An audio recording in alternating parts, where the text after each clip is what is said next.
They promised salvation, enlightenment, a better world, but behind the smiles and sermons were secrets, dark, twisted rituals, mind control, disappearances, and deaths.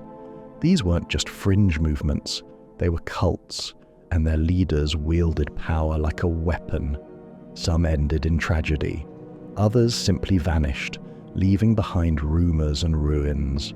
The deeper you look, the stranger it gets. This is over 4 hours of the creepiest cults in history and the chilling mysteries they left behind. Before we begin, drop a comment and let me know what country you're from and when you're watching. Now sit back, relax, and get ready to descend into the darkest corners of human belief.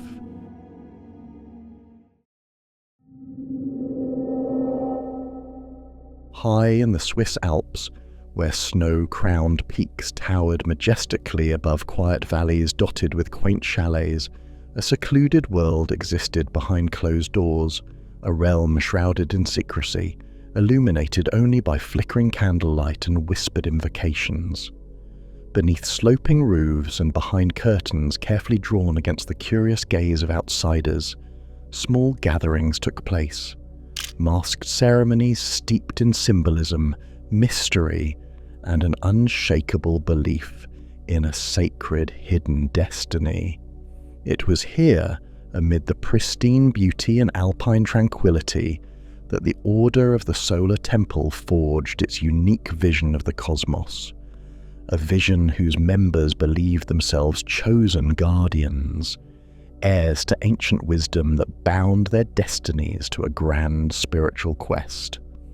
Yet Switzerland was not the only backdrop for the Solar Temple's quietly intense rituals. Across the Atlantic, nestled within affluent communities and forests of Quebec, Canada, sprawling estates stood in quiet isolation, shielded from public view by carefully manicured hedges and tree-lined driveways. These properties, grand yet unassuming from the outside, served as North American counterparts to their Swiss brethren, secretive enclaves of ritual devotion and shared faith. Within their walls, carefully orchestrated ceremonies unfolded in candle-lit rooms, echoing ancient rites and medieval traditions that members believed connected them to a lineage of Templar knights, alchemists, and spiritual adepts who once held keys to cosmic enlightenment. To outsiders who glimpsed only the public facades, luxurious chalets perched serenely on Swiss hillsides or lavish country homes dotting the pastoral beauty of rural Quebec, the Order seemed little more than an exclusive club for the wealthy and spiritually curious. Yet behind these facades lay intricate ceremonial chambers decorated with crimson drapes, embroidered banners bearing cryptic symbols, and altars adorned with ritual implements, chalices, swords, mirrors, and esoteric talismans, carefully arranged to align precisely with astrological configurations. Here, cloaked and masked figures assembled quietly, solemnly reenacting rituals whose precise meanings remained hidden to all but the initiated. The Order had emerged quietly in the early 1980s, founded by Luc Jouret, a charismatic Belgian physician whose magnetic personality drew members from across the globe, and Joseph de Mambro, a mystically inclined Frenchman whose intimate knowledge of occult traditions shaped the movement's theological underpinnings. Together, they constructed an elaborate tapestry of beliefs that wove ancient mystical practices, medieval knighthood symbolism, Rosicrucian traditions, and New Age cosmology into a cohesive, compelling narrative. To followers drawn from elite social strata, wealthy professionals, educated intellectuals, and spiritually restless individuals seeking meaning beyond conventional religion, this synthesis provided a tantalizing promise, a chance to participate in rituals that reached back centuries, connecting directly to legendary traditions and spiritual truths reserved for a chosen few. Central to the Solar Temple's mystique was its reverence for the medieval Knights Templar, warrior monks who once protected pilgrims on the road to Jerusalem and whose mysterious, abrupt disappearance had spawned countless legends and conspiracies. Jure and Dimambro told their followers that they had revived the spirit and purpose of this ancient brotherhood, claiming an unbroken lineage to the original Templars themselves. They presented themselves as guardians of a cosmic secret, custodians entrusted with esoteric wisdom passed down through centuries. The Order's name itself, Solar Temple, evoked imagery of the sun, a universal symbol of enlightenment, immortality, and spiritual transcendence, and promised its adherents a path towards celestial illumination. Inside the Order's chambers, participants dressed in ceremonial white or black robes embroidered with red crosses, recalling the iconic Templar imagery. Faces were concealed behind simple masks to reinforce anonymity and emphasize collective identity, stripping away personal ego to unify members into a single transcendent purpose. Lit only by candlelight, rooms filled with solemn chanting as participants performed precisely choreographed movements, processions circling around central altars, symbolic gestures representing cosmic alignments, and quiet recitations of carefully memorized texts. These rituals were both beautiful and haunting, crafted with deliberate attention to symbolic detail, designed to evoke awe and reverence, fostering a sense of sacred mystery that kept participants deeply engaged. Members learned intricate doctrines built around cycles of cosmic time, astrological influences, and spiritual reincarnation. They believed humanity stood at the cusp of a great transformative event, an era of enlightenment that would elevate a chosen elite to a higher plane of existence. The rest of the world, they taught, remained spiritually unaware, incapable of grasping the profound truths carefully guarded within the Order's rituals. Followers saw themselves as initiates tasked with preserving this sacred wisdom, awaiting the moment when their enlightenment would carry them beyond earthly limitations, transcending death itself. Believers were drawn to the Solar Temple not only by its charismatic leadership or sophisticated rituals, but by the compelling promise of spiritual transcendence. At a time when many felt disillusioned with traditional religion, isolated in increasingly fragmented societies, the Order offered connection, meaning, and purpose. Jure and Dimambro expertly cultivated an aura of exclusivity and importance. Only select individuals were invited to join, often recruited discreetly from wealthy or influential circles. This secrecy heightened their sense of significance, creating bonds of loyalty and trust among members. Once inside, adherents eagerly absorbed lessons on astrology, alchemy, reincarnation, and the hidden history of human civilization, accepting teachings that blended medieval mysticism with New Age prophecy. Their core beliefs became increasingly elaborate, detailing the existence of spiritual masters from other planets or dimensions who communicated through secret channels, guiding the chosen toward enlightenment. Members whispered of cosmic portals opening soon, providing the elite initiates with passage to higher worlds. Life on Earth, they believed, was merely a preparatory stage, a schoolroom from which they would soon graduate. Followers were taught that their earthly existence was temporary, an opportunity to evolve spiritually, shedding attachments to physical possessions and human relationships in preparation for their ascension. In quiet preparation for their eventual transition, members practiced strict spiritual disciplines. Vegetarian diets were encouraged, fasting periods carefully prescribed, and daily meditation rituals mandated. Leaders promoted rituals designed to detach initiates emotionally and materially from their worldly ties, emphasizing collective identity over individual desires.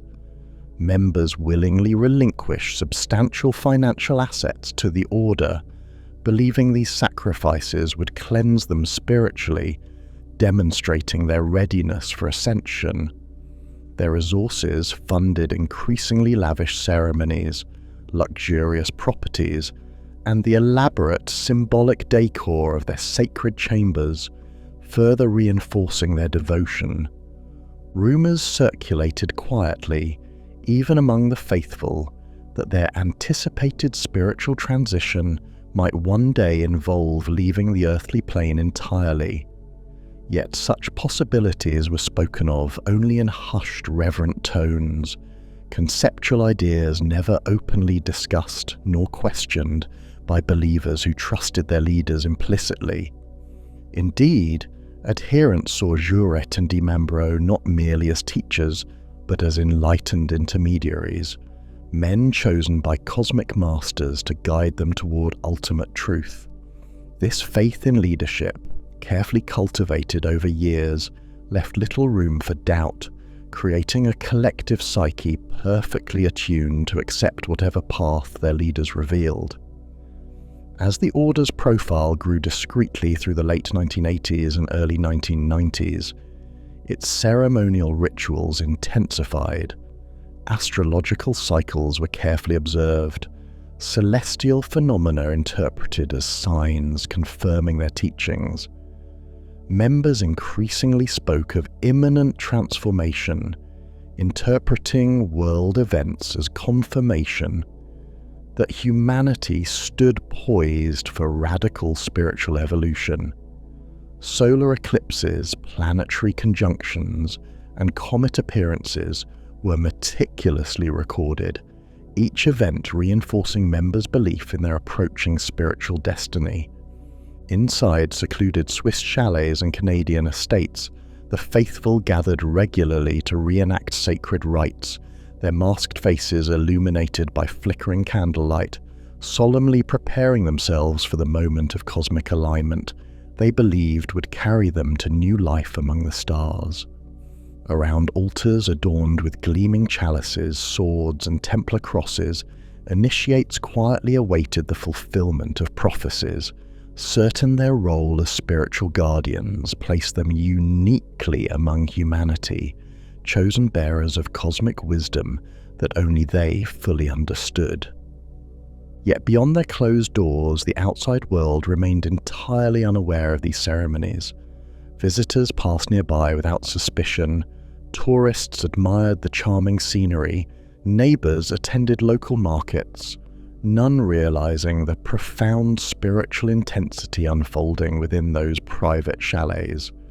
The Order of the Solar Temple maintained their secrecy rigorously, convinced that only those spiritually prepared could ever comprehend their mission. To outsiders, their activities appeared little more than eccentric gatherings, but to the faithful, these meetings represented the culmination of lifetimes of preparation.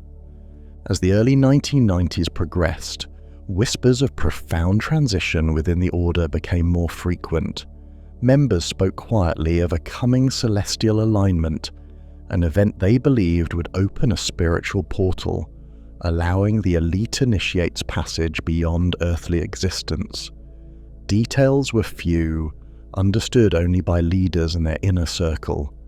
Still, adherents continued to practice their rituals with unwavering faith, trusting fully that their spiritual destiny, when revealed, would justify every sacrifice, every discipline, every whispered prayer and masked invocation. In those final years, the Solar Temple's chalets and country estates continued to host ceremonies that echoed medieval rites, their hidden rooms flickering with candlelight, masked faces turned upward toward the heavens in silent reverence. None who stood among them fully knew what form their promised ascension would take, nor precisely when it would come. Yet all believed without doubt that their destiny, written among the stars, was soon to be fulfilled. Quietly, patiently, reverently, they waited, performing their sacred rituals, ready to step beyond earthly boundaries whenever their leaders called, secure in their conviction that they stood poised at the threshold of the universe, destined for a cosmic truth hidden from all but themselves. The silence that had long concealed the inner workings of the Order of the Solar Temple shattered abruptly in October of 1994, when a series of carefully orchestrated tragedies unfolded simultaneously across quiet towns and villages, startling authorities and capturing headlines around the globe. Fires erupted, bodies were discovered in ritualistic poses, and the chilling truth hidden behind the elegant chalets of Switzerland and the tranquil estates of Canada was suddenly thrust into harsh, unsettling daylight. Almost overnight, the Solar Temple transitioned from quiet obscurity to international infamy, raising questions that reverberated far beyond the walls of their secretive sanctuaries. On the night of October the 4th, 1994, residents of Cherry and Salvan, quiet Swiss villages nestled in alpine valleys, awoke to a sky glowing with eerie orange flames. Firefighters rushing to the scene of a blaze at a secluded chalet in Cherry discovered a haunting tableau within. The bodies of 23 members of the Order, arranged meticulously in a circular pattern upon the floor, their heads pointed outward like spokes of a wheel. Each was dressed identically, in white ceremonial robes embroidered with red Templar crosses, their faces serene, hands carefully placed on their chests. Many had been shot or suffocated, and their positioning hinted at meticulous staging, part ceremony, part spectacle. Simultaneously, nearly 60 miles away in Salvan, police responding to another fire found an even more disturbing scene. In a hidden room beneath another chalet, one that neighbours had barely noticed, the charred remains of 25 more members lay arranged in careful ritualistic symmetry. Among them were children, their small bodies gently positioned beside their parents, as if sleeping peacefully. Authorities, utterly unprepared for the scale or symbolism of the tragedy, initially struggled to comprehend what had occurred. They found cryptic letters, ritual symbols, and altars still smouldering among the ruins, evidence that pointed toward deliberate orchestration rather than random tragedy. Before authorities could fully process the magnitude of the Swiss discoveries, more shocking news arrived from across the Atlantic.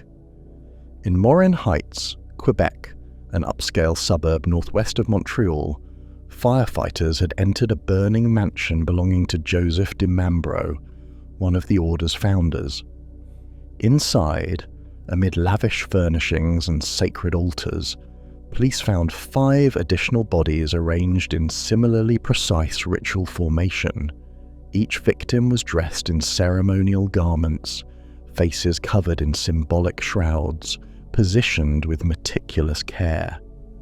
Investigators discovered that incendiary devices had been set deliberately, timed to ignite simultaneously with those in Switzerland.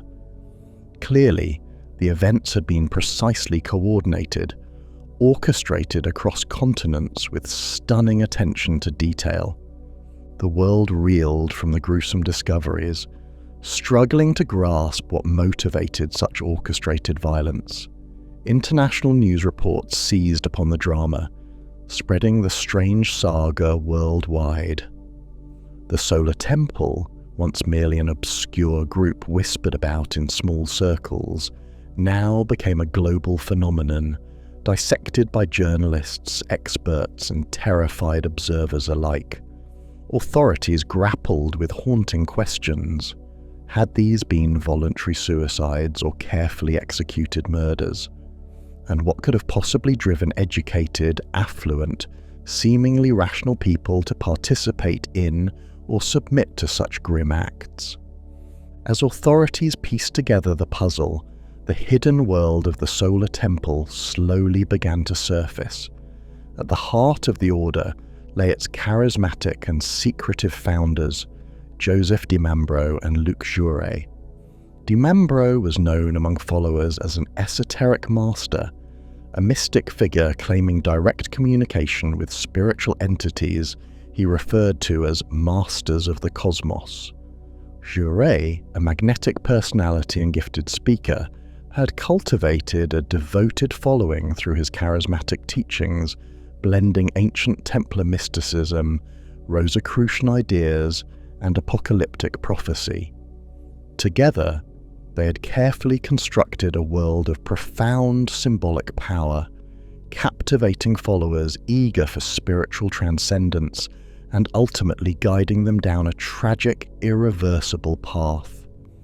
Investigators began unraveling the complex weave of beliefs that led the group toward their lethal conclusions.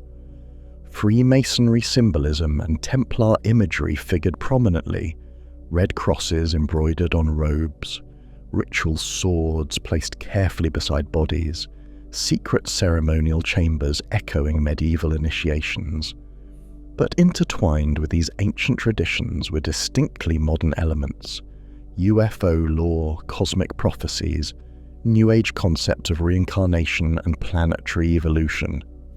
DiMambro and Jouret convinced followers that Earth faced imminent catastrophe, a period they termed the end of a cosmic cycle, which could only be escaped through spiritual transcendence. They claimed that a higher existence awaited the elite initiates, who would soon depart this flawed planet aboard spiritual vessels hidden behind celestial events such as comets or planetary alignments. Forensic analysis and surviving documents revealed a chilling reality. Not all participants had chosen death voluntarily. Some members, especially children and certain adults, appeared to have been killed against their will, victims of carefully planned rituals meant to ensure their safe passage into the spiritual realm. Authorities found disturbing evidence suggesting that senior members and leaders had orchestrated these deaths as ritualistic sacrifices, believing such acts necessary to spiritually prepare initiates for cosmic ascension. This aspect of coercion deepened public horror, raising profound questions about manipulation, faith, and the vulnerability of those drawn into closed belief systems. As more details emerged, investigations uncovered deeper layers of paranoia and internal tensions within the Solar Temple's leadership. Members testified about growing anxiety and increasing pressure to conform to the strictest teachings. DiMambro, in particular, had grown obsessed with betrayal and infiltration, convinced that the order faced persecution and imminent discovery by hostile authorities.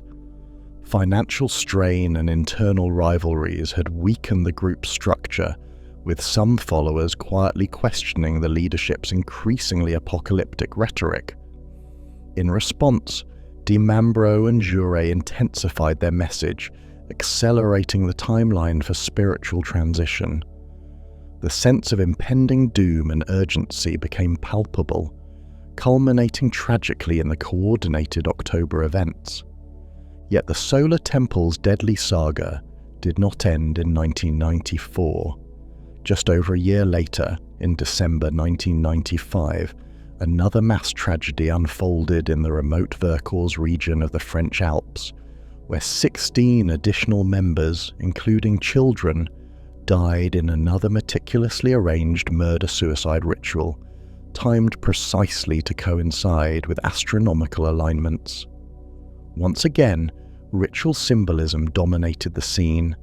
Templar robes, circular arrangements, carefully staged poses. Notes discovered among victims revealed unwavering belief in imminent cosmic ascension, reinforcing investigators' conclusion that many had willingly accepted or tragically submitted to their fate. Authorities pieced together what seemed a clear pattern. The Order's leaders had progressively radicalized their followers, gradually preparing them psychologically and spiritually for collective transit rituals, acts combining voluntary suicide with murder intended to achieve cosmic ascension. Each incident was timed to significant astrological alignments, reflecting beliefs deeply embedded in the Order's theology. Investigations revealed a tragically distorted worldview wherein death was embraced as an essential step toward eternal life among enlightened beings inhabiting distant cosmic realms.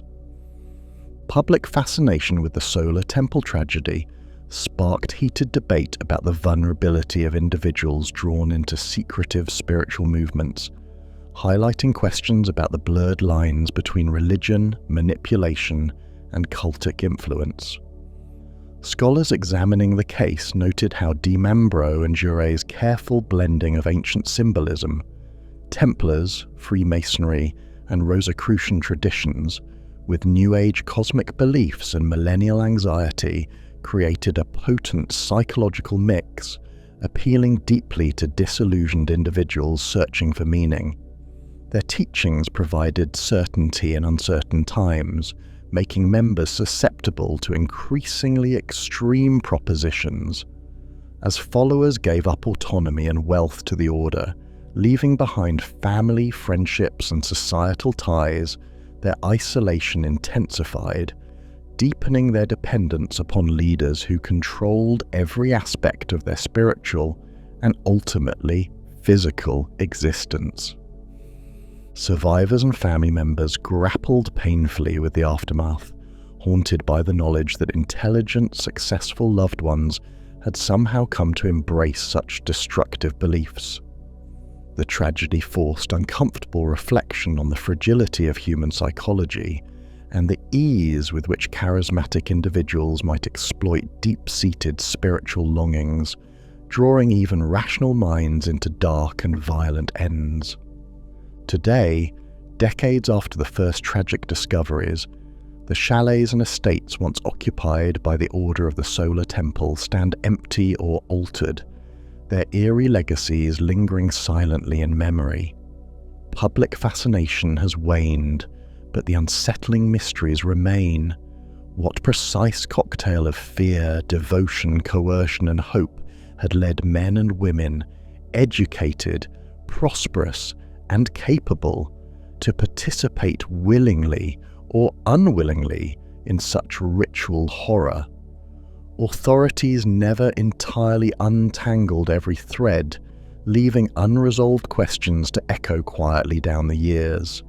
Yet perhaps the most haunting legacy left behind by the Solar Temple is its stark demonstration of how easily spiritual questing, driven by genuine human longing for meaning, belonging, and transcendence, can turn tragically toward darkness.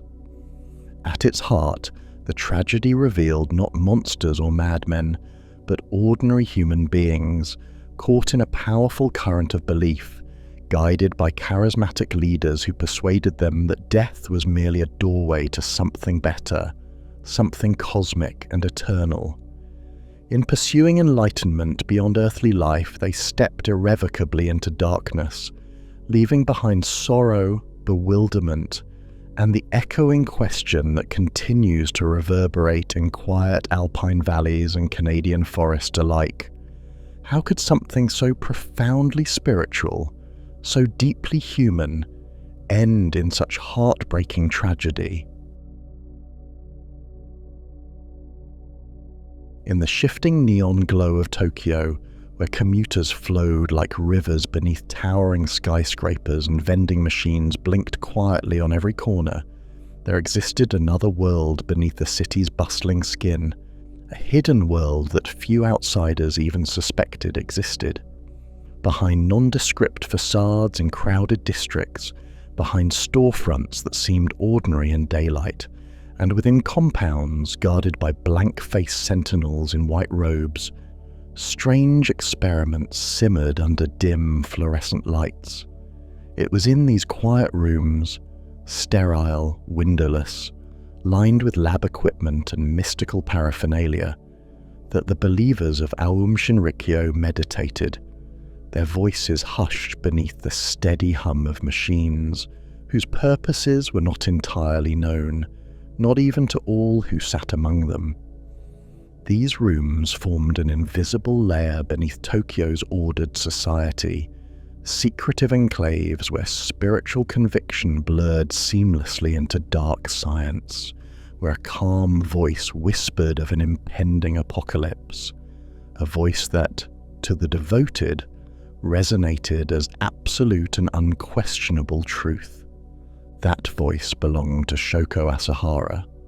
Blind from childhood, his eyes sealed shut beneath thick lids, he wore long black hair and a flowing beard that lent him the appearance of an ancient prophet returned to speak new truths to a world that had lost its way. He spoke softly, never raising his tone, yet each word he uttered carried an unmistakable command, resonating within the hearts of those who believed.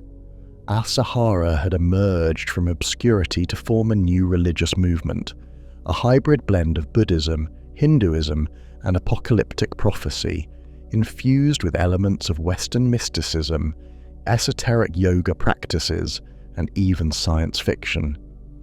The world, he claimed, teetered at the very edge of destruction, nuclear annihilation, chemical warfare, spiritual degeneration.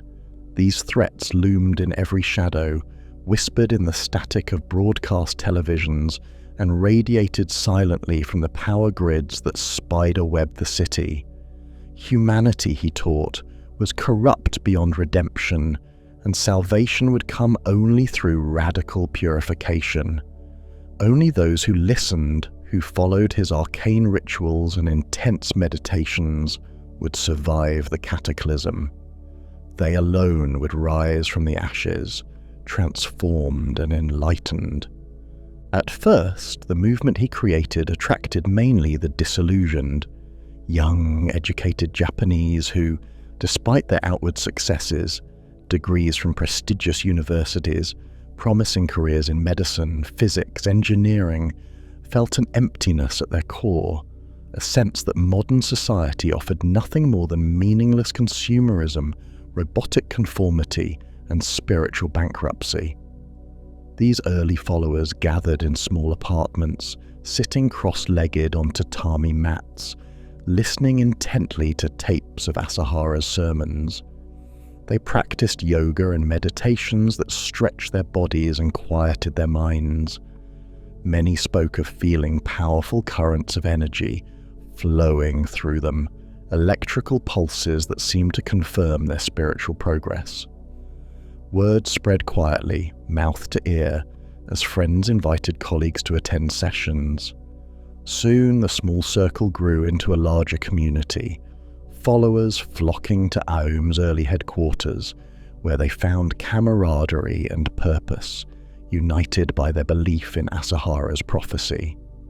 As the ranks of believers swelled, the movement transformed. Simple meditation rooms gave way to sprawling complexes, apartment blocks converted into temples, rural properties isolated behind fences, abandoned industrial spaces repurposed into mysterious laboratories. And at the heart of these hidden compounds, Asahara's message grew darker, more urgent, more intoxicatingly dangerous. His prophecies became specific, warnings laced with predictions of impending doom. It was no longer enough to meditate and pray.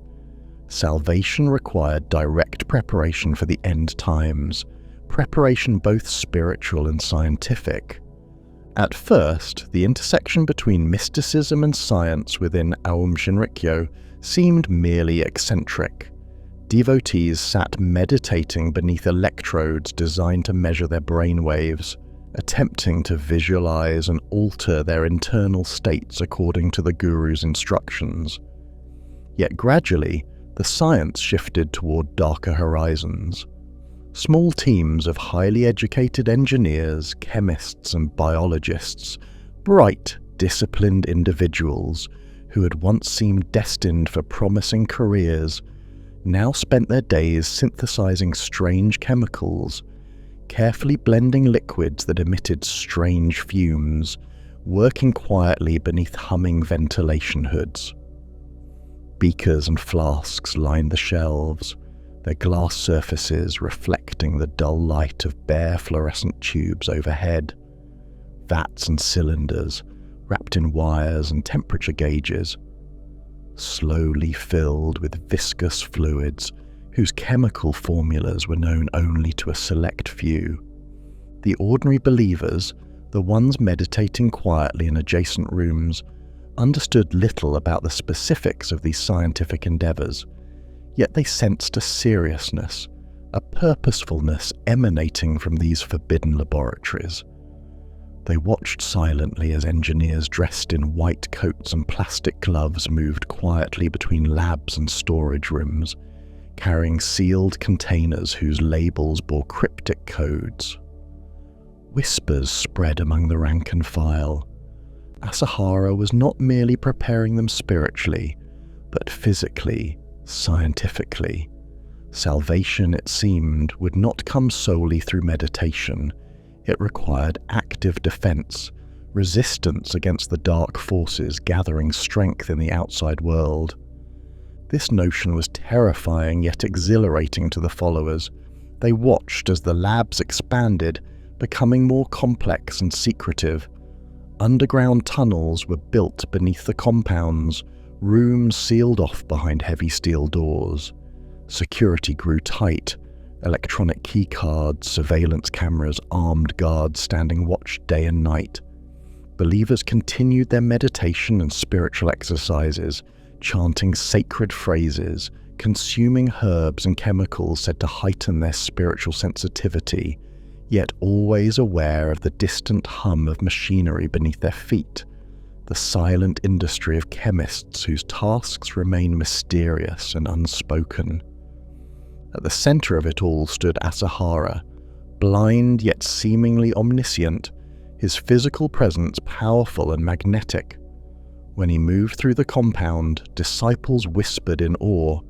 Even those who had risen to prominence within the organization's inner circle lowered their eyes in his presence, believing they were witnessing a prophet who could see beyond the veil of the mundane world.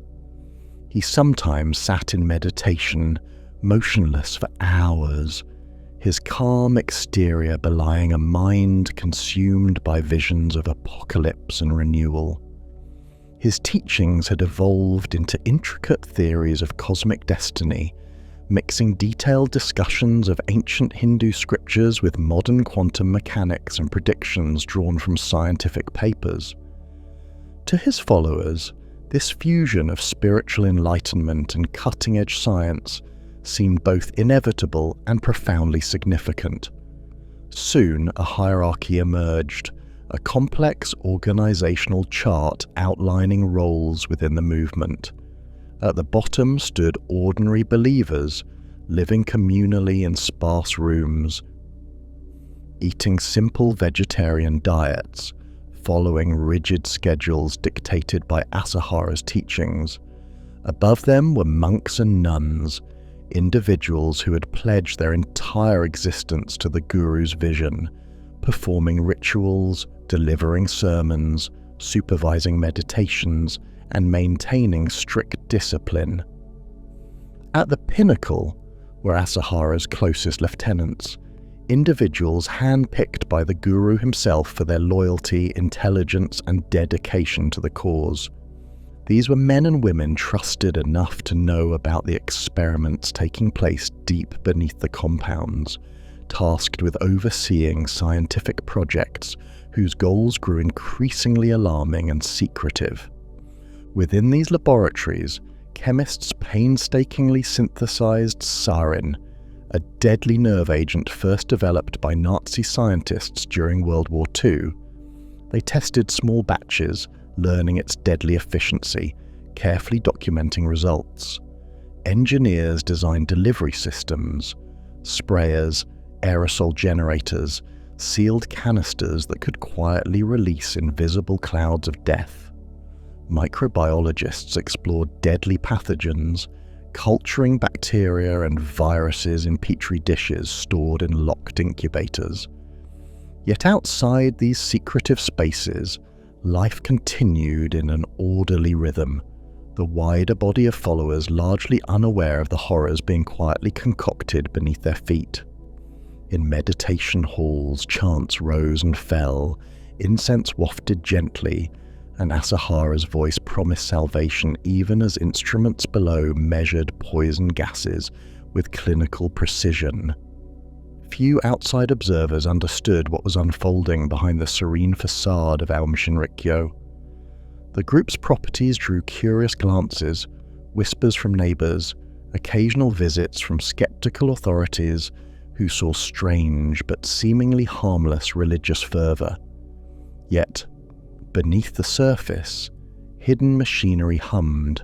Chemists bent carefully over beakers filled with lethal poisons, and true believers awaited an apocalypse they believed was near and unavoidable. As the calendar edged toward 1995, Asahara's prophecies grew more urgent. The outside world had become increasingly suspicious, journalists probing, families of followers alarmed and seeking intervention. Pressure mounted, the guru's message turned sharply apocalyptic. The end, he claimed, was imminent. Purification through meditation and ritual was no longer sufficient. A direct confrontation with evil was necessary. The followers, by now conditioned to obey without question, listened intently, nodding, their hearts beating faster at the thought of an impending reckoning. In the shadowy labs, sarin gas, colorless, odorless, merciless, filled canisters, carefully concealed from view. Engineers prepared, the hum of ventilation systems masking the tension that rippled silently through the cult's ranks. The city above continued its ordinary rhythms, blissfully unaware.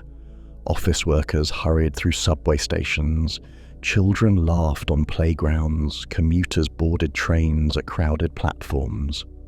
Life seemed unremarkably safe.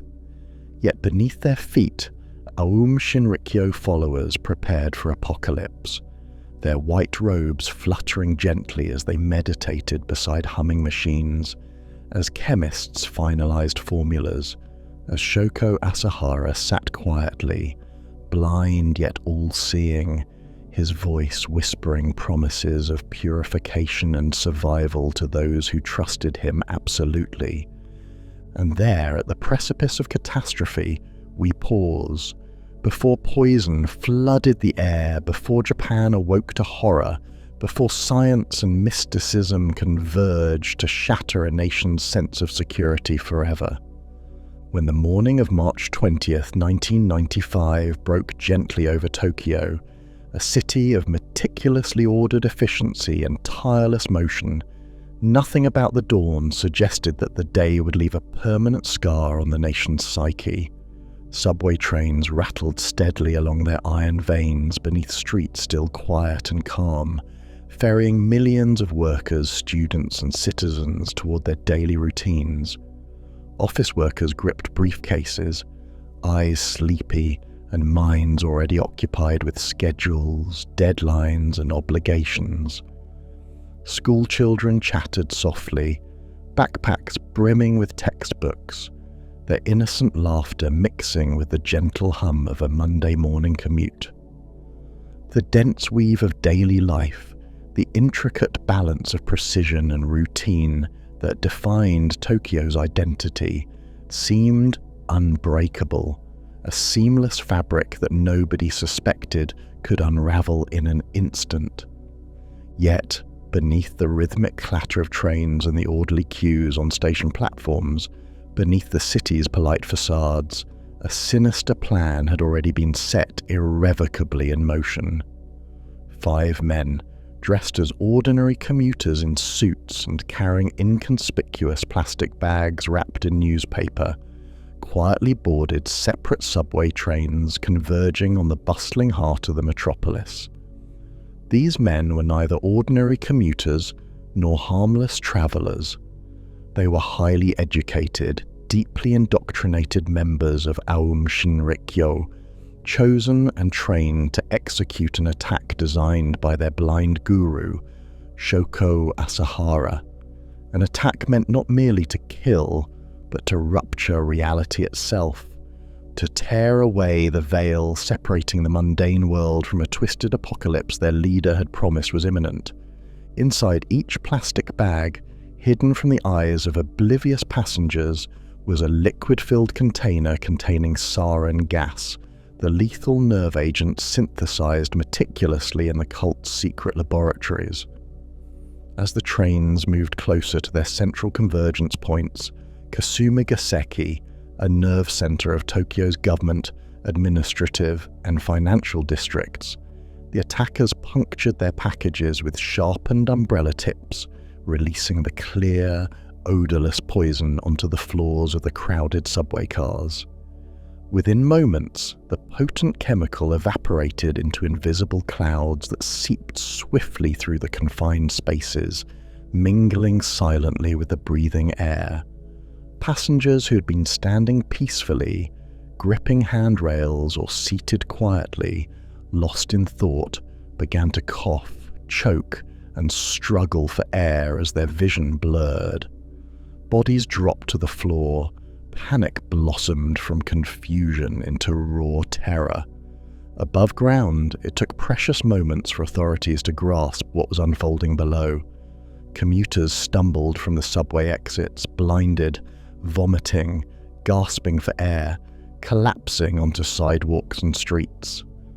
Emergency responders arrived to scenes of chaos, passengers lying helpless on concrete pavements or station floors, many convulsing uncontrollably.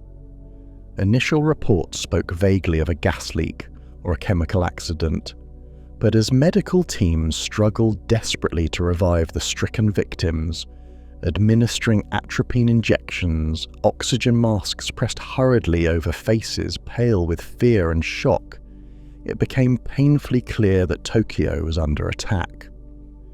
The city, which had prided itself on safety, cleanliness, and efficiency, had just experienced the deadliest terrorist incident in modern Japanese history, shattering forever its collective illusion of invulnerability. As medical facilities overflowed with poisoned victims, many slipping into comas or succumbing quietly, investigators rapidly began piecing together the unthinkable. The attackers were not foreign terrorists or political insurgents, but fellow Japanese citizens, members of Aum Shinrikyo, a religious cult that most had dismissed as eccentric or harmless. Police officers, at first incredulous, soon mobilized raids on properties linked to the cult, swiftly uncovering hidden laboratories, chemical stockpiles, and equipment so sophisticated and alarming it challenged belief. The revelations turned disbelief into national horror, as a portrait of a deeply twisted organization began to emerge from beneath layers of secrecy, deception, and denial. What police found inside Aum's facilities was chilling. Vast quantities of chemicals, biological cultures, vats of liquid sarin, and even botulinum toxin sat hidden beneath seemingly innocuous buildings, proof that the group's ambitions extended far beyond meditation and spiritual enlightenment. Investigators uncovered documents describing elaborate plans, some successful, others mercifully thwarted, for chemical and biological attacks designed not merely to kill, but to destabilize society itself. They discovered blueprints for drones intended to disperse poisons over Tokyo from the air, laboratories designed explicitly for biological warfare experimentation, and plans to cultivate deadly pathogens on a scale that could have devastated entire cities. The cult had even pursued nuclear materials, hoping to obtain uranium for the production of crude atomic weapons, a chilling ambition far beyond what anyone had imagined possible within Japan's tightly controlled borders. The revelation of these horrifying ambitions transformed the national conversation from shock to something deeper and more unsettling, a sense of profound vulnerability. The cult, investigators discovered, had attracted not only desperate souls seeking spiritual purpose, but also elite scientists, engineers, and medical experts, individuals whose advanced technical knowledge had been twisted into tools of mass destruction by the charisma and promises of Shoko Asahara. Many of these followers had come from backgrounds that made their participation all the more incomprehensible. Prestigious universities, renowned laboratories, respected hospitals. In their quest for spiritual purity, they had sacrificed their professional ethics and their humanity at the altar of a prophet who had whispered of apocalypse and salvation, bending their minds toward unspeakable ends. As authorities rounded up hundreds of cult members, many stunned, some defiant, others visibly disoriented and confused, the nation grappled with the question of how such educated, capable individuals could have succumbed so completely to Asahara's influence.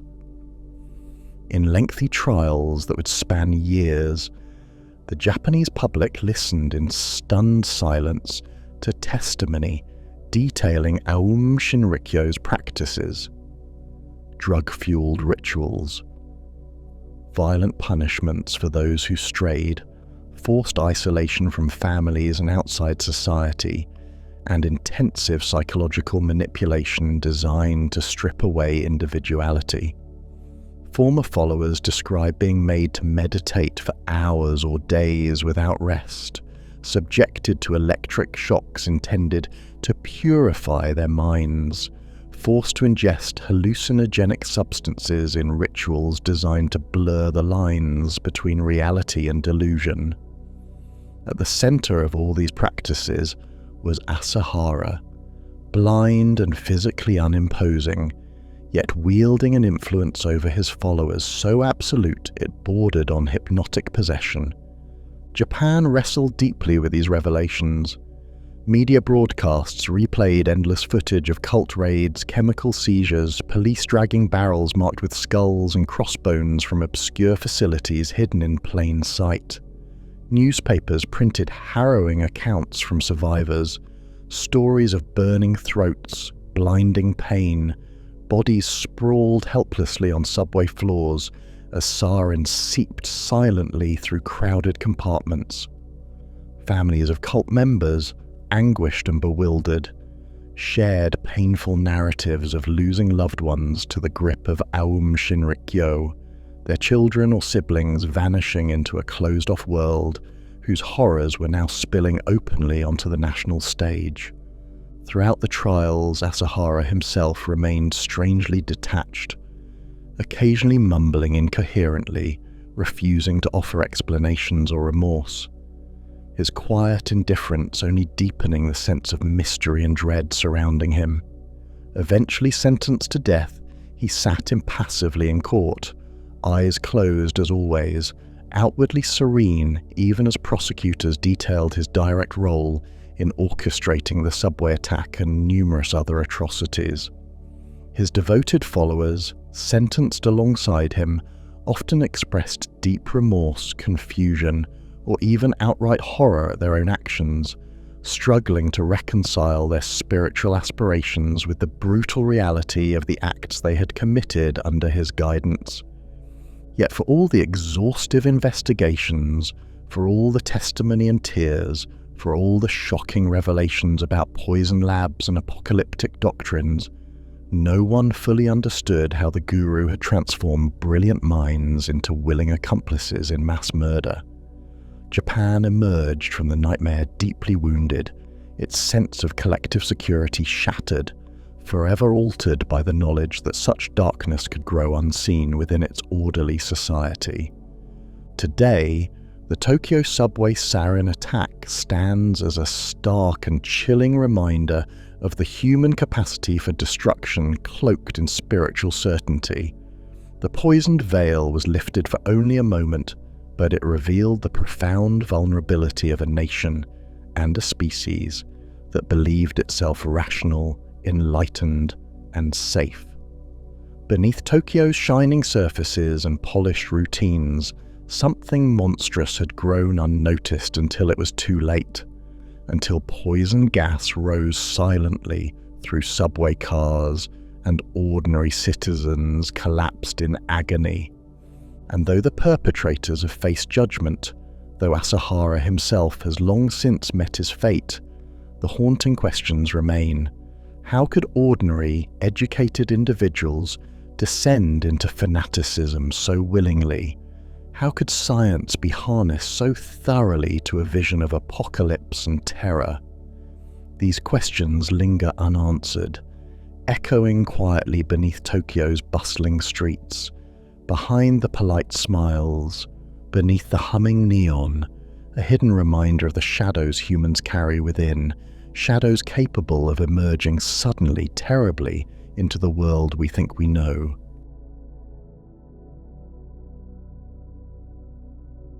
Deep within the shadowed quiet of the Canadian wilderness, hidden far from paved roads or prying eyes, there lay a commune of rough-hewn cabins clustered together as though sheltering from an unseen storm.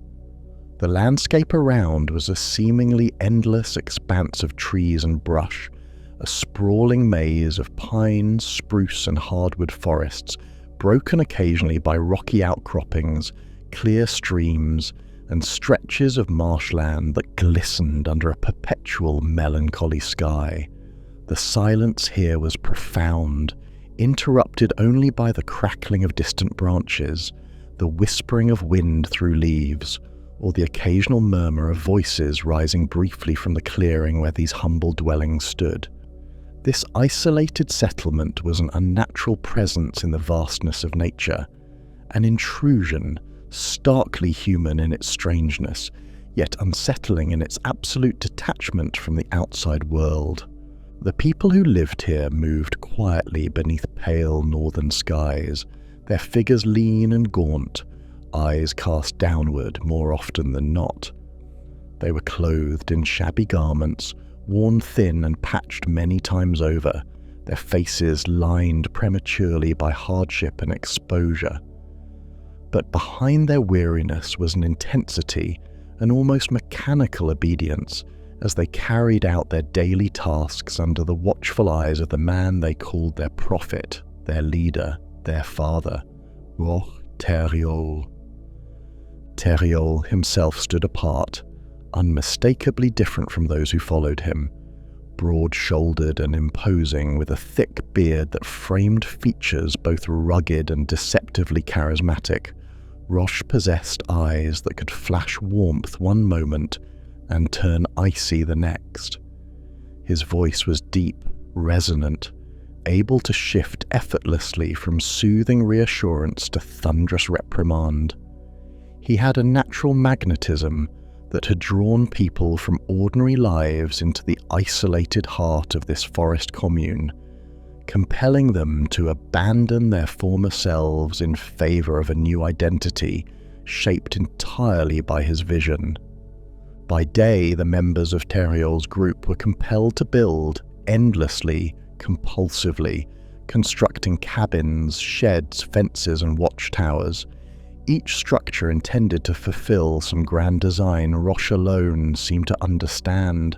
Men and women alike labored under punishing conditions, hauling logs from distant forests, splitting wood, and hammering nails until their palms bled. Their leader stood nearby, surveying their efforts with a critical eye, occasionally shouting instructions or corrections. Yet, as soon as the structure was complete, fully erected and painstakingly crafted, Roch would pause, stare intently at the finished project, and without explanation, order it torn down immediately and rebuilt from scratch.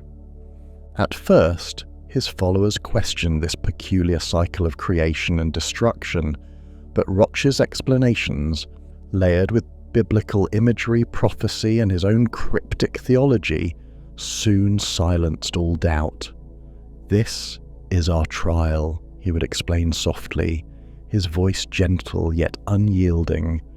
"We build so we can dismantle. Only through this cycle can our spirits become strong enough to survive the end times approaching."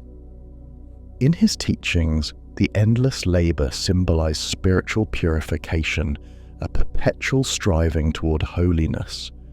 To doubt or question these strange demands was to show a dangerous lack of faith, something no follower wished to risk. So the days blurred into a rhythm of repetition, men and women toiling relentlessly in cold rain and stinging wind, building cabins that would never house occupants, fences enclosing nothing, towers that looked out over empty expanses of wilderness. Hands cracked from frostbite and fatigue, shoulders ached beneath heavy burdens, and stomachs cramped with chronic hunger. And through it all, Roch observed his followers closely, absorbing every moment of their pain, every gesture of obedience, with a quiet, calculating satisfaction. When daylight faded and darkness claimed the wilderness, the commune gathered in communal buildings illuminated by flickering lanterns or firelight. These gatherings were rituals of submission and indoctrination, where Roch expounded endlessly on his visions of divine authority, mixing obscure passages of scripture with his own tangled prophecies of doom and salvation. His followers sat in solemn silence, their hollow eyes fixed upon him, absorbing every word. He painted vivid scenes of a coming apocalypse, where only the pure and obedient, the few chosen by him, would be spared devastation and granted eternal life. To his followers, Roch was no ordinary man, no mere spiritual leader. He had convinced them he was a prophet, divinely guided, a vessel through which God's will was communicated. He spoke with absolute certainty about his visions, and his followers, deprived of contact with the outside world, had little choice but to trust entirely in his wisdom.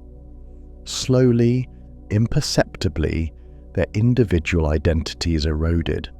They stopped seeing themselves as independent beings and became instruments in Roch's vision, living extensions of his authority. Beyond the ceaseless construction, Roch imposed bizarre medical practices upon his followers, performing self-styled procedures meant to cleanse their bodies and purify their souls. Despite having no medical training, he appointed himself as healer, surgeon, and spiritual physician to the commune, inventing remedies and treatments that defied reason or logic. He prescribed diets of limited foods or prolonged fasting meant to cleanse impurities. He mixed concoctions of herbs, roots, and other substances harvested from the forest, forcing his followers to ingest them to cure imagined illnesses. His medicines brought nausea and weakness rather than relief, yet no one questioned his motives openly. When someone became genuinely ill or injured, Roch declared it punishment or spiritual impurity rather than natural misfortune. His medical interventions grew steadily more invasive, painful, and grotesque. Followers silently endured these bizarre procedures, homemade surgeries, amateur dentistry, injections with unknown substances, without complaint, even when their bodies rebelled in agony. Pain was presented as purification, suffering as proof of spiritual cleansing. They came to believe their torment was a necessary step on the path to holiness. Inevitably, the commune's fragile unity relied on severe discipline and punishments. Infractions, even minor missteps like forgetting prayers, speaking out of turn, or showing signs of doubt, were met with swift, brutal penalties administered by Roch himself. Punishments escalated from harsh verbal reprimands to physical cruelty, designed explicitly to instill terror and obedience. Whippings, beatings, forced isolation, humiliations. Each act of cruelty was rationalized as spiritual correction, proof of Roch's absolute authority over their souls. The followers quickly learned to anticipate and avoid his wrath, moving quietly and nervously in his presence. Terrified of provoking the sudden flare of rage he concealed beneath his outward calm. In time, the members of the commune lived not as free human beings, but as captives imprisoned by invisible chains of faith, fear, and total isolation. They became, as Roch himself called them, his anthill kids, an unsettling nickname that he bestowed with chilling pride. He saw them as insects laboring mindlessly, tirelessly obedient, utterly dependent upon his will for their very survival. And they, in turn, accepted this title, internalizing it, becoming ever more eager to prove their devotion through suffering and absolute compliance. The compound became a sealed universe unto itself, a dark kingdom ruled by Roch's merciless authority. The anthill kids lived every moment beneath his penetrating gaze, their existence defined entirely by his whims. Their lives were no longer their own, their identities dissolved into a collective submission to their prophet's every command. They ceased questioning or resisting, convinced they were living in accordance with divine will, convinced the pain they endured was proof of holiness. Years passed like this, the commune sinking ever deeper into isolation and madness. The wilderness pressed in upon them, a wall of trees and silence reinforcing their imprisonment.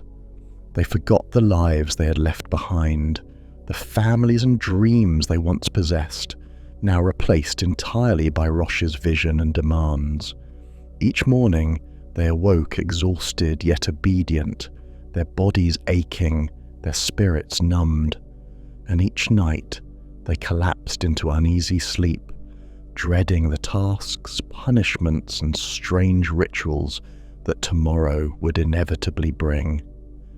In this silent corner of the Canadian wilderness, beneath skies heavy with perpetual threat, the anthill kids labored without end, their lives an endless repetition of tasks that had no purpose beyond submission, their minds hollowed by a faith twisted into obedience and suffering. And always at the center of it all, Roche-Thériault watched with quiet satisfaction, certain of his divine role untouched by compassion or regret. His followers, these gaunt and shadowed figures laboring ceaselessly like ants, remained forever under the spell of his dark charisma, living day after day beneath his unyielding gaze, awaiting an apocalypse that never seemed to arrive. As the isolated commune deep within the Canadian wilderness sank further into darkness, the boundaries between devotion and terror blurred until they became indistinguishable. Under Roche-Thériault's watchful eye, the anthill kids endured endless cycles of punishment and bizarre rituals that seemed unthinkable to outsiders, yet had become the unsettling normalcy of daily existence within the remote enclave. Over the years, the outside world had nearly forgotten them, hidden as they were in their quiet pocket of the Canadian forest, living behind a curtain of secrecy so thick that only silence emerged from the trees. But slowly, rumors began seeping through the dense walls of secrecy, whispers carried by former followers who had fled, haunted by memories that would never fade. At first, local police and townspeople dismissed these stories as exaggerations, too grotesque, too extreme to believe. Yet the stories persisted, repeated by frightened voices with trembling certainty. They spoke of horrifying punishments, amputations performed without anesthetic, grotesque surgeries that mutilated rather than healed, psychological torture so relentless it seemed impossible any human could endure and still remain. Eventually, the whispers reached authorities who could no longer dismiss their terrible consistency. On a chilly morning, the stillness around the commune shattered, replaced by the crackling of police radios, the crunching of tires over dirt roads rarely travelled. A convoy of police cars and medical vans broke through the wooded silence, converging upon the cluster of ragged cabins. Officers stepped carefully from vehicles, boots sinking into soft earth as they approached cautiously, uncertain of what they might find behind doors that had remained closed to outsiders for years. They were met initially with silence, members of the commune standing frozen in confusion, eyes wide with a mixture of relief and fear. Many bore visible signs of suffering, gaunt faces, bodies hunched by chronic pain, limbs twisted or missing entirely. Officers moved quickly, trying to piece together the grim reality that had unfolded here, sensing immediately the profound wrongness hanging heavy in the air. As they moved deeper into the cabins and outbuildings, the true scope of Thériault's depravity came into chilling focus. What they discovered inside defied belief. Scenes that spoke plainly of years of systematic brutality and control. Rooms stained by blood and neglect. Makeshift medical tools, knives, saws, pliers, arranged neatly alongside bizarre instruments of punishment. The evidence mounted swiftly, each discovery more shocking than the last, confirming the worst fears of those who had only half believed the earlier tales. Followers who had seemed loyal, even fanatically devoted, began, under gentle questioning, to reveal fragments of their stories. They spoke softly at first, hesitant to betray the leader who had dominated every aspect of their lives, terrified by lingering fear of punishment, yet desperately needing relief. Slowly, the hidden history of the commune came to life, a tapestry of suffering, obedience, and psychological captivity. One follower recounted the cruel punishments inflicted regularly by Roche, punishments always cloaked in spiritual justification. Another spoke tearfully of being forced to participate in the abuse of others as proof of obedience and loyalty, driven by fear of even worse consequences should they refuse.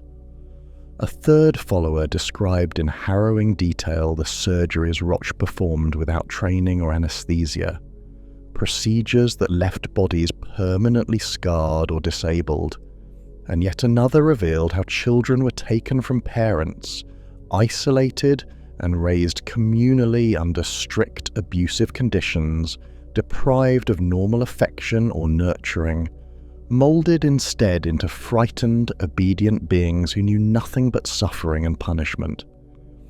The revelation stunned even seasoned investigators who struggled to comprehend the magnitude of cruelty and psychological manipulation revealed within these quiet forest cabins. It seemed impossible that such abuses could persist unchecked for years, hidden in plain sight within a civilized nation. Yet the commune's isolation, combined with Roche's ability to inspire a cult-like devotion among his followers, had allowed him to create a sealed world governed entirely by his sadistic whims. With each story shared, a central question emerged, one haunting in its simplicity, yet elusive in its answer.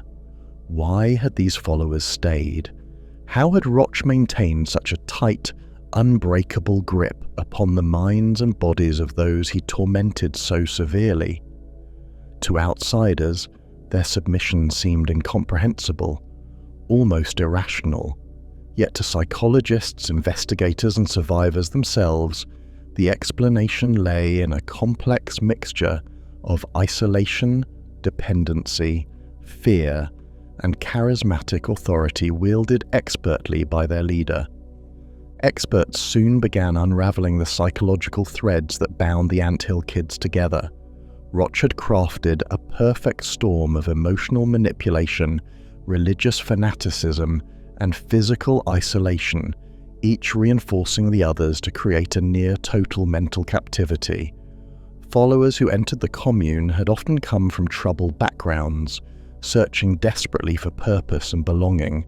Roch, skilled at reading vulnerability, provided precisely that, offering unconditional acceptance, community, and a clear, seemingly divine purpose. His charisma and charm were initially warm and captivating, making new members feel seen, understood, and valued, sometimes for the first time in their lives. But beneath that warmth, Roch swiftly established dominance, systematically isolating followers from their previous lives. He convinced them that the outside world was corrupt, dangerous, destined for destruction. Only within his commune would they find safety, purity, and salvation. Gradually, family ties, friendships, and identities from the past were severed, leaving followers wholly dependent on Roch and each other. Within months, their entire reality revolved solely around his teachings, his punishments, his rare and fleeting approval. Physical exhaustion and deprivation weakened resistance further, while extreme punishments kept followers in a perpetual state of fear. This constant dread, coupled with rare moments of kindness or affection from Roch, produced profound psychological confusion known as trauma bonding. Followers came to interpret his cruelty as evidence of his care, his punishments as proof of their spiritual inadequacy rather than his sadism. As their sense of reality became distorted, leaving grew increasingly impossible. The very thought of escape became unimaginable, even sinful, to those imprisoned by their own devotion. In custody, Roch himself showed no remorse, no acknowledgement of wrongdoing, no empathy for the followers he had abused. Even behind bars, he retained an unnerving calm, maintaining that he had acted solely in accordance with divine instruction. His followers, struggling to recover, had to piece together their shattered identities, confronting the devastating realization of how thoroughly they had been deceived and manipulated. For many, healing would be slow, painful, and incomplete, haunted forever by memories of a life surrendered entirely to one man's cruelty. The wider public, confronted by the details of the case, recoiled in horror, unable to comprehend how such abuses could occur unnoticed within their own society. Media coverage portrayed Roch as a monster, a figure of pure evil. But experts argued that labeling him as monstrous risked oversimplifying the deeper truth of how easily charisma, isolation, and manipulation could combine into destructive cult dynamics. Roch's followers had been ordinary people, driven to extraordinary obedience, not through weakness but through psychological forces anyone could potentially succumb to under the right conditions. Over time, the Anthill Kids became a stark reminder of the human potential for darkness, the vulnerability hidden beneath everyday lives, and the dangers inherent in unquestioning obedience and isolation. Their story raised unsettling questions about freedom, faith, and the seductive power of charismatic leaders who promised meaning at the cost of individual autonomy and humanity itself. Today, the forest cabins stand silent, slowly reclaimed by nature, their walls and roofs collapsing, wood rotting into the damp earth. The site feels heavy, a place marked indelibly by tragedy, cruelty, and loss. Visitors rarely venture here, the quiet wilderness seemingly eager to erase all signs of what happened within its trees. Yet the scars remain, etched into the minds and bodies of survivors who carry the weight of their experiences forever. They move through the world cautiously, their trust in others permanently damaged, haunted by memories they struggle daily to escape. And Roche Thériault, the prophet-turned-captor, became a figure of infamy, his name synonymous with the most profound depths of human cruelty masked by religious fanaticism. In the end, the Anthill Kids Commune became a testament not just to human suffering, but also to human resilience, a story of how power can be abused, how faith can be twisted, and how isolation can breed unthinkable brutality. But most hauntingly of all, it reminds us how easily ordinary men and women can fall beneath the spell of darkness, entrusting their lives to a leader who promised salvation, but delivered only torment. In the expansive plains just outside of Waco, Texas, beneath a sky that stretched endlessly toward horizons blurred by heat and dust, there stood a collection of modest buildings scattered across a gently rising hill known as Mount Carmel. To outsiders, passing swiftly along the narrow farm roads or glimpsing from a distance, it seemed little more than an isolated commune, one of many dotting the vast Texan landscape, its low buildings and weathered wooden walls modest and unassuming. Yet within the boundaries of that sprawling property, surrounded by scrub brush, dry grass, and the stubborn, twisted oaks of central Texas, a community quietly thrived, driven by fierce devotion and an unshakable certainty of imminent apocalypse. This was the home of the branch Davidians, a small religious group rooted deeply in the Adventist tradition, but splintered off and reshaped by the magnetic presence of a singular man, David Koresh. To the believers who lived there, Koresh was no ordinary preacher. He was a Messiah, the Lamb prophesied in the Book of Revelation, chosen by God to unlock the mysteries hidden within Scripture, particularly the enigmatic 7 seals, the cryptic keys to the final judgment of humanity. His followers trusted him implicitly, drawn to his intense charisma, his passionate interpretations of biblical prophecy, and the sheer confidence with which he spoke about the world's approaching end. David Koresh was not always David Koresh. Born Vernon Wayne Howell in 1959, he grew up restless and introspective, struggling in school, isolated by dyslexia, and a deeply religious temperament. His formative years were marked by the frustration of feeling different, apart from peers, misunderstood by elders, and driven by a profound sense of spiritual destiny that remained undefined yet compelling. Vernon searched desperately for purpose, his childhood punctuated by fervent prayers and visions that hinted at a special calling.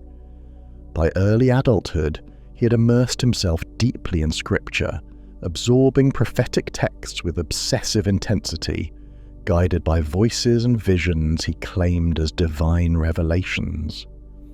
His journeys brought him into contact with the branch Davidians, a small splinter group from the Seventh-day Adventists, already living quietly on the outskirts of Waco. He joined them at Mount Carmel, a compound named after the biblical mountain where the prophet Elijah had once confronted false prophets. It was a place destined, in Koresh's vision, to witness another epic confrontation, this one marking the end of days. Inside Mount Carmel, Koresh quickly emerged as a powerful presence. He was lean, intense, his piercing eyes framed by wire-rimmed glasses, his dark hair worn long in imitation of biblical figures. He often dressed simply, in faded jeans and t-shirts, exuding a charismatic blend of humility and authority. His manner could shift seamlessly between gentle preacher and fiery prophet, between soft-spoken confidant and thunderous leader. The community members found themselves drawn irresistibly to his teachings, hanging on to his every word. captivated by his encyclopedic recall of scripture, his ability to interweave complex biblical imagery with real-world urgency, and his confident promises that he alone held the keys to salvation. It was Koresh's interpretations of the Bible's apocalyptic texts, particularly the Book of Revelation, that most electrified his congregation. Night after night, inside the communal meeting hall at Mount Carmel, Koresh gathered his flock seated upon worn wooden benches to share his revelations. His sermons, often lasting for hours, blended passages from Revelation, Isaiah, Daniel, and Ezekiel, explaining how each prophetic image fit neatly into the timeline of the coming Armageddon. He detailed the 7 seals, mysterious symbols from the Book of Revelation, whose meanings, he claimed, were revealed to him personally by God. With each sermon, Koresh's narrative grew more detailed, more urgent, and his followers listened intently, their faces illuminated by flickering lamps, hearts beating faster as they realized the end was not some abstract concept, but a real and imminent event. To them, these were not simply Bible studies. They were preparations, training sessions for the ultimate spiritual confrontation. Yet, it was not only spiritual preparation Koresh preached. He insisted on physical readiness as well, urging his community to embrace discipline and training, both to survive persecution and to fulfill biblical prophecy. Followers woke early each day following rigorous routines designed by Koresh himself.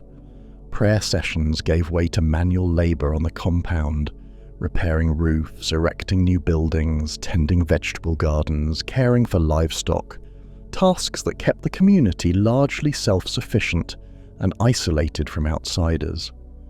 Life inside Mount Carmel was disciplined, rigorous, marked by communal meals, long Bible studies, prayer circles, and intensive physical labor.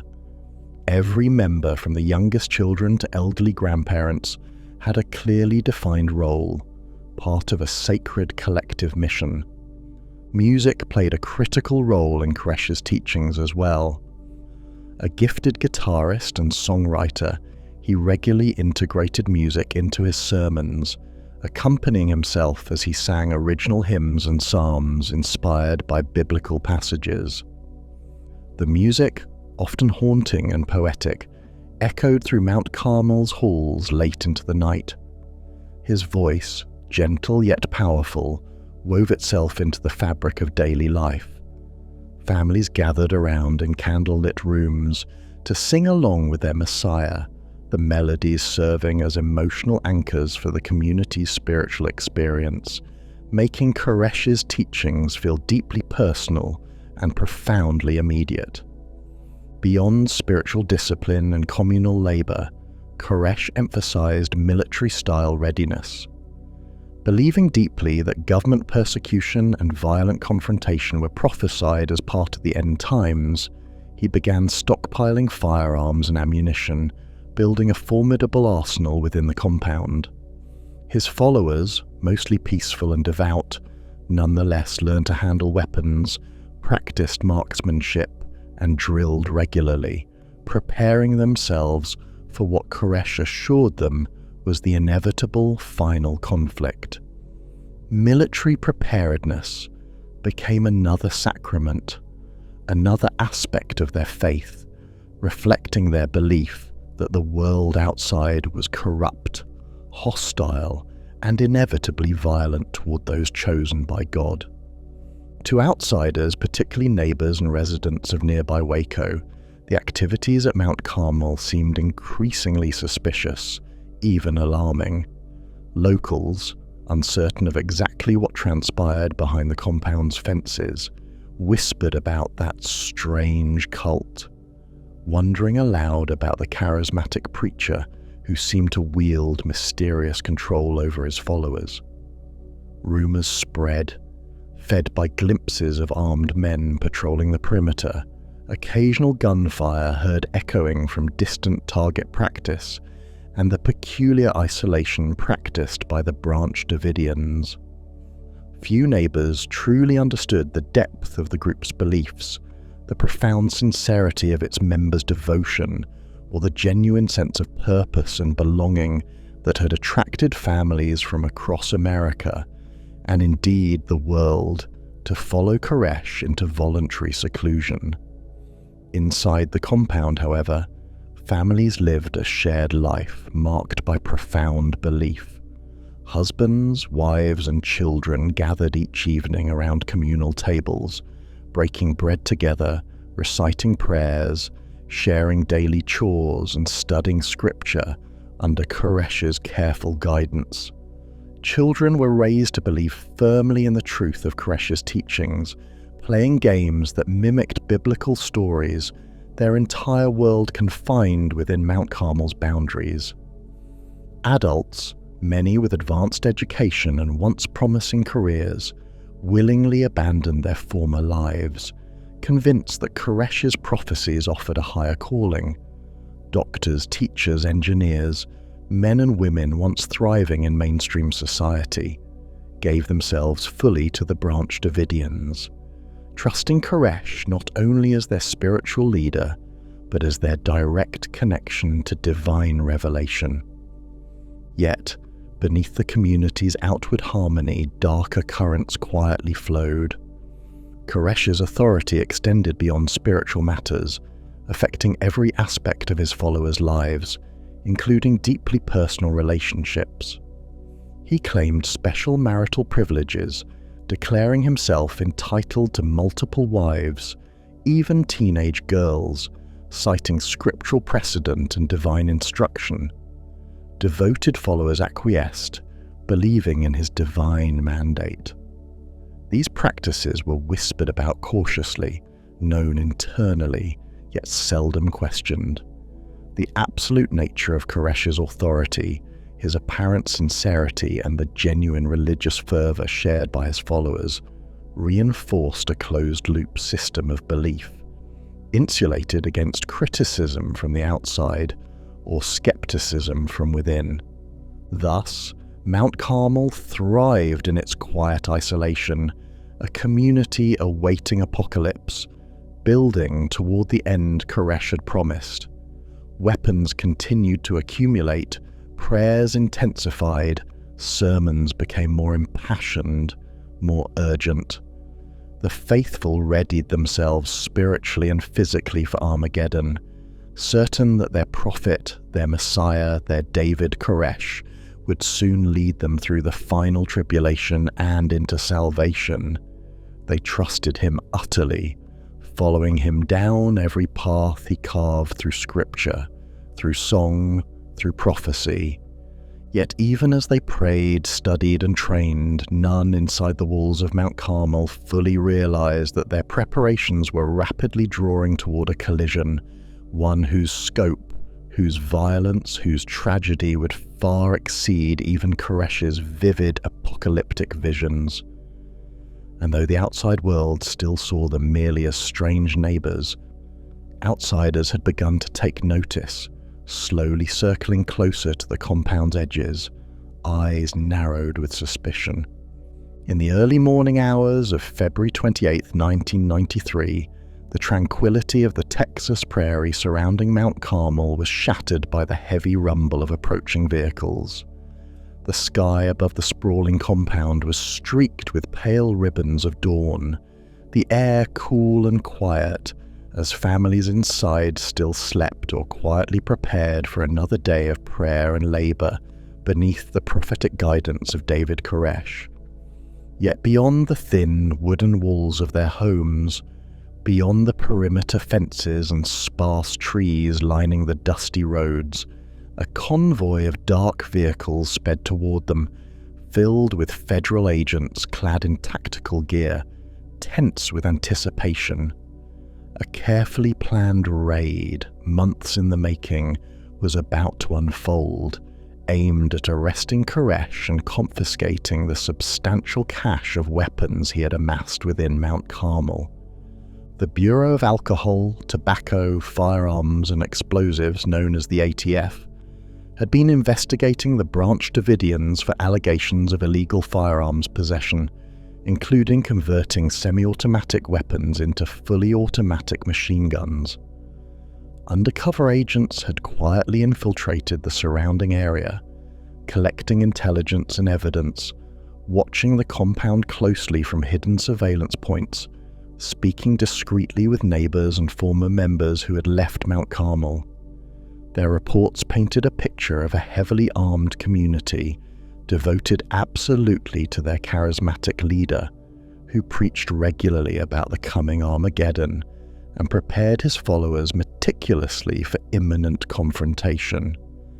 As dawn broke over Mount Carmel, federal agents converged swiftly upon the property, a coordinated team numbering nearly 100 strong, arriving in cattle trucks and unmarked vehicles, armored and alert.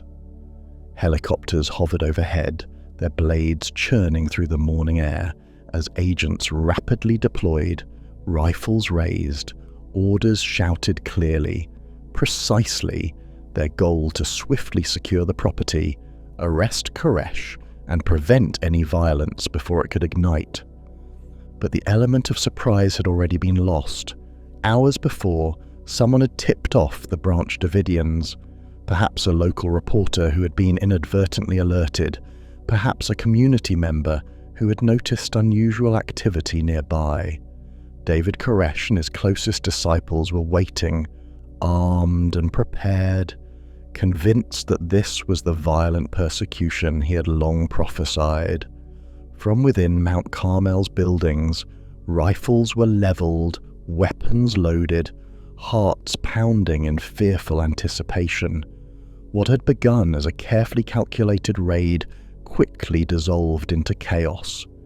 The precise details of who fired first remained tangled in conflicting reports, accusations, and counterclaims.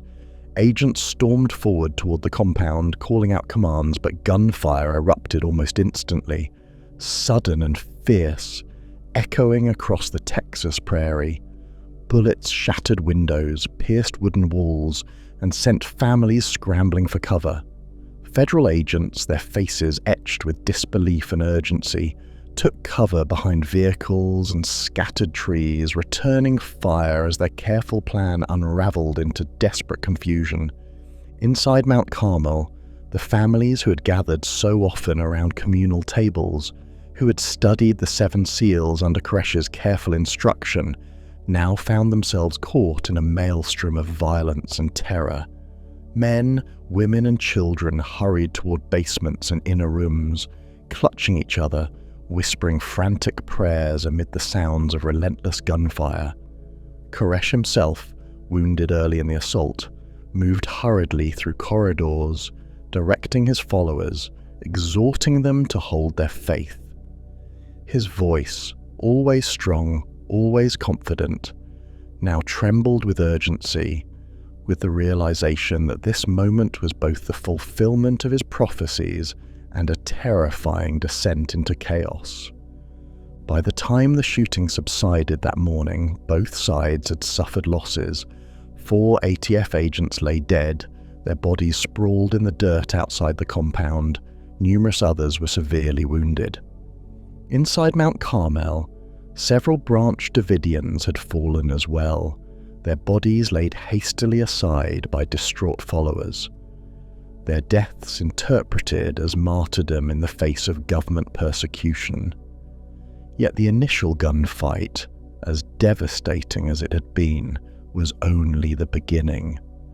What followed would stretch out into a grueling 51-day standoff, a siege that would grip America and the world, broadcast live into millions of homes, and ultimately climax in a tragedy whose shocking images would linger forever in national memory. In the immediate aftermath of the failed raid, the FBI assumed control of the scene, deploying negotiators and tactical units to the perimeter of Mount Carmel. They quickly established a containment zone, setting up command centers, field tents and sniper positions, attempting to establish dialogue with Koresh and his followers through telephone lines hastily installed around the property. Inside, the Branch Davidians barricaded themselves further, sealing off windows, stacking furniture against doors, readying their hearts and souls for a siege they believed was not only inevitable, but divinely ordained.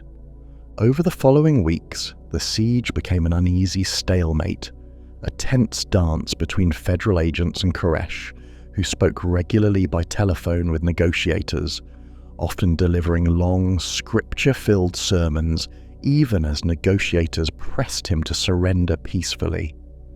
The FBI team, desperate for resolution, grappled with profound confusion and frustration.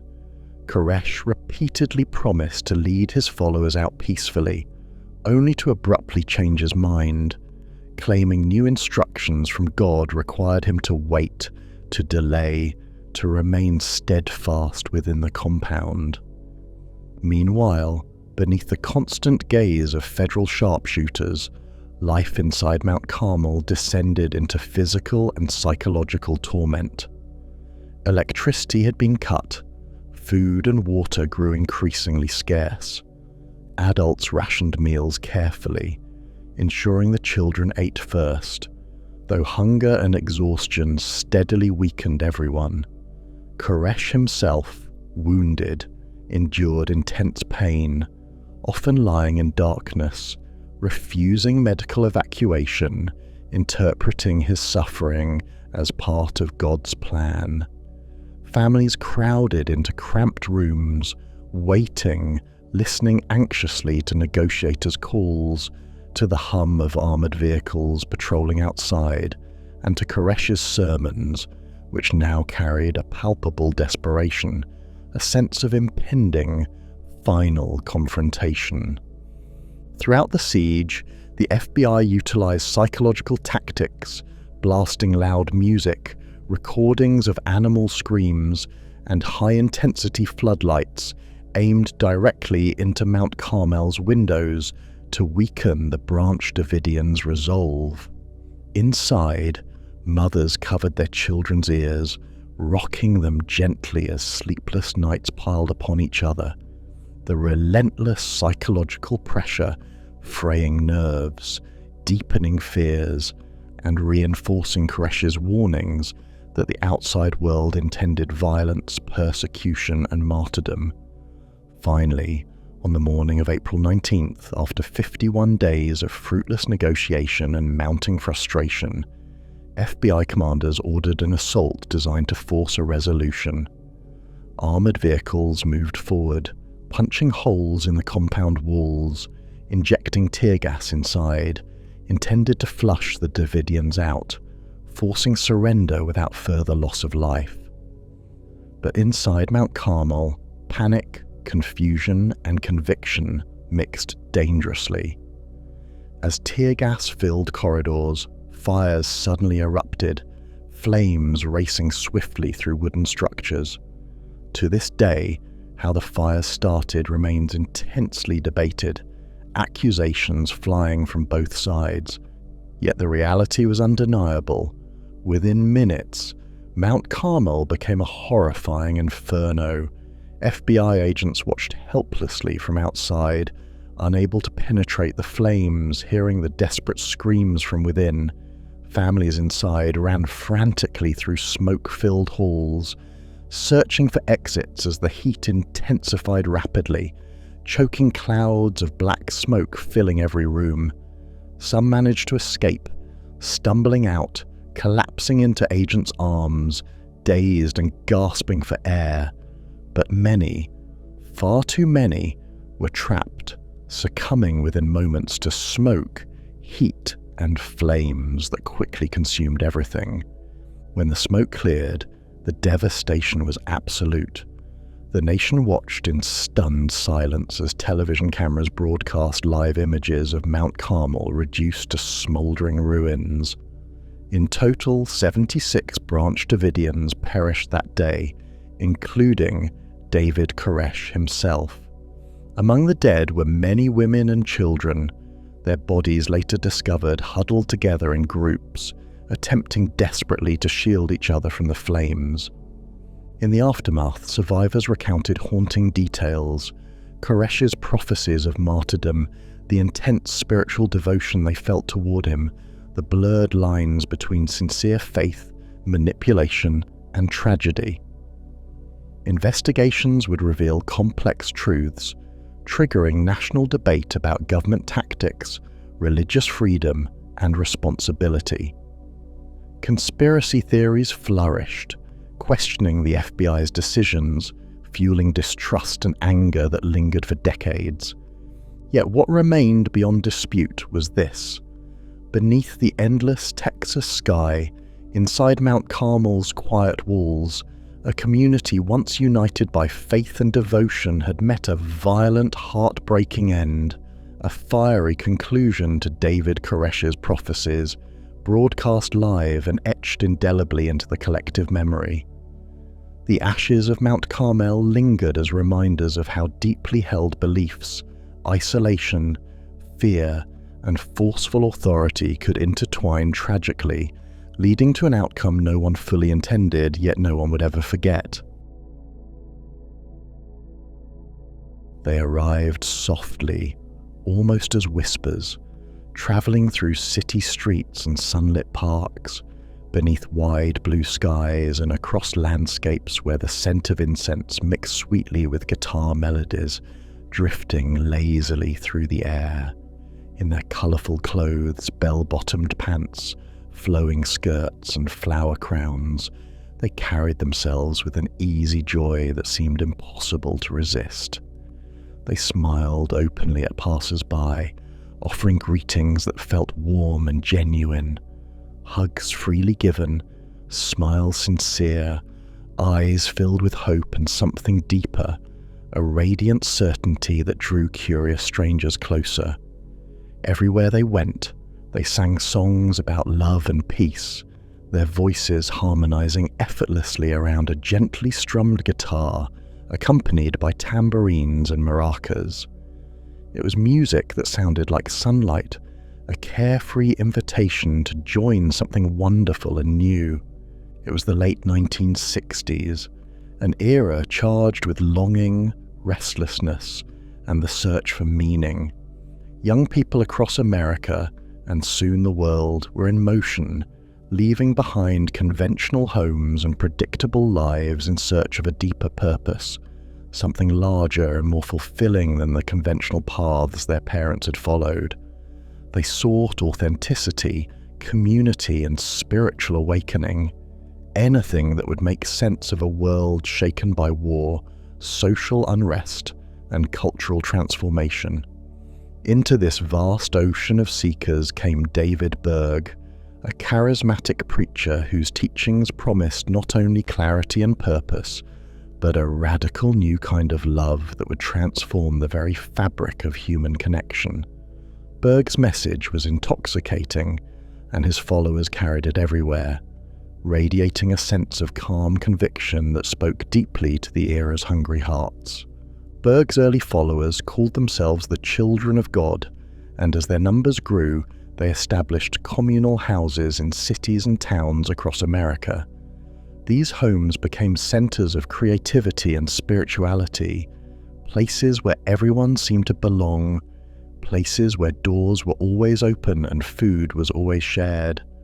The walls inside these homes were painted with vibrant murals of rainbows, doves, and peace signs, symbols that echoed the hopes of a generation determined to change the world.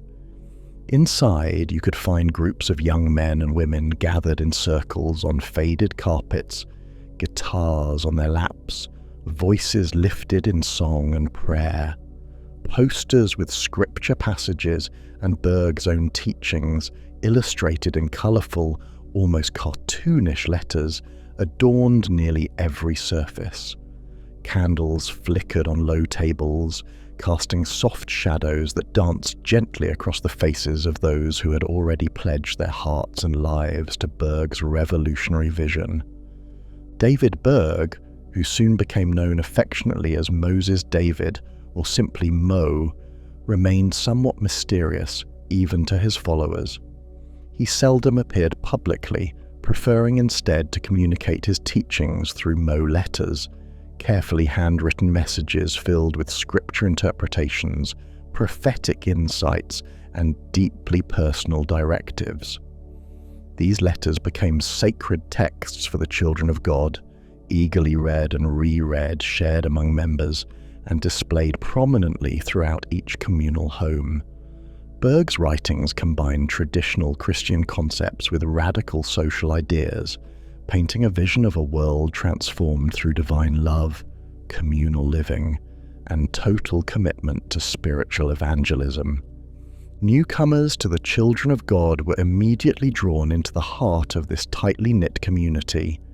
They were welcomed warmly, enveloped by open arms, friendly embraces, and sincere invitations to share meals, music, and spiritual conversations.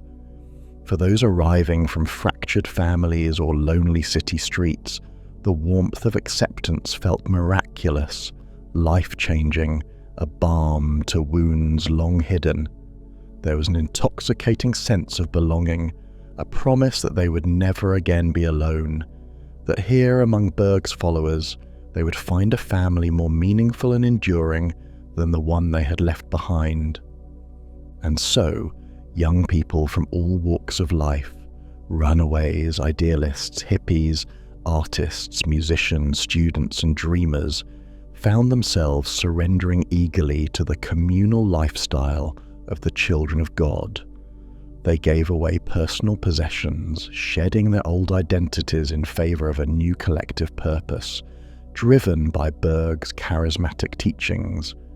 Each day began and ended with communal prayer circles, emotional gatherings filled with heartfelt testimony, shared tears, joyful singing, and fervent declarations of commitment. Everyone was encouraged to express their deepest thoughts, fears, hopes, and dreams openly, assured that within this family, judgment would never intrude. Every aspect of life in these communal homes was designed to reinforce their spiritual mission. Work, worship, and leisure became seamlessly integrated into one shared experience. Members took turns preparing communal meals, gathering fresh ingredients from neighborhood markets, gardens, or donated supplies. Meals were eaten together, often accompanied by scripture readings or songs of gratitude. Even mundane chores, washing dishes, sweeping floors, folding laundry, were transformed into acts of devotion, opportunities to serve God through humble service to the group. But the central focus, the heartbeat of Berg's vision, remained the act of evangelism itself. Members spent long hours each day in the streets and public squares, spreading Berg's teachings through passionate preaching and heartfelt testimonies. They distributed pamphlets, beautifully illustrated booklets filled with Berg's Mo letters and scriptural insights, carefully crafted to resonate with the era's disillusioned youth. Music was their most powerful tool. Small groups of guitarists and singers performed spontaneously on street corners, in parks near universities, and wherever people gathered. They sang about peace, love, salvation, and the urgent need for spiritual awakening, their harmonies drifting gently on the air, capturing the attention of curious passers-by who paused to listen and sometimes stayed to hear more.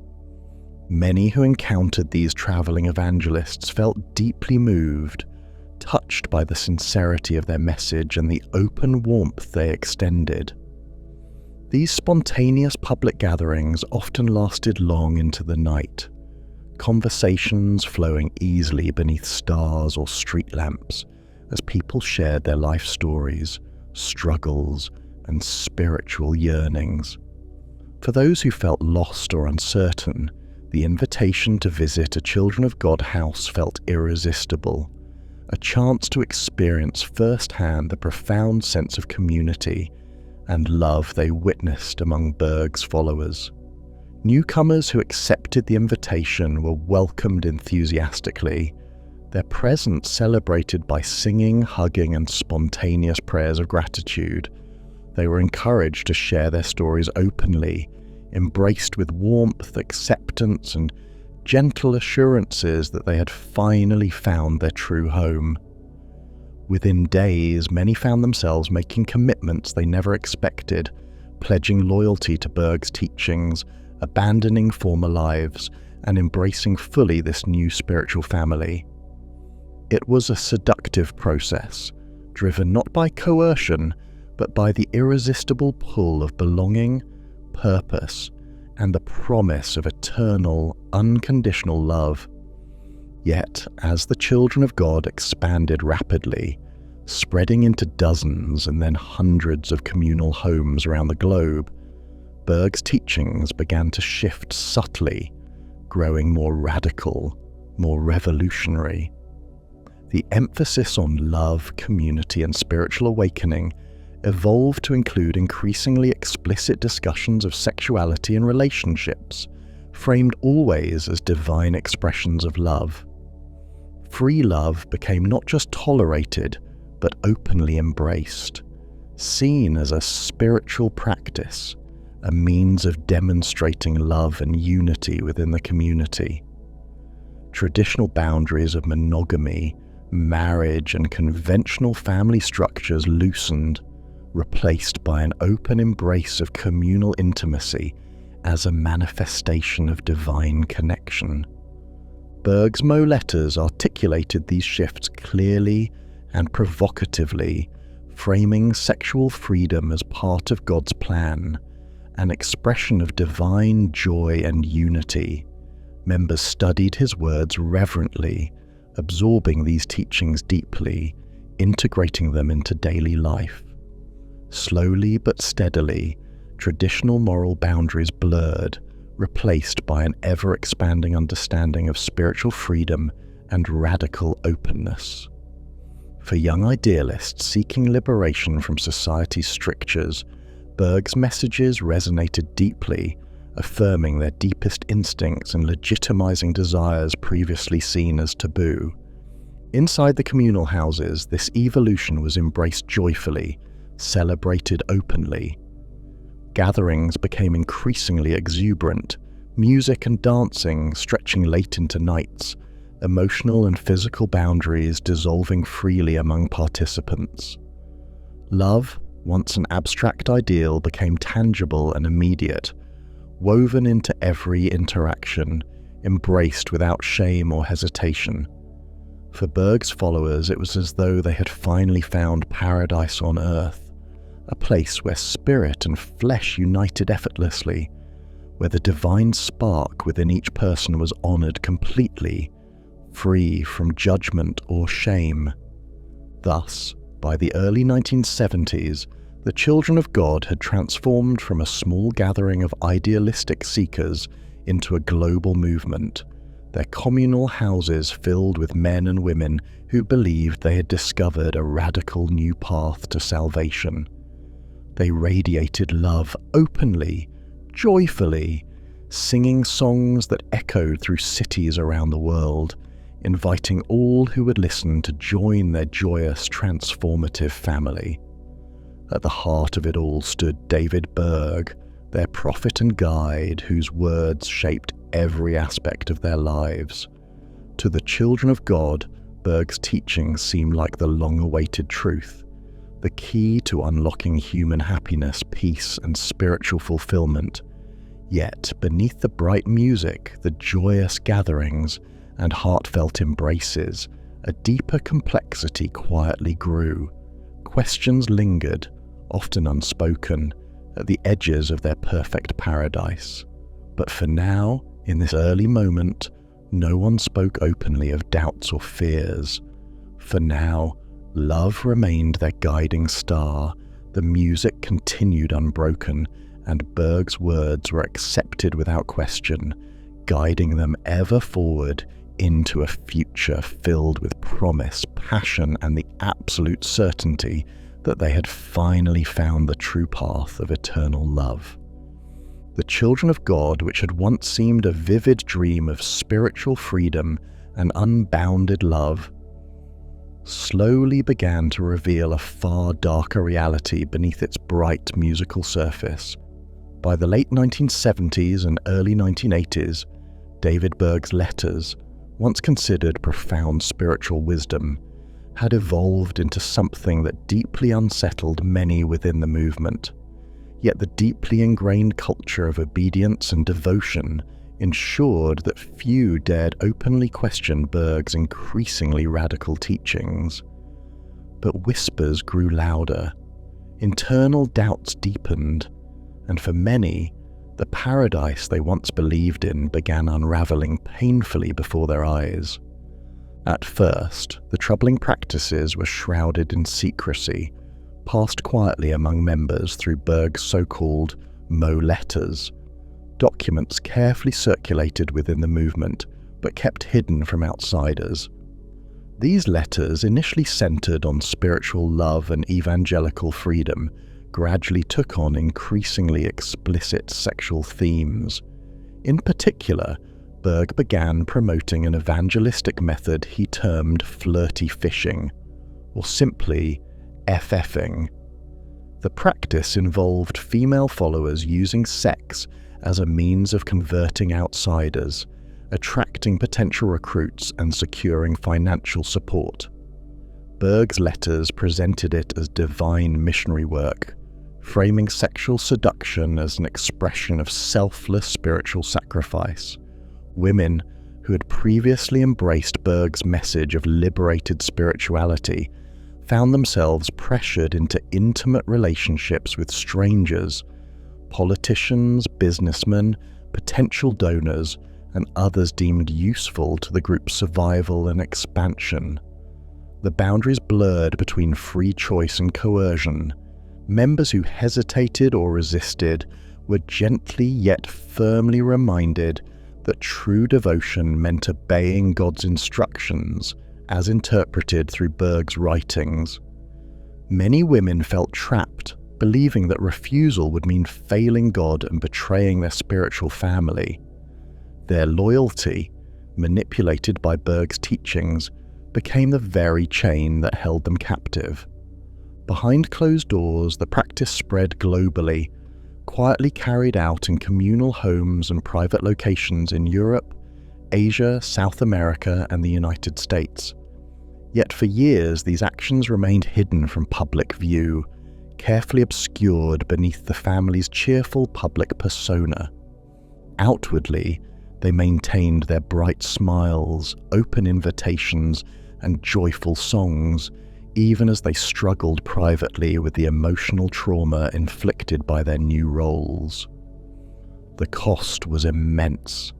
Relationships fractured, mental health suffered, and countless members silently carried burdens of guilt, shame, and confusion. Meanwhile, Berg's teachings took an even darker turn as he began openly advocating for breaking down traditional sexual boundaries within family structures. His letters began subtly suggesting that intimacy within biological families was acceptable, even spiritually enlightened. The disturbing implications were carefully couched in spiritual language, but members clearly understood the message. Boundaries dissolved alarmingly within communal houses, and troubling behaviors involving minors became normalized through the distorted interpretation of Berg's directives. Children born into the group knew nothing else. They grew up immersed entirely in a world defined by Berg's beliefs, isolated from outside society, their entire moral framework shaped by the warped spirituality within their closed communities. Abuse was framed as divine love, indoctrination presented as education, and obedience demanded without question. From an early age, children were taught never to speak about internal practices to outsiders, creating a profound secrecy that silenced any potential for escape or intervention. Over time, a few brave individuals, often deeply wounded and desperate, managed to break away from the group, fleeing quietly from communal homes, driven by instinctual revulsion at practices they could no longer rationalize or endure. Their departures were undertaken at great personal risk. Isolated and unfamiliar with the outside world, many had no connections, money, or support systems. Yet they summoned courage from desperation, escaping into an uncertain future rather than remain trapped within the spiritual family that had betrayed their trust. Slowly, these defectors began sharing their stories privately, first in hushed conversations with outsiders, and eventually publicly, driven by the conviction that truth must finally break through the silence. The stories they revealed were harrowing, filled with accounts of systematic sexual abuse, psychological manipulation, exploitation, and forced submission. Their testimonies provided damning insights into a group whose idealistic public image masked practices of cruelty and manipulation, sanctioned directly by Berg's own teachings. Authorities, initially skeptical, soon realized the seriousness of these allegations.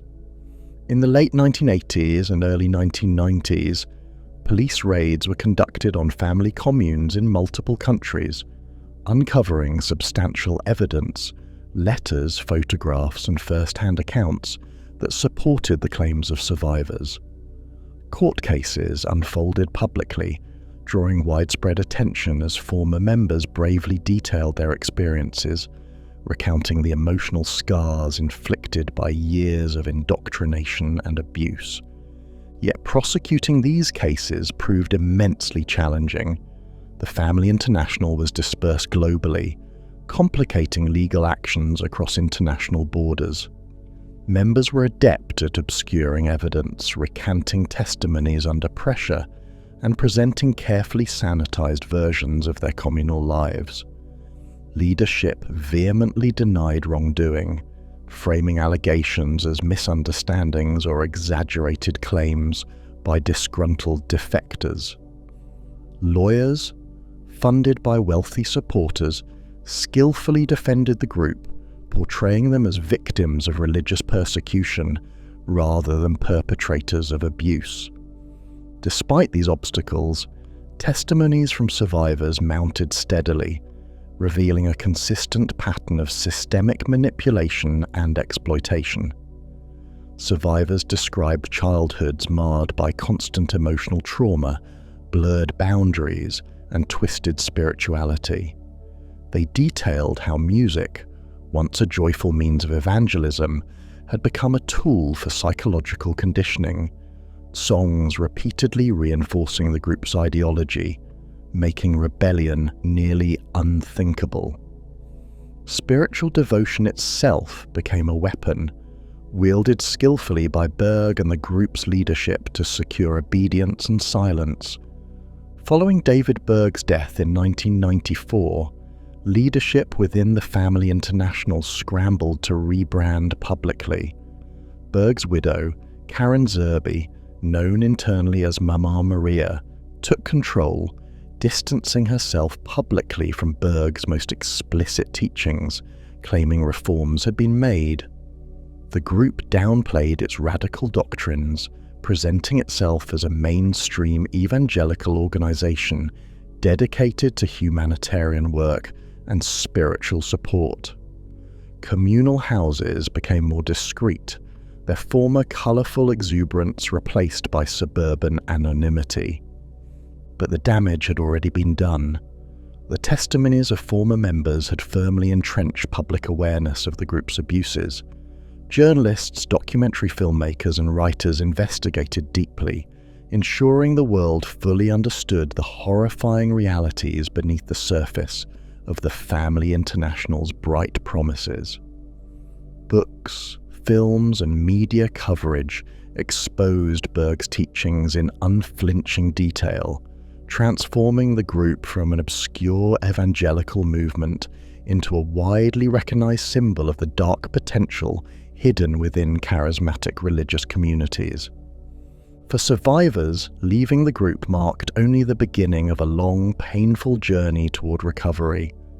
many struggled profoundly to rebuild their lives, haunted by emotional scars and distorted understandings of intimacy, trust, and personal boundaries.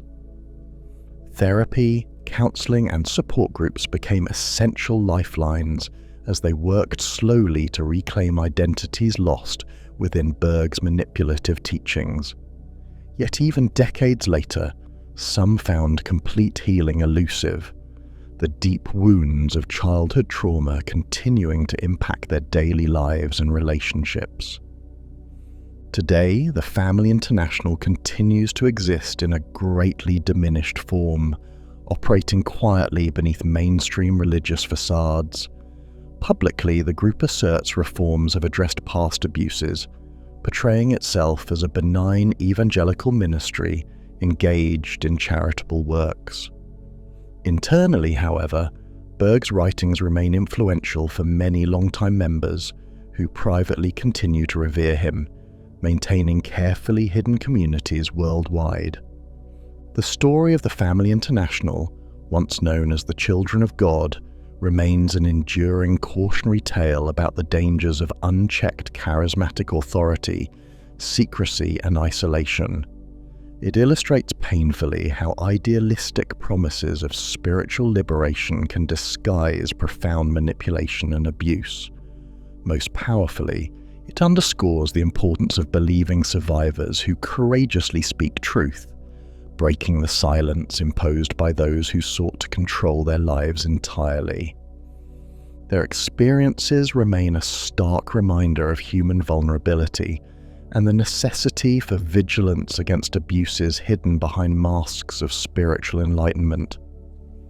The voices of survivors continue advocating for awareness and accountability, determined to ensure future generations never experience similar horrors. They stand as living testimonies to resilience, courage, and the indomitable human spirit, emerging from darkness to reclaim their stories, identities, and lives from those who once sought to erase them.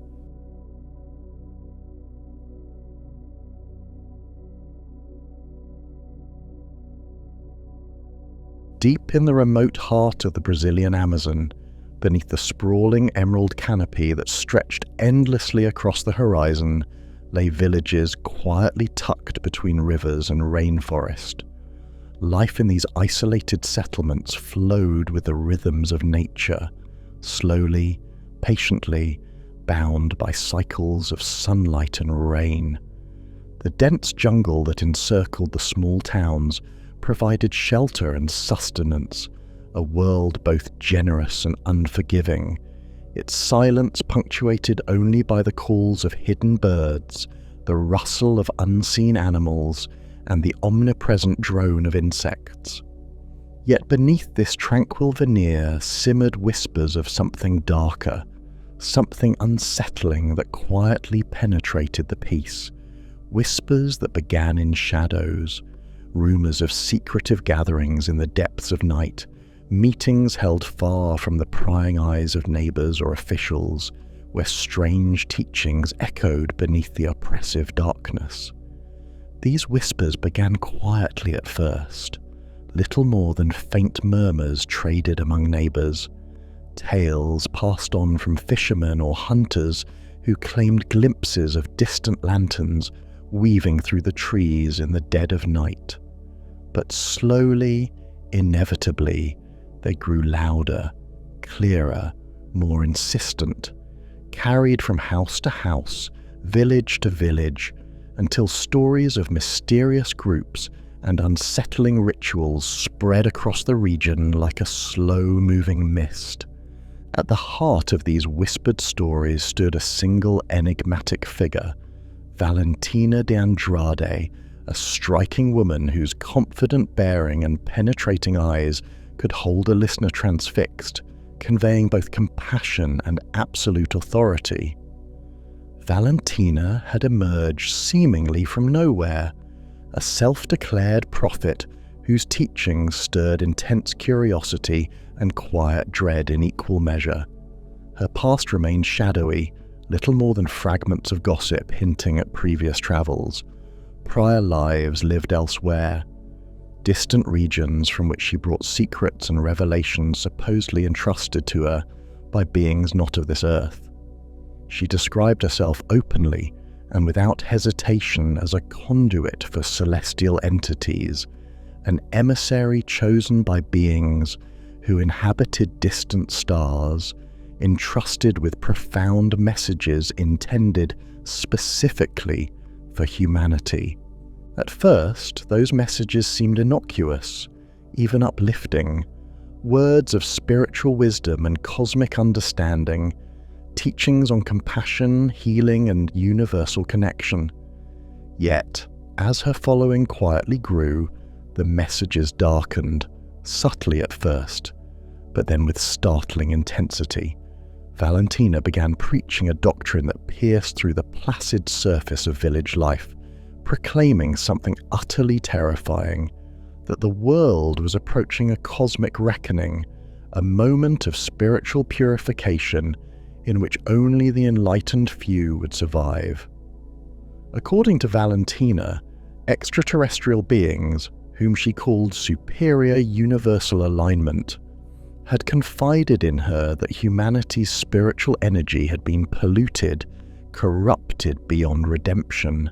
Salvation, she declared, was available only to those who could understand and embrace the new truths being revealed through her, messages given by beings whose wisdom far exceeded human comprehension.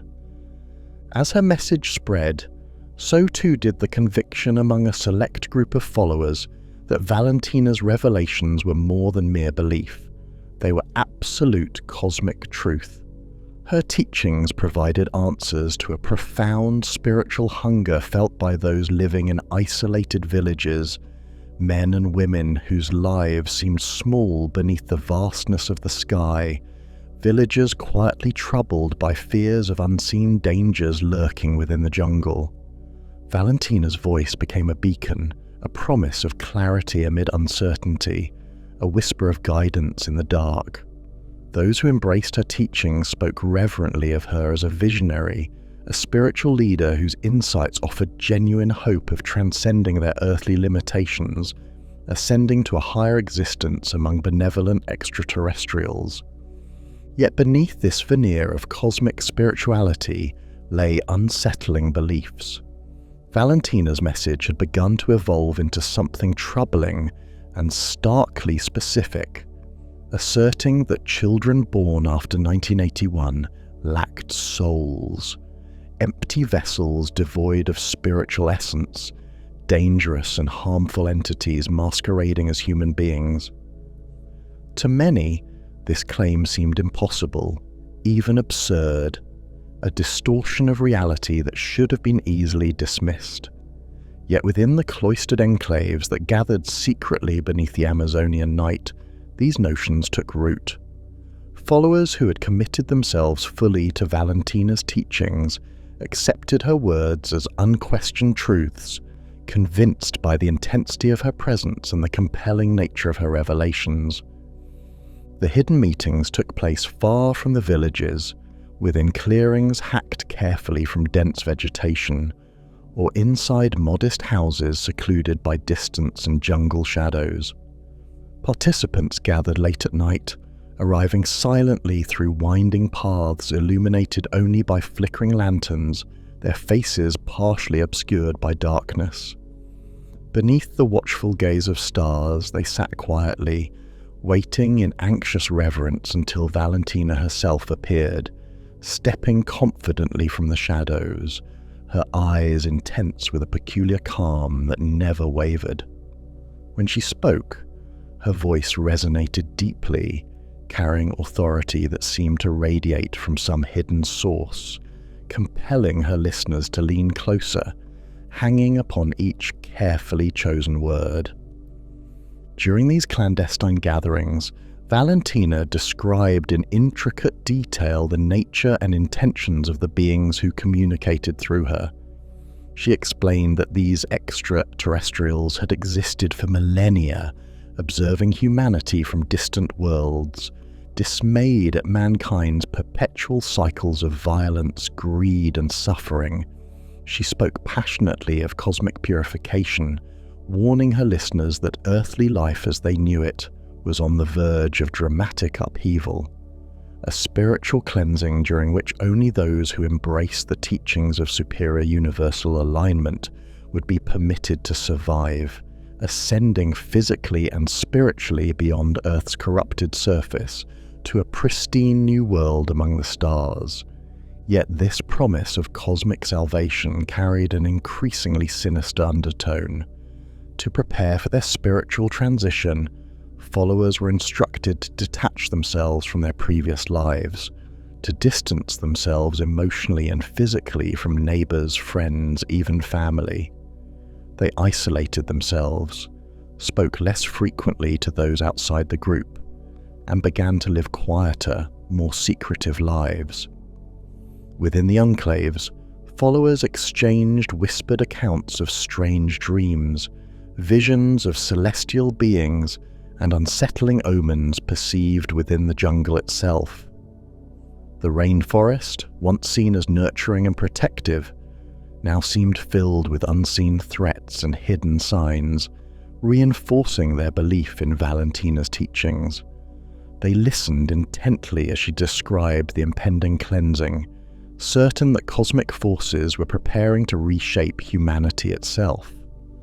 The rituals performed in these hidden enclaves became increasingly elaborate and symbolic, intended to demonstrate readiness for the cosmic transition. Ceremonies commenced in silence, punctuated only by whispered invocations of alien beings who were believed to be observing from afar. Participants recited messages that Valentina claimed had been dictated to her directly by these entities, phrases whose precise meaning remained obscure, yet held powerful emotional resonance. Around ceremonial fires, followers quietly repeated these alien messages, their voices mingling with the humming insects, creating a rhythmic chant that reverberated through the dense jungle. In these moments, beneath the watchful stars, their faces illuminated by firelight, believers felt powerfully united, certain they had discovered something profound and transformative.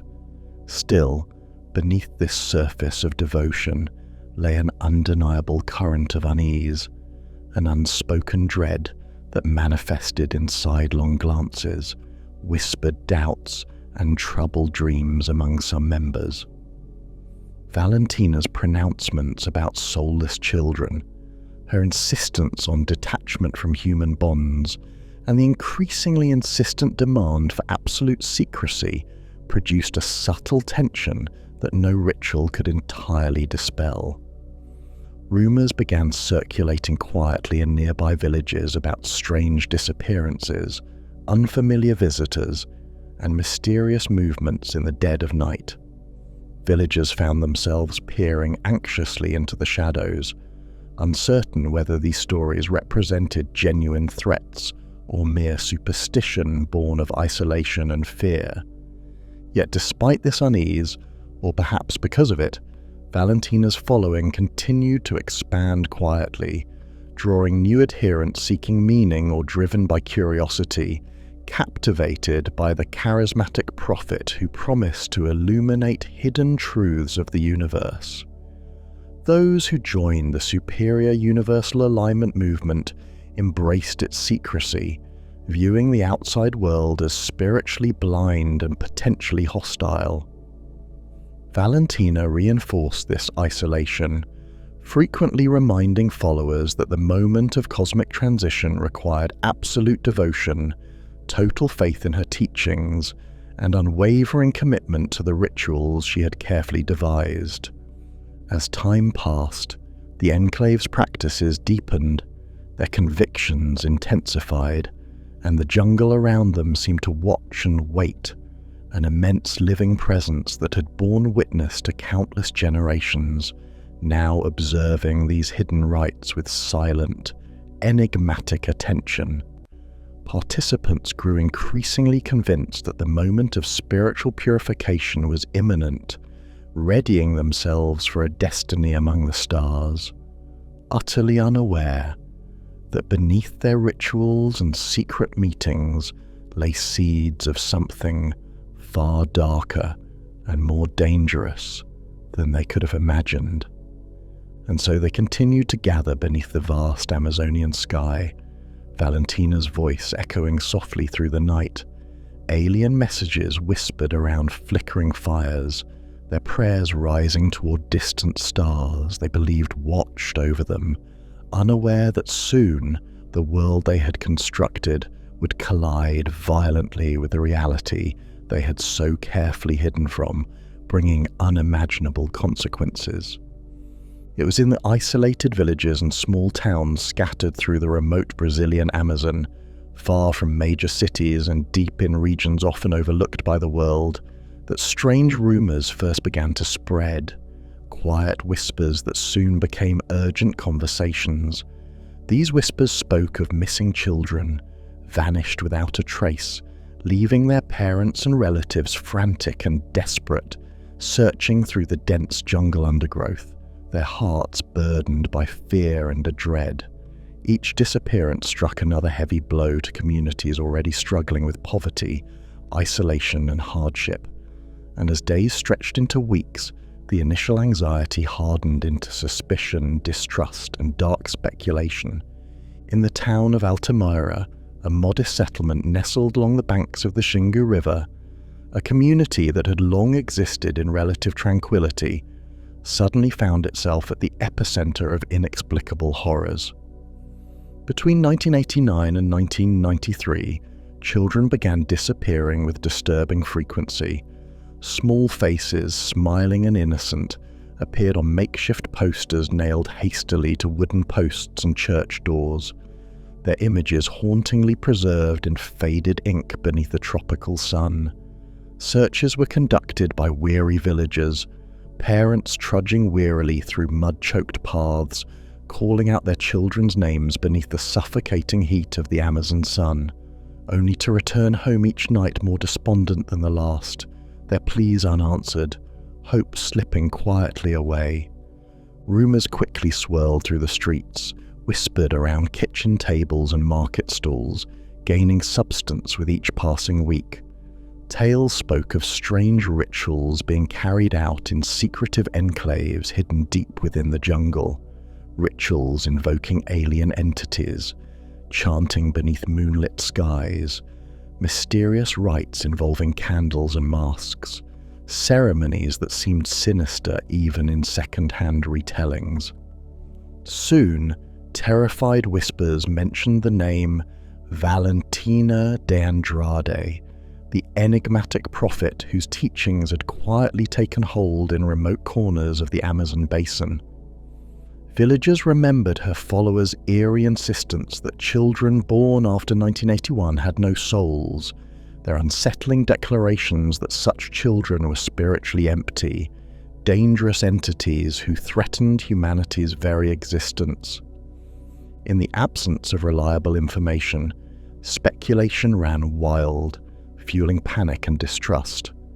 Yet for a long time, local authorities seemed hesitant to investigate deeply, responding slowly, if at all, to villagers' increasingly urgent pleas for assistance. In these isolated communities, police presence was thin, resources scarce, and local officials sometimes reluctant to pursue troubling claims against influential community figures or powerful outsiders.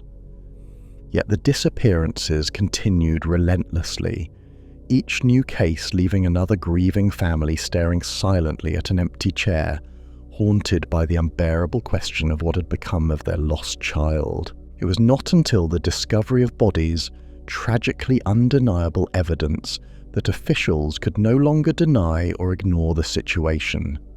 In remote locations along the riverbanks and dense jungle clearings, police began uncovering remains, each discovery more unsettling than the last.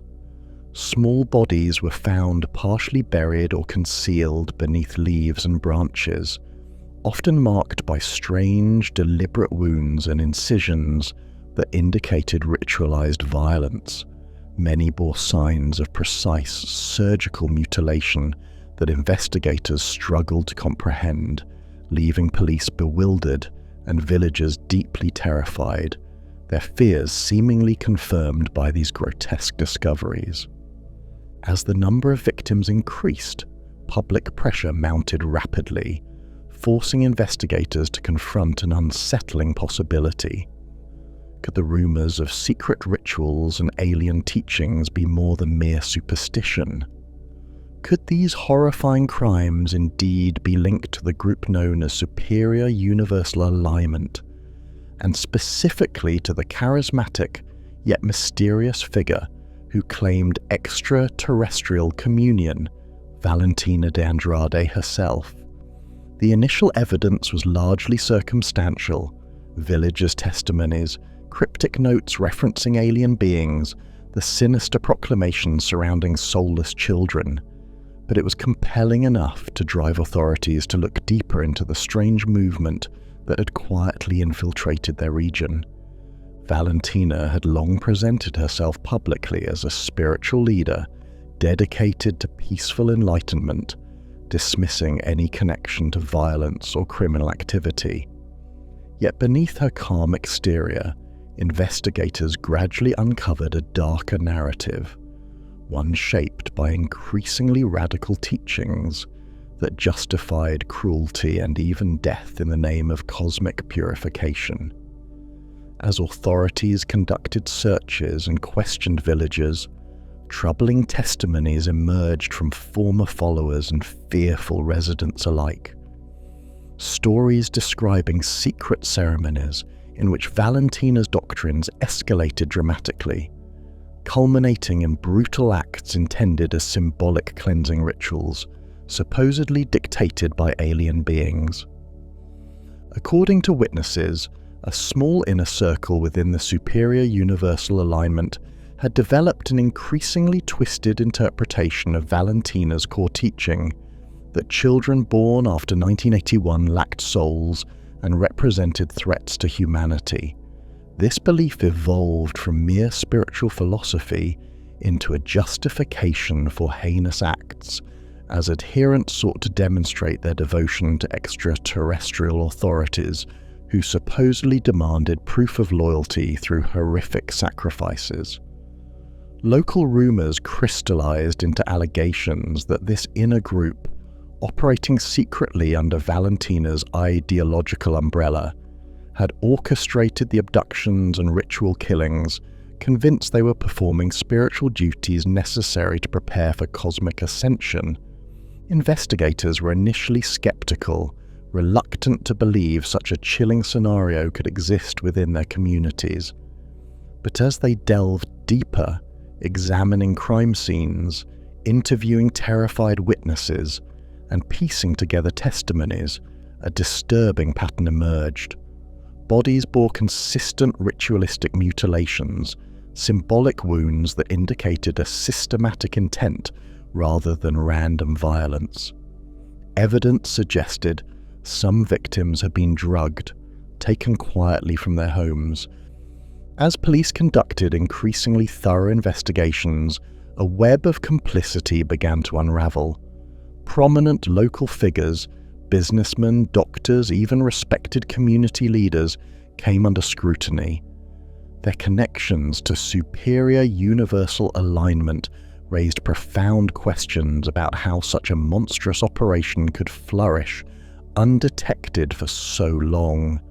Suspicions deepened further when several witnesses accused influential local officials of actively participating in or covering up crimes, obstructing investigations, or protecting perpetrators due to personal affiliations or fear of retaliation. When trials finally commenced, years after the first disappearances, they exposed a truth that surpassed even villagers' darkest fears. Courtroom testimonies painted a picture of a tightly knit criminal conspiracy cloaked in spiritual language, exploiting faith and trust to commit atrocities with near impunity. Witnesses described chilling scenes of masked rituals, chants invoking alien entities, sacrifices performed beneath starry skies, moments in which the ordinary boundaries between reality and nightmare seemed disturbingly fluid. Prosecutors argued convincingly that Valentina's teachings had been deliberately manipulated to justify systematic abductions and ritual killings, carried out by individuals convinced of their spiritual righteousness, insulated by wealth, influence, and local corruption. Valentina herself steadfastly denied personal involvement, claiming ignorance of any criminal activities committed by followers. Yet her charismatic leadership undeniably inspired the core doctrines that justified atrocities. Although direct evidence linking her to specific crimes remained elusive, prosecutors insisted her teachings had clearly fostered the conditions necessary for violence, creating a dangerous ideological climate that allowed perpetrators to rationalize horrific acts. When sentences were finally handed down, several local figures and followers received lengthy prison terms for their roles in the crimes. Yet the trials provided little satisfaction or healing for the grieving families who had endured years of anguish, suspicion, and community division. The region remained scarred, haunted by the memories of innocence betrayed, trust broken, and unthinkable cruelty committed beneath the guise of spiritual enlightenment. Today, the legacy of superior universal alignment continues to cast a dark shadow over rural Brazil, a stark reminder of how easily spiritual yearning can be twisted into violence, how isolation and poverty create vulnerabilities that cunning manipulators exploit. The Amazon's lush beauty, its rivers shimmering beneath golden sunsets, its jungle alive with hidden creatures and mysteries, now serves as a poignant backdrop for memories of lost children, desperate searches, and unimaginable grief. Villagers still speak quietly of those years, reluctant to reopen wounds that never fully healed, forever wary of the charismatic prophets who arrive promising clarity, yet deliver only sorrow. And amid this lingering sorrow, the region lives with unanswered questions about how such cruelty remained hidden for so long, about the tangled roots of belief and violence, and about the disturbing capacity of human beings to harm each other in pursuit of spiritual perfection. For those who lived through it, the story of superior universal alignment remains a dark, cautionary tale, a warning about the perilous borderlands where faith, fear, and fanaticism converge beneath the silent, watchful gaze of the Amazonian stars. In the pale hours before dawn, while the surrounding world still slept in darkness, soft footsteps moved quietly along dirt paths that wound between rustic farmhouses and barns, scattered across green hillsides. Gentle murmurs drifted into the cool morning air as doors creaked open, and men, women, and children stepped out beneath fading stars to begin their daily rituals. The air was crisp, laced with the scent of dew-drenched grass, freshly turned soil, and the distant aroma of baking bread escaping from stone ovens already glowing warm in communal kitchens. These communities, known collectively as the 12 tribes, existed quietly and discreetly, spread across continents yet seemingly untouched by the relentless passage of modern time. Their farms, simple yet meticulously maintained, dotted remote countrysides in North America, Europe, South America, Australia, and beyond, each one blending seamlessly into its rural landscape as though carved by hand directly from the earth. Here, life unfolded according to rhythms ancient yet precise, dictated by scriptures drawn primarily from the Old Testament and interpreted strictly through the teachings of charismatic leaders, known simply as tribal elders. Members of the 12 tribes adhered strictly to traditional dress, rejecting modern fashion and embracing a deliberately modest appearance that echoed biblical times. Men wore thick, carefully groomed beards, their clothing plain and sturdy, often homespun trousers held up by suspenders, simple shirts made of rough linen or wool, sleeves rolled high for manual labour. Women wore long dresses in muted colours, their hair covered with kerchiefs or scarves that signified modesty and submission. Even the youngest children were dressed plainly, their small figures moving quietly among adults as they absorbed from infancy the discipline and humility central to community life. At the heart of the 12 tribes' daily existence was the profound belief that living together in complete unity, free from private ownership or individual ambition, represented the purest expression of faithfulness to God's commandments. Individual possessions were surrendered willingly to the community upon joining, each member relinquishing claims to personal wealth or property in favour of shared ownership. This communal sharing extended beyond mere possessions. It defined every aspect of daily life: meals, chores, child-rearing, worship. Each responsibility was collective, governed by an unwavering principle of mutual dependence and total obedience to elders whose words carried the weight of divine authority. Early each morning, the communities gathered for prayer, members assembling in simple wooden meeting halls or communal dining rooms, where flickering candles illuminated the faces of men, women, and children, kneeling together on polished wooden floors. Voices rose softly, murmuring prayers and psalms as dawn slowly illuminated fields stretching out to distant hills.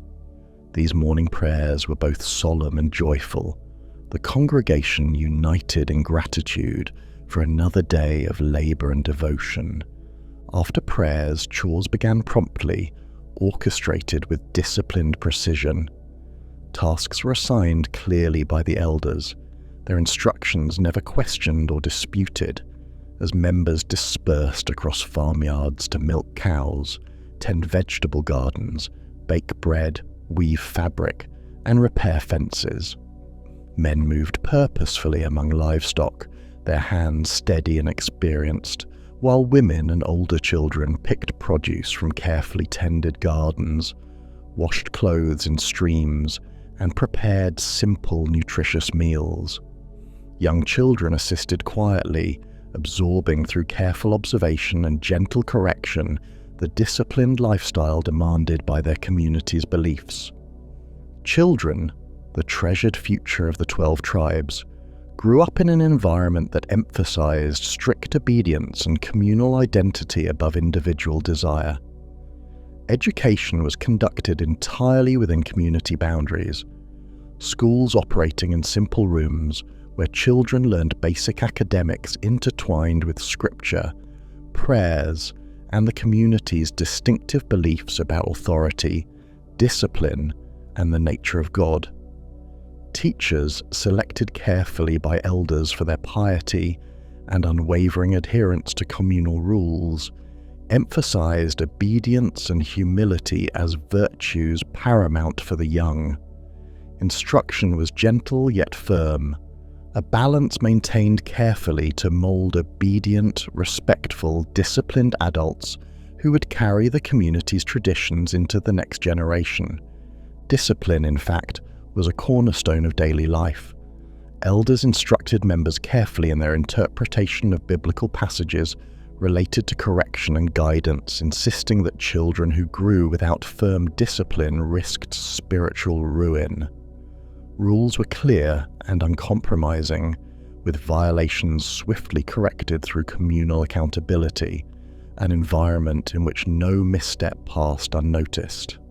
For children especially, discipline was constant and immediate. Elders taught that obedience was not merely a social virtue, but a divine commandment, essential to securing God's favor and eternal salvation. Yet, despite the strict structure, life in the 12 tribes' communities was also filled with warmth, sincerity, and a quiet joy rooted deeply in shared faith. Meals served in communal halls featured freshly harvested produce, homemade breads, and simple dishes prepared lovingly by teams of women and older girls who worked side by side, quietly sharing songs and scripture as they cooked. Meals began and ended with prayers of gratitude, their communal tables laden with nutritious food intended to sustain the body and nourish the spirit. Conversations at mealtime were quiet yet heartfelt, members sharing reflections on daily scripture readings, personal struggles, or simple joys of farm life. Evenings in the 12 Tribes communities often featured communal gatherings around fires or lantern-lit halls, the air filled with gentle strains of folk music played by talented musicians among the members. Guitars, violins, banjos, and mandolins blended harmoniously, creating music that felt both timeless and deeply personal, songs inspired by scripture, faith, and communal experiences. These musical evenings serve not only as spiritual nourishment for community members, but also as bridges to the outside world. Many 12 Tribes communities operated small businesses, cafes, bakeries, or tea shops in nearby towns, where their talented musicians attracted curious outsiders, drawn by the warmth of their melodies and the gentle simplicity of their lifestyle. Visitors to these cafes or gatherings often found themselves captivated by what appeared a deeply authentic, harmonious existence, a life stripped of modern distractions and anxieties, centered instead on community, shared labor, and spiritual devotion. Some outsiders, drawn by curiosity or longing for meaning, visited repeatedly, engaging in conversations with members who eagerly shared their beliefs, extending invitations to experience firsthand the peace and simplicity of community life. Newcomers who accepted these invitations discovered quickly the disciplined routines beneath the community's gentle surface, the uncompromising demands placed upon every individual, the rigorous expectations of obedience and humility, and the profound sincerity with which members believed their chosen path represented God's true calling. The elders of the 12 tribes, selected carefully for their spiritual maturity and unquestioning adherence to communal doctrines, oversaw every aspect of community life. These men, wise, patient, and utterly convinced of their divine mission, met regularly to discuss scripture, communal issues, and the spiritual well-being of their followers. Their decisions, delivered calmly yet firmly, guided members with absolute authority, leaving no room for dissent or deviation. Members trusted implicitly in the elders' interpretations of scripture, and their decisions regarding all personal and communal matters, marriages, child-rearing, work assignments, spiritual discipline, each choice accepted as a direct manifestation of God's will. Within this insular yet deeply interconnected society, members found purpose, identity, and belonging rooted deeply in collective existence. They believed fervently that their communal life represented the restoration of the original church described in the New Testament, a return to spiritual purity and simplicity unmarred by worldly distractions or corruption. They awaited eagerly what elders described as the eventual return of the Messiah, living every day in disciplined readiness, committed wholeheartedly to maintaining communal purity until that divine moment arrived. Yet beneath the gentle folk music, shared meals, and smiling hospitality shown to outsiders who visited their cafes or markets, there existed quiet tensions and unspoken struggles known only within the closed doors of communal houses. The rigid demands for obedience, discipline, and conformity sometimes strained relationships, testing faith and endurance. Parents and children alike struggled at times with the weight of expectations placed upon them, their lives tightly governed by rules whose rigidity could chafe against individual desires and ambitions. Still, members remained steadfast in their devotion, drawing strength from their shared conviction and the deep bonds of communal life. They believed their sacrifices were not merely necessary, but divinely commanded, a pathway toward eternal reward far greater than any fleeting comforts or individual freedom sacrificed along the way. And so, beneath the peaceful facade of their rustic farms, beneath music drifting gently into café courtyards and the soft glow of lantern-lit gatherings, the 12 tribes quietly thrived, bound by faith and disciplined obedience to elders whose word was law, awaiting patiently the fulfillment of prophecies that guided their every thought and deed. The outside world continued moving swiftly forward, while inside the scattered communes, time seemed suspended, anchored firmly in a vision of purity, simplicity, and unyielding devotion to God's commands. Yet beyond their communal borders in the towns and cities surrounding them, questions began slowly to form, questions whose answers would eventually shed new and troubling light on life behind the 12 tribes' serene exterior. Questions that would become the focus of controversy, investigation, and fierce debate. But those revelations, those broader consequences, belong to another part of their story. For now, beneath the quiet starlit skies and gentle music drifting from their peaceful farms, the 12 tribes continued their daily rhythms, unaware of the storm quietly gathering on their horizon. In the gentle hills of Rancho Santa Fe, California, a neighborhood of sprawling estates and silent palm-lined avenues, stood a large Mediterranean-style mansion, a home whose elegant exterior gave little clue of the strange, otherworldly preparations quietly unfolding within its carefully locked doors. It was spring of 1997, and beyond the property's high walls and shuttered windows, sunlight streamed over manicured lawns, casting shadows that lengthened slowly across driveways occupied by expensive cars and luxury SUVs belonging to affluent neighbors who passed their days in comfort, wholly unaware of the other life that inhabited the mansion. For inside those walls, separated from the world by closed blinds and strict rules of secrecy, Marshall Applewhite, a soft-spoken former music professor with bright, unblinking eyes and a voice that resonated like the gentle chime of a bell, led a small community of devoted followers through meticulous, tireless preparations for a journey they were convinced would soon transport them from the flawed realities of Earth to a place he promised was infinitely better, an extraterrestrial paradise he had come to call the higher level.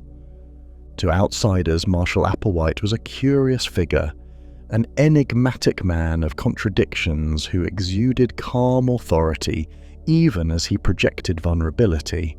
His piercing eyes, almost unnaturally wide, glowed with intensity beneath bushy white eyebrows, drawing attention away from his thinning hair and weathered features. His face could shift from serene kindness to an uncanny intensity that unsettled even those who admired him deeply. Those who knew him before this strange odyssey recalled a sensitive man, a gifted singer, and a teacher who had inspired students with his enthusiasm for music and the arts.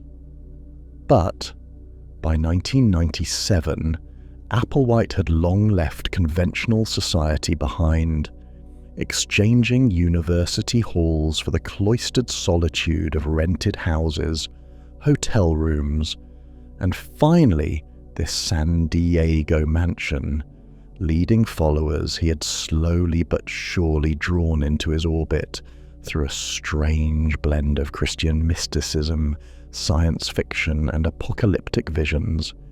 Yet, to those who followed him, members of a group known as Heaven's Gate, Applewhite was not merely a charismatic leader or a prophet.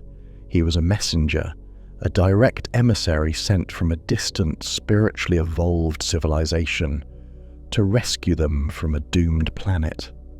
His followers, who called him a Do, saw themselves as chosen souls, enlightened individuals who had recognized the inherent corruption and decay of earthly life and now awaited liberation aboard a spacecraft he had promised was secretly trailing Comet Hale-Bopp, a celestial visitor then blazing brilliantly through the evening skies.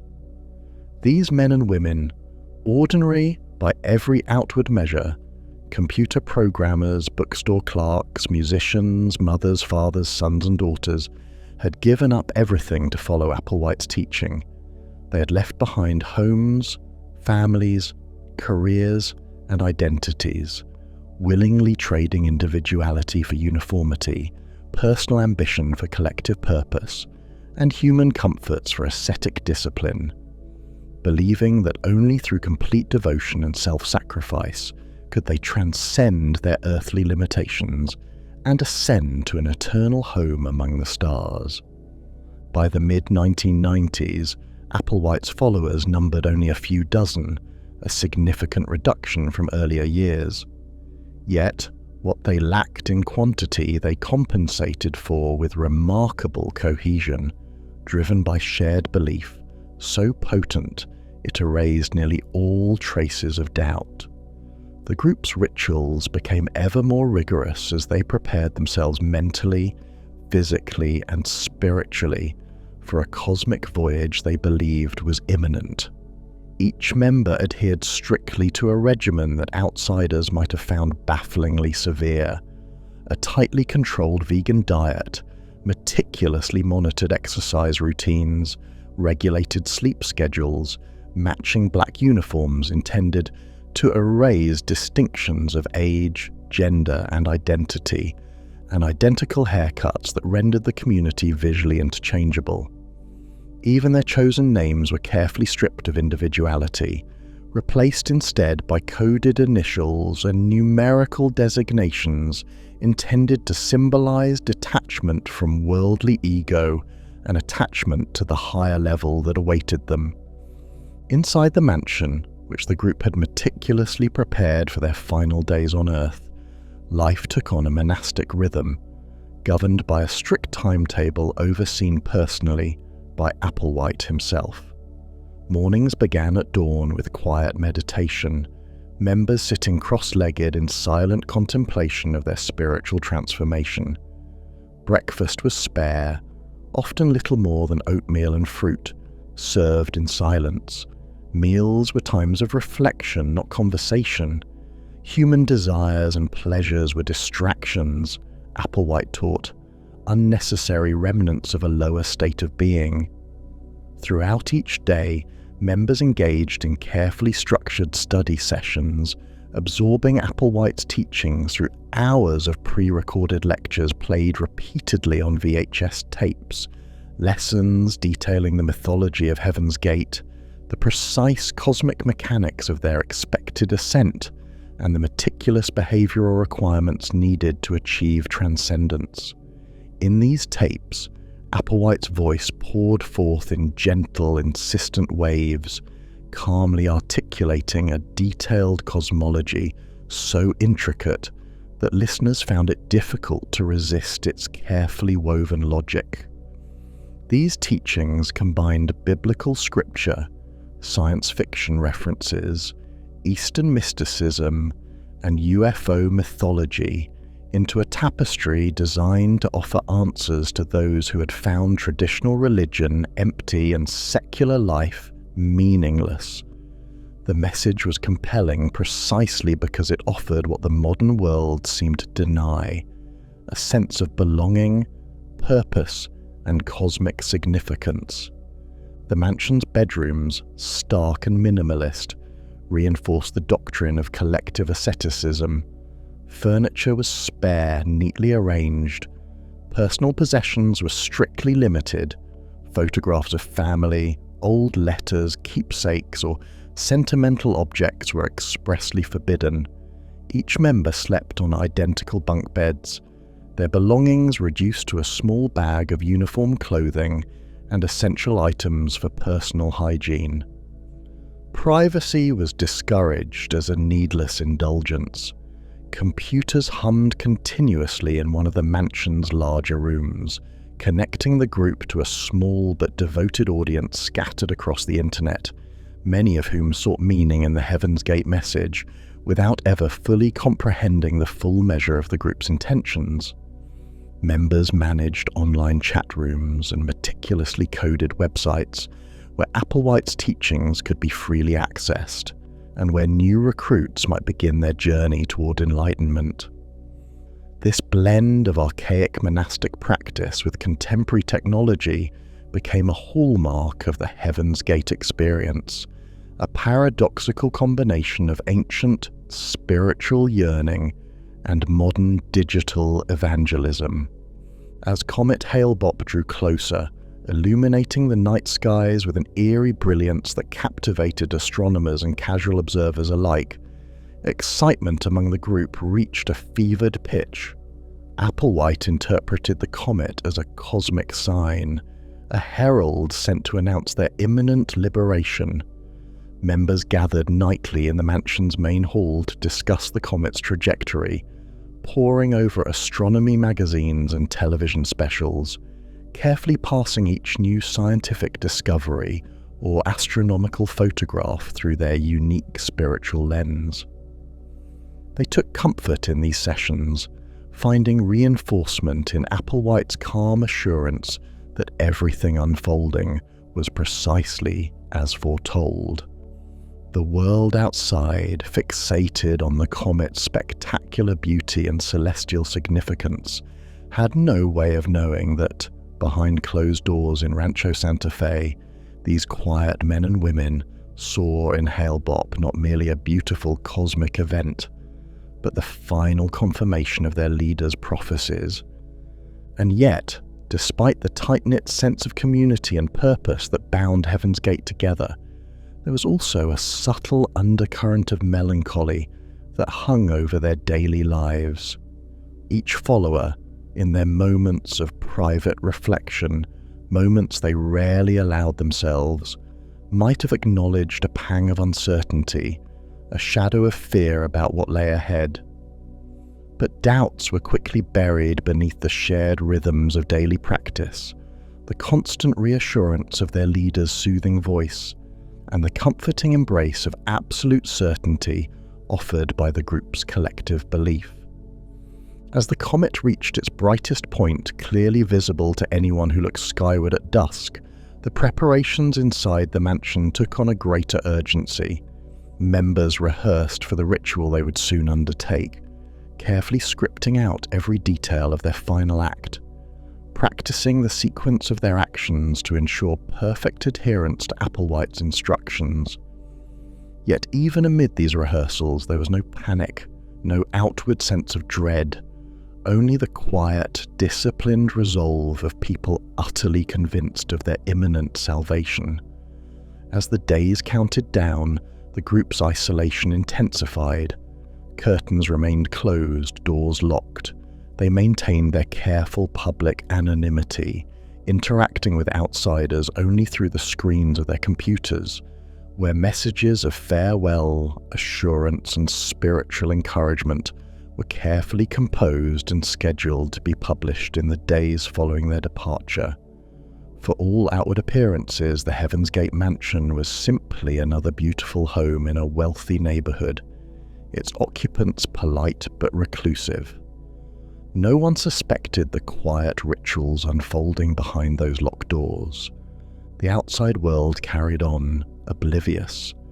Commuters drove to work, children laughed at playgrounds, neighbors exchanged greetings beneath the California sun. But inside, the small group stood poised on the brink of a spiritual odyssey from which they believed they would never return, guided by Marshall Applewhite's gentle but unwavering voice, eyes fixed heavenward, awaiting the comet that would carry them to a new life beyond the stars. As March of 1997 drew toward its close, Comet Hale-Bopp burned spectacularly through the velvet sky, capturing imaginations worldwide. Its brilliant tail illuminated the evening, visible to anyone who turned their eyes upward, an awe-inspiring cosmic display that inspired wonder and curiosity. Astronomers carefully documented its passing, families pointed skyward from backyard telescopes, and local news anchors cheerfully advised viewers where and when to see this once-in-a-lifetime celestial visitor. Yet, behind locked doors in Rancho Santa Fe, Marshall Applewhite and his followers viewed the comet as something far more profound, something deeply spiritual, and ultimately as the herald of their salvation. In the Heaven's Gate mansion, the atmosphere had grown solemn, even ceremonial. Marshall Applewhite, known affectionately as Do among his followers, presided over meticulous preparations for what the group believed would be their ascension into a higher plane of existence. For Applewhite, Hale-Bopp was not merely a comet, it was a sign, a celestial messenger trailing behind it, a hidden spacecraft sent from an advanced civilization, beings who had transcended human frailties. Applewhite's voice, steady and gently persuasive, filled the quiet rooms of the mansion, reinforcing the teachings his followers had long since embraced.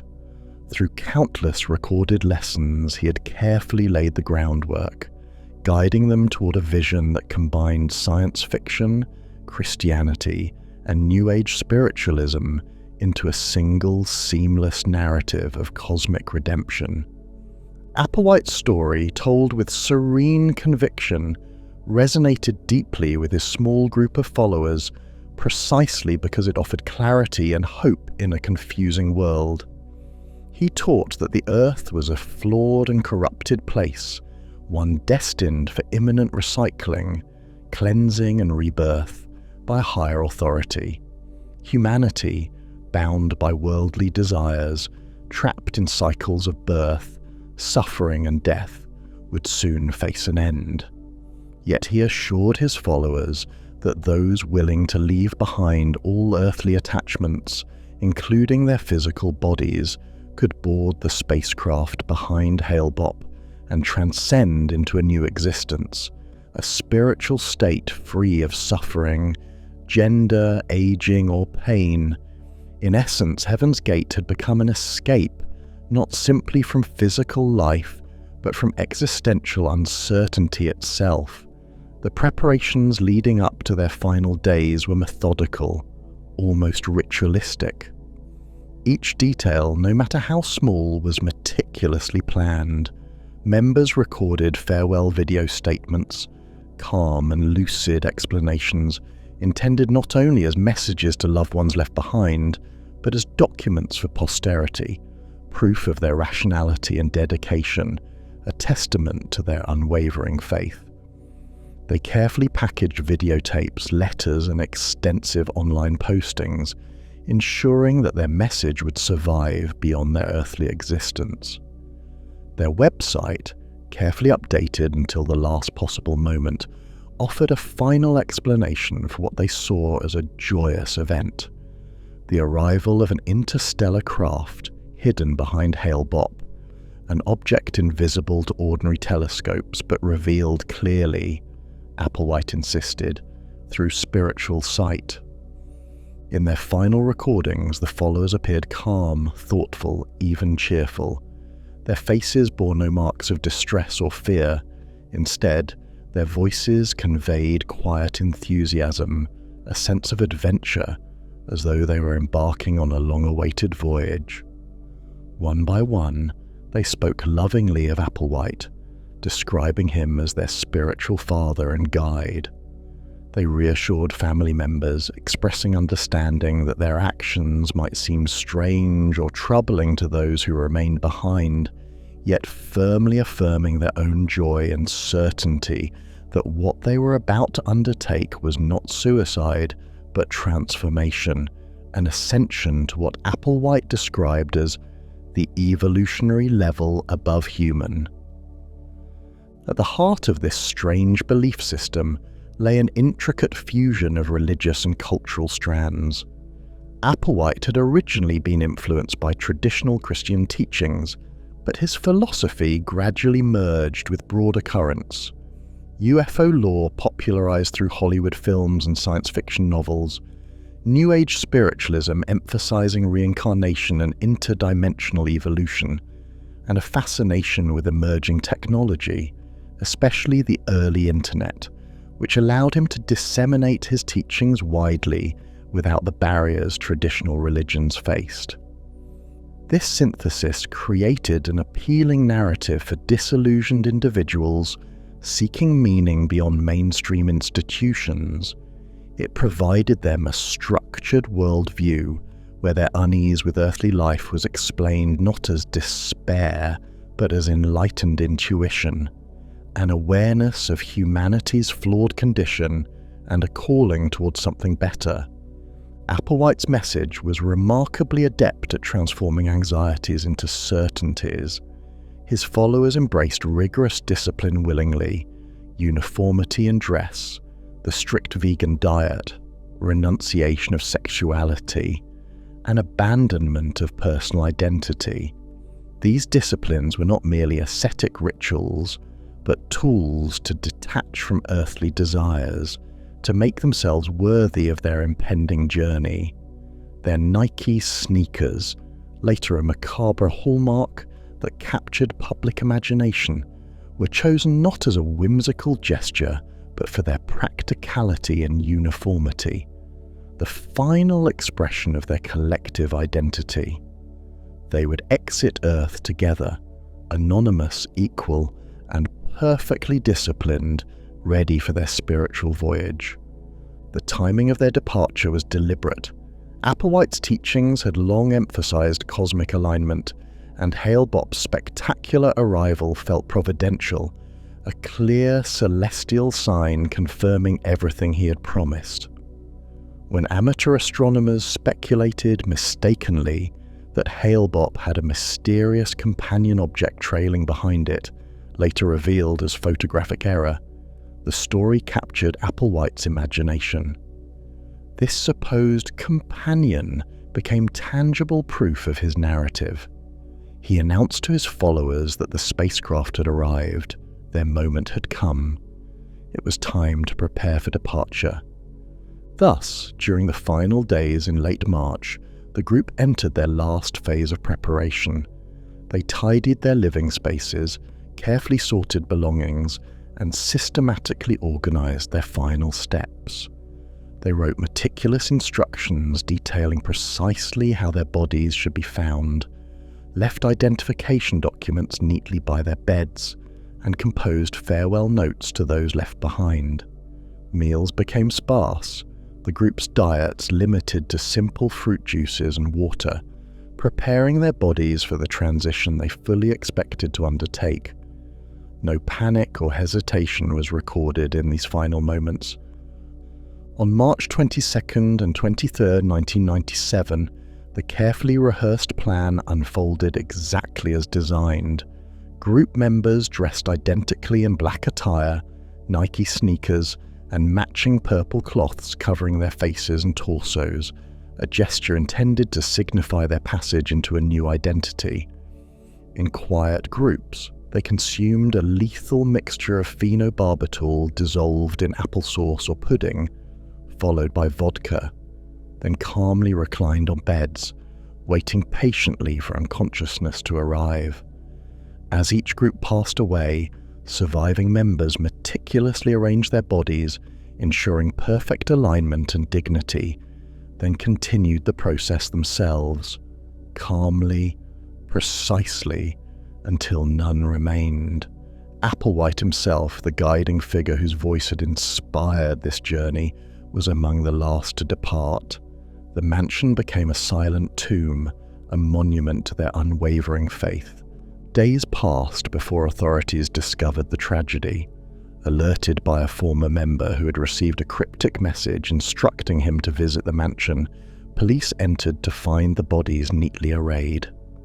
The nation watched in disbelief as the news unfolded, a surreal drama broadcast into living rooms around the world. 39 bodies clad in identical attire, hauntingly peaceful beneath purple shrouds, their strange footwear an eerie reminder of their unity. Applewhite's final video played repeatedly on nightly news, his wide, unblinking eyes and serene voice mesmerizing and disturbing viewers, becoming instantly iconic, symbols of both tragedy and mystery. In the aftermath, America grappled with uncomfortable questions. How had educated, rational people been drawn into such extraordinary belief? What power did Applewhite wield over his followers, and what cultural conditions allowed such a strange narrative to take root? Scholars, psychologists, and sociologists offered varied analyses. Some pointed to the alienation and anonymity of modern life, others to the rapid expansion of the internet, which provided fertile soil for obscure, compelling ideas to spread unnoticed by society at large. Still others considered Applewhite's charisma, a gentle fatherly presence who provided clarity and purpose to people adrift in uncertainty. Ultimately, no single explanation sufficed. Today, the Heaven's Gate mansion no longer stands, torn down years ago to erase painful memories. Yet the story remains, an unsettling reminder of humanity's profound yearning for meaning, purpose, and transcendence. Applewhite and his followers did not simply vanish, they left behind questions that still haunt observers decades later. Their final act, tragically misguided yet eerily rational, speaks to the depth of human desire for connection, clarity, and hope. Desires so powerful they could transform even death into something beautiful in their eyes, something necessary, something almost inevitable. And so, beneath the glowing tale of Hale Bopp, Heaven's Gate departed this world, leaving behind only silence and sorrow and an enduring mystery. How a group of intelligent, gentle souls, guided by a man of quiet charisma and earnest belief, could come to see salvation hidden in a comet's wake, willingly exchanging their earthly lives for the faint promise of a journey among the stars. The jungle does not yield to man without effort. It resists, thick with roots and vines, interwoven trees whose branches create canopies dense enough to block out the sun itself. Within this relentless green, lush, vibrant and suffocatingly alive, the clearing carved from the dense Guyanese rainforest appeared as both an act of stubborn human ambition and the first tentative step toward utopia. In this isolated space, far removed from the American cities that had once been their homes, hundreds of men, women, and children worked tirelessly beneath a relentless tropical sun. Day after day, their hands shaped a new world from muddy earth, their voices united in hymns of brotherhood and equality, all believing fervently that this arduous struggle was the price to pay for salvation promised by the man whose voice filled the air, a voice that carried from speakers positioned on tall wooden poles throughout the encampment, punctuating their every waking moment with relentless reminders of why they were here and whom they followed. This voice belonged to a man named Jim Jones, whose face, shaded always by dark glasses and framed by hair carefully combed back in a style somehow both ministerial and militant, seemed to gaze at them from every direction. His sermons crackled constantly over loudspeakers, playing recorded messages even when the man himself was not at the microphone. The sound echoed through clusters of humble, tin-roofed huts arranged along dirt paths. It carried to workers sweating in the fields and to children in makeshift classrooms. Jones's voice was both warm and harsh, comforting and severe, intoning love and revolution one moment, and suspicion and fear the next. His words flowed like a ceaseless, irresistible river, shaping their thoughts, guiding their actions, reassuring the faithful of the righteousness of their cause and the infallibility of their leader. At times he preached gently of peace and love, and at other times he spoke of enemies and traitors, conspiracies closing in, and a coming apocalyptic reckoning that he alone foresaw clearly. The people listened, carefully, attentively, desperately, for within these words, these contradictory and passionate orations, lay the reason for their long exile into a jungle halfway across the world. They'd come from San Francisco, from Los Angeles, from Indianapolis, from small towns and inner-city neighborhoods, drawn by Jones's fiery charisma, by the People's Temple's fervent rhetoric of racial equality, social justice, and spiritual revival. They came because they believed, or wanted desperately to believe, that a better society was within reach, free of racial division and economic disparity. In the early years, Jones's preaching had ignited a powerful vision of communal living, a place where racial harmony thrived and social justice prevailed, a place he eloquently described as heaven on earth, promised land, and paradise. For the dispossessed, disillusioned, and marginalized, his message was irresistible. And so, when Jones called for a mass exodus to the safety and seclusion of the jungle in Guyana, a chance to create a new ideal society far from America's inequalities and injustices, his devoted followers did not hesitate. They sold homes, quit jobs, boarded buses and planes, and abandoned the only lives they had known. Hundreds flocked to the distant promised land, leaving behind families, friends, comforts, all to help build and inhabit a place he named Jonestown. When the first groups arrived, they found the jungle resistant and unforgiving. The terrain was tangled, swampy, and difficult, infested with biting insects and relentless humidity that sapped strength and morale. Yet with Jones's words constantly in their ears, his speeches booming from the loudspeakers that seemed to follow them like watchful, invisible sentinels, they cleared brush, felled trees, and laid down roads and paths. They constructed dormitories and meeting halls from scratch, built classrooms, kitchens, and communal dining areas. They planted crops, cultivated fields, raised livestock, established irrigation systems, all under the unyielding equatorial sun. Sweat poured down their backs, dirt caked their skin, muscles ached from constant labor, but their eyes gleamed with fierce determination. They believed utterly in their mission and in the man whose voice commanded them forward. Initially, there was joy mingled with the hardship. Work was communal, purposeful, and infused with the electrifying sense that history itself was being made. During rare moments of rest, people gathered together to sing spiritual hymns, listen to Jones preach in person, or to engage in spontaneous dances, clapping hands in rhythm, laughing freely beneath the jungle's canopy. They spoke with genuine excitement of their new world, smiling proudly at the fruits of their labor, marveling at how quickly a settlement rose from the jungle wilderness. Children played games and attended classes where teachers emphasized communal cooperation, racial equality, and spiritual loyalty. The elderly found renewed purpose in helping to manage gardens, kitchens, and childcare. In those early days, Jonestown seemed to glow with the promise that had brought them there. Yet gradually, subtle changes began to darken that initial glow. As more settlers arrived, resources strained and the workload increased. Days grew longer, nights shorter, and Jones's sermons began to change in tone.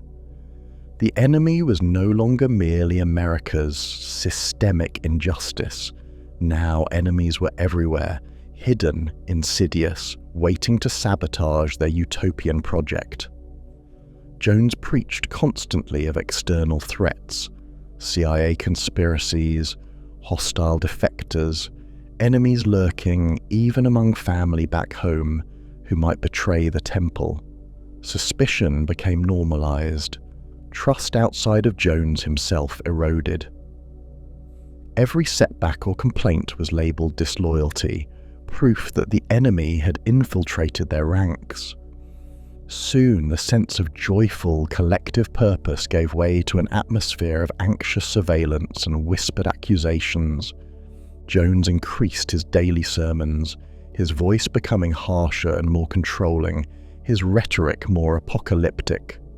The speakers blared endlessly, permitting no escape from his words, which shifted between ecstatic promises of imminent paradise and dark threats of Armageddon, persecution, and betrayal.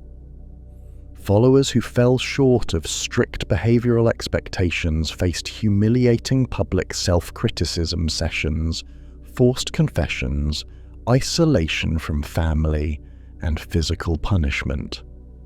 Group meetings became exercises in anxiety, where followers nervously studied each other's faces, afraid of being singled out. The settlement's borders grew tighter, the freedom of movement curtailed. Contact with outsiders, including relatives still back in America, was severely limited, then virtually forbidden altogether. Letters were censored, phone calls monitored, visits forbidden. Jones cultivated a world completely cut off, dependent utterly upon his words, his approval, and his mercy. Even physically, Jones seemed to change, descending into paranoia.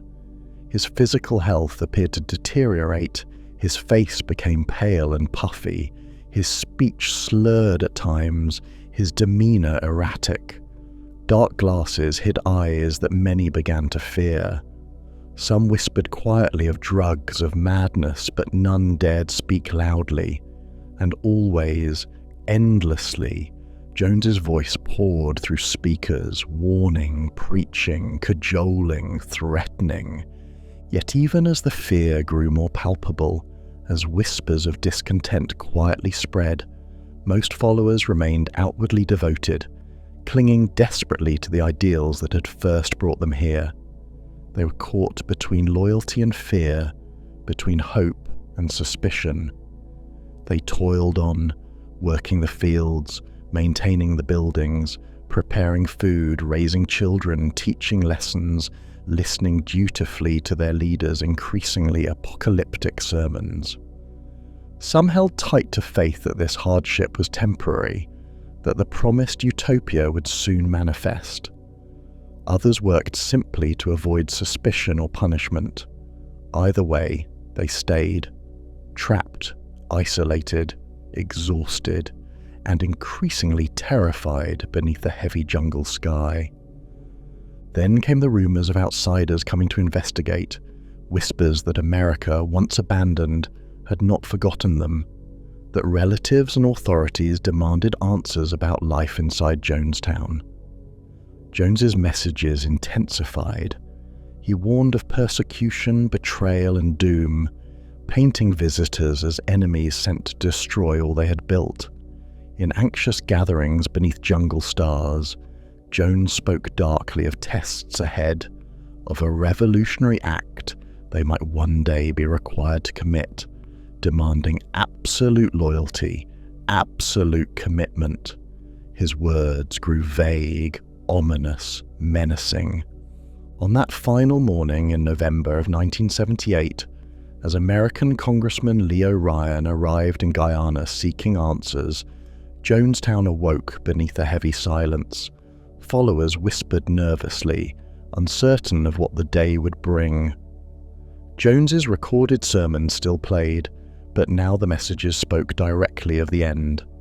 The jungle seemed to watch silently, as if holding its breath, as a group of visitors approached. Soon, things would spiral beyond anyone's imagination. Soon, an unimaginable act would unfold.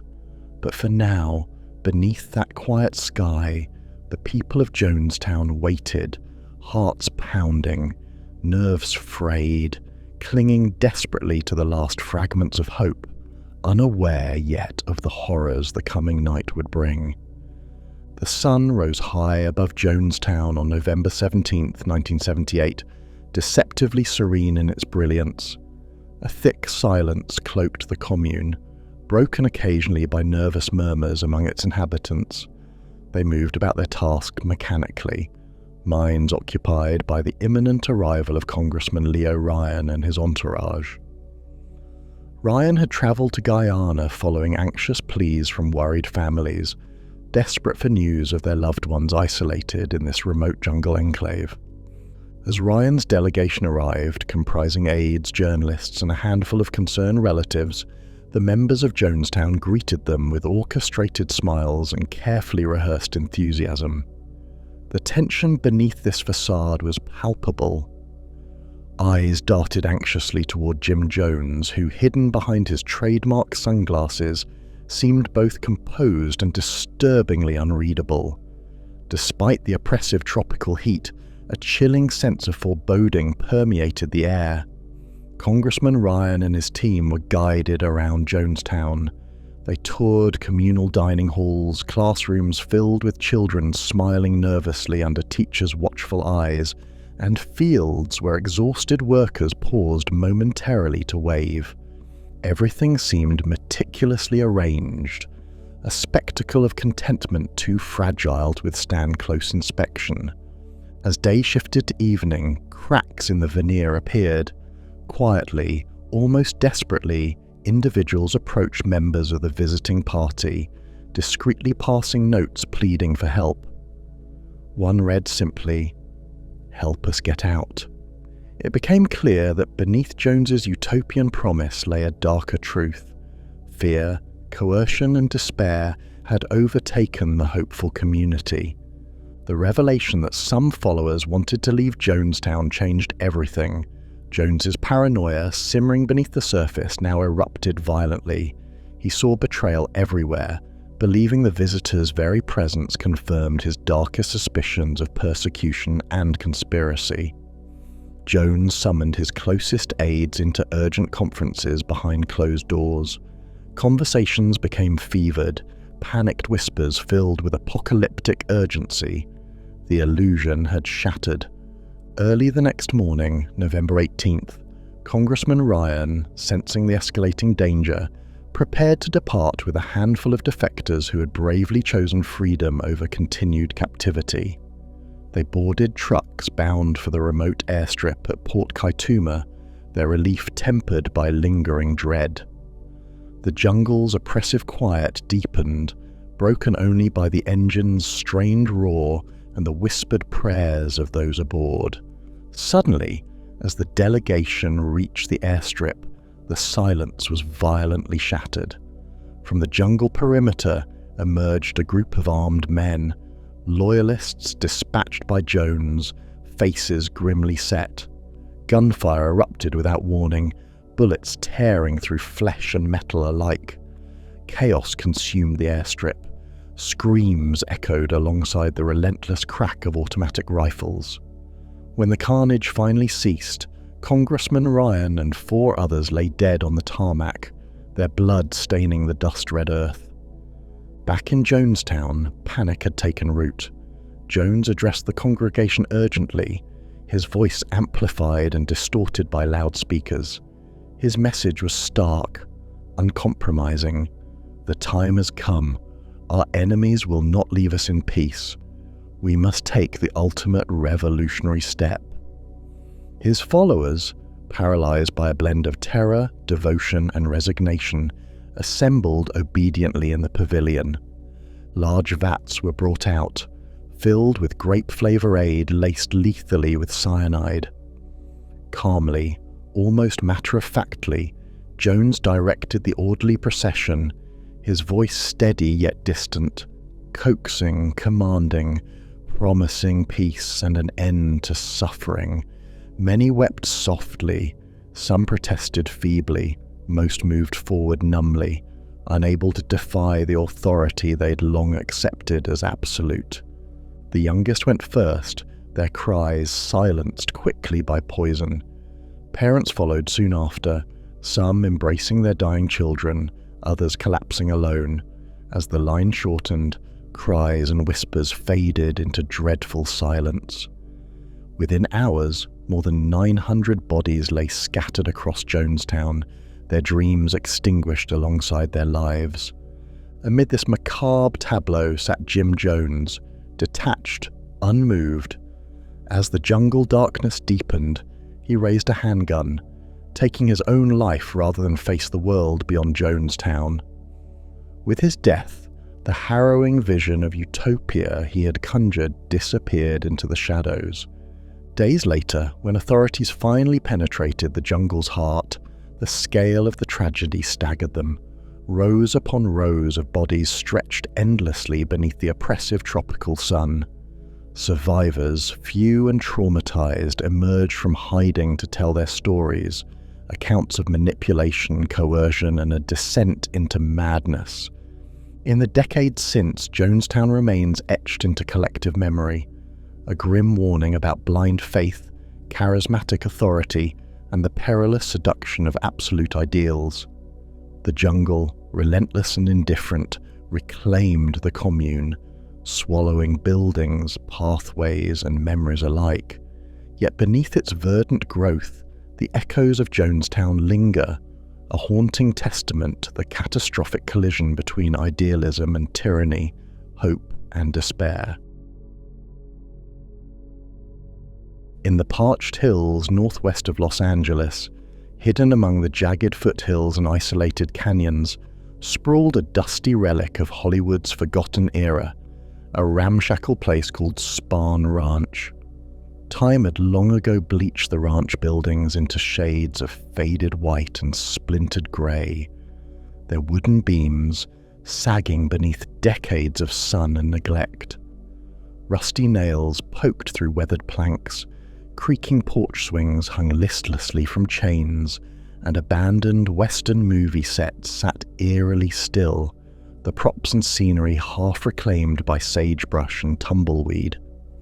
Here, amid these lonely shacks, dilapidated barns, and silent movie town facades, a community unlike any other had begun to form, invisible at first glance yet deeply unsettling upon closer examination.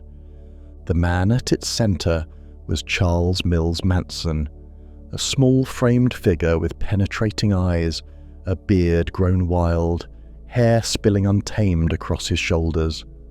At times he appeared serene, strumming gently on an old acoustic guitar, softly humming fragments of folk songs that drifted across the encampment.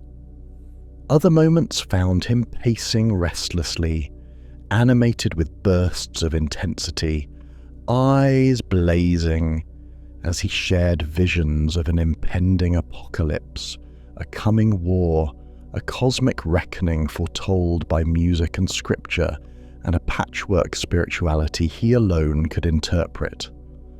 But whether tranquil or agitated, Manson held an undeniable charisma, a quiet power that drew people inexorably into his orbit.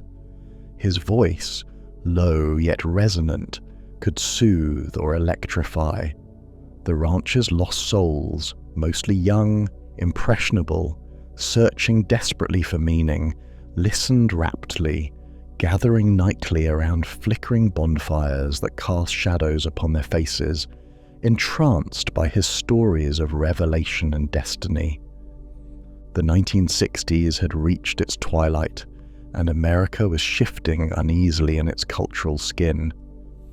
The decade that had begun with bright-eyed idealism, with chants of peace and liberation, had grown restless, its bright colours darkening into deeper, more unsettling hues. Cities had burned in riots, civil rights movements had fractured, soldiers still trudged through the mud of distant jungles in Vietnam, and at home, mistrust deepened between generations, between authorities and youth. Between those who dreamed of a different world and those who clung tightly to tradition, the country was on edge, uncertain, vulnerable to voices that promised clarity, even if that clarity bordered on madness. Into this tension, Manson spoke confidently, seductively. He drew followers from the streets, beaches, coffee houses, and communes of California, offering them the comfort of belonging, of shared understanding. Young people who drifted from broken homes, failed relationships, and lost dreams found something hypnotic in his gaze, something magnetic in his presence. They abandoned their old names, their former identities, their worldly attachments, replacing them with nicknames like Sadie, Tex, Squeaky, Gypsy. These new names, bestowed by Manson himself, signified rebirth and loyalty, the shedding of past sins and illusions. He told them they were his family, not merely friends or acquaintances, but spiritual kin, bound by love and devotion that transcended normal human understanding. The family's days at Spahn Ranch passed in strange, timeless patterns, endless desert afternoons under a relentless sun, gathering water from distant streams, preparing communal meals, repairing worn-down buildings. Nights were the real heart of their existence, illuminated by bonfires crackling under vast starry skies. Here, beneath the open heavens, Manson played his guitar, his melodies soft, melancholic, often improvised, mingling folk songs with hymns and pop lyrics into haunting blends that felt prophetic. Those gathered around him, often high on LSD or mescaline, found hidden meanings and cosmic revelations in his every word and chord. They saw in him not merely a man, but a prophet, a guide to a reality they longed desperately to touch. In those fire-lit evenings, Manson began weaving a narrative, one that started as philosophical musings, then grew slowly darker, more vivid, more urgent. He spoke of an approaching upheaval, a great cleansing fire he called helter-skelter, borrowing the phrase from a chaotic Beatles song. To Manson and his followers, the music of the Beatles was more than just entertainment. It was a coded scripture containing messages sent specifically to them. In cryptic lyrics and obscure metaphors, Manson claimed, the Beatles foretold racial conflict, widespread societal collapse, and ultimate transformation. The song Helter Skelter itself, frantic and menacing, became a central prophecy, a harbinger of the chaos soon to engulf America. The family listened, transfixed. They believed completely, without question. After all, Manson possessed an uncanny ability to read people, to sense their vulnerabilities, to echo back their fears and desires. He told his followers they were chosen, special, destined not only to witness Helter Skelter, but to guide it, to emerge afterward as prophets and leaders of a cleansed, purified society. Soon, talk of apocalypse, at first abstract, grew more concrete. Manson spoke increasingly of race wars, describing in vivid detail how tensions between black and white America would erupt into violence, triggering a breakdown of order and civilization. To prepare, the family needed resources, training, readiness. They acquired guns, practiced shooting in the desert canyons, and began stockpiling supplies, food, water, weapons, drugs, in caves and remote hideaways. Their movements became more purposeful, more secretive. They spoke in coded language, their minds increasingly fixated on their leaders' grim prophecies. Manson, ever alert to skepticism or doubt, exerted firmer control over every aspect of their lives. Sleep deprivation, constant drug use, group rituals, and physical isolation eroded the followers' individuality, rendering them utterly dependent on his approval and interpretation. His word became unquestionable law, his gaze the ultimate arbiter of truth and meaning. At the same time, Manson sought alliances beyond the ranch, connections that might grant the family more influence, protection, or legitimacy. He mingled at parties hosted by musicians and celebrities, briefly forming friendships with figures in Hollywood's musical elite. The Beach Boys drummer, Dennis Wilson, was captivated by Manson's raw charisma and musical talent, inviting him and some followers into his home. For a brief period, Manson tasted the edge of fame, recording demo tracks, entertaining possibilities of becoming a recognized artist. But the music industry proved fickle. His ambitions stalled, leaving him bitter, resentful, and increasingly convinced that the mainstream world, corrupted, immoral, decadent, had rejected him, not due to lack of talent, but because it feared the truth he represented. As frustrations mounted, the family's philosophy darkened further. Manson spoke obsessively about the need to trigger helter-skelter, to provoke the race war directly if it would not begin on its own. Late-night drives into the desert became a ritual, their battered vehicles rumbling beneath moonless skies toward isolated places far from witnesses or interruptions. They rehearsed scenarios of attack, violence, and sabotage, imagining ways to set off the chain reaction that would fulfill Manson's prophecies. Discussions grew increasingly graphic, violent, detached from any moral boundary. Some family members whispered privately about their fears, yet none dared challenge Manson directly, too deeply entrenched in his psychological grasp. By the summer of 1969, the atmosphere at Spahn Ranch had grown heavy with expectation. Followers painted cryptic phrases on walls and doorways, fragments of scripture, Beatles lyrics, and Manson's prophecies mingling chaotically. Manson himself paced restlessly, consumed by impatience and conviction. He spoke increasingly of a final act, a sacrifice, a catalyst that would break the world wide open. The family, their minds feverish from drugs and isolation, waited breathlessly, certain that destiny was approaching swiftly. Late at night, Manson would sometimes gather his closest followers in the cramped cabin he occupied, speaking in hushed yet electrifying tones of their sacred role. He painted visions of bloody uprisings, cities engulfed in flames, the collapse of the old order and the rise of the new. He promised them a place of honor in the new society that would emerge from chaos, where they alone would hold the keys to wisdom and power.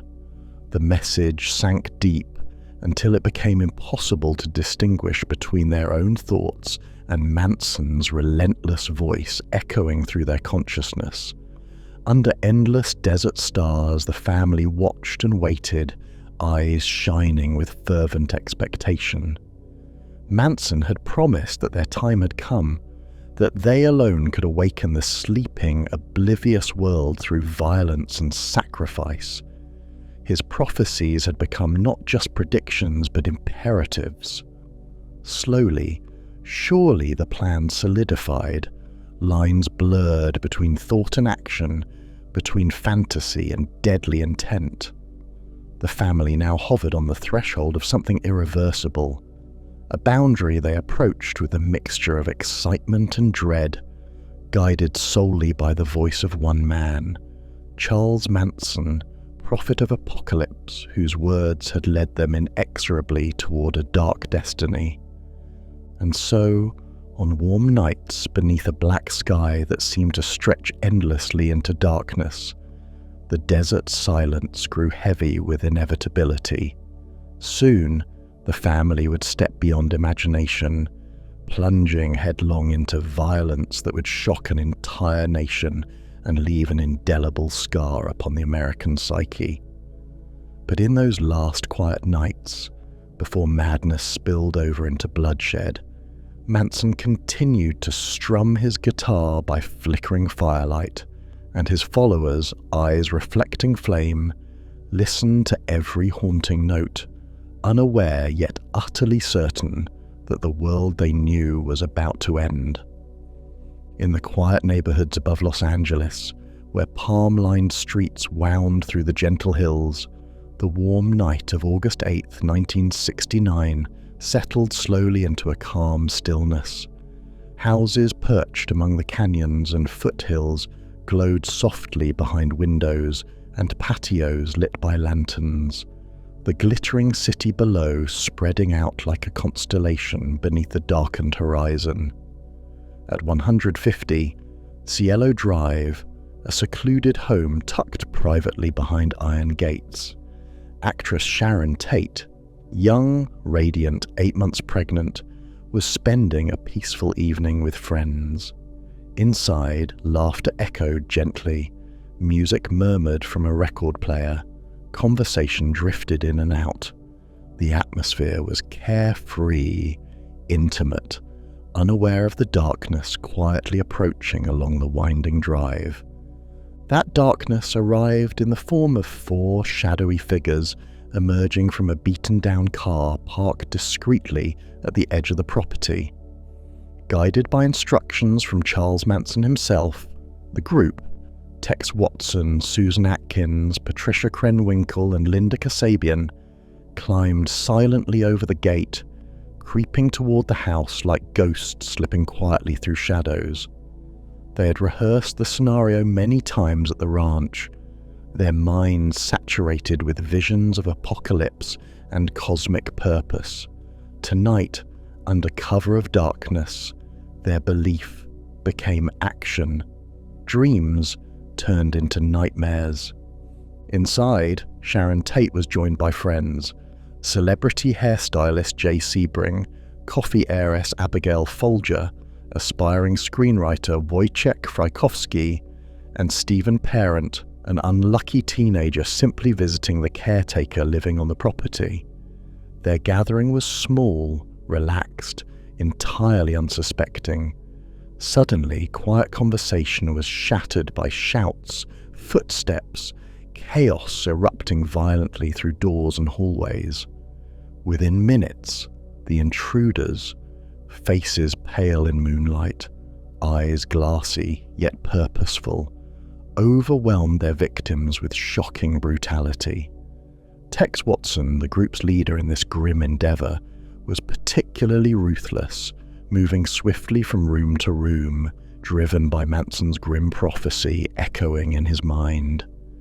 As violence unfolded in ghastly scenes, victims pleaded desperately for mercy, begging to understand why. The intruders answered not with explanation, but with cold, determined silence, punctuated only by screams.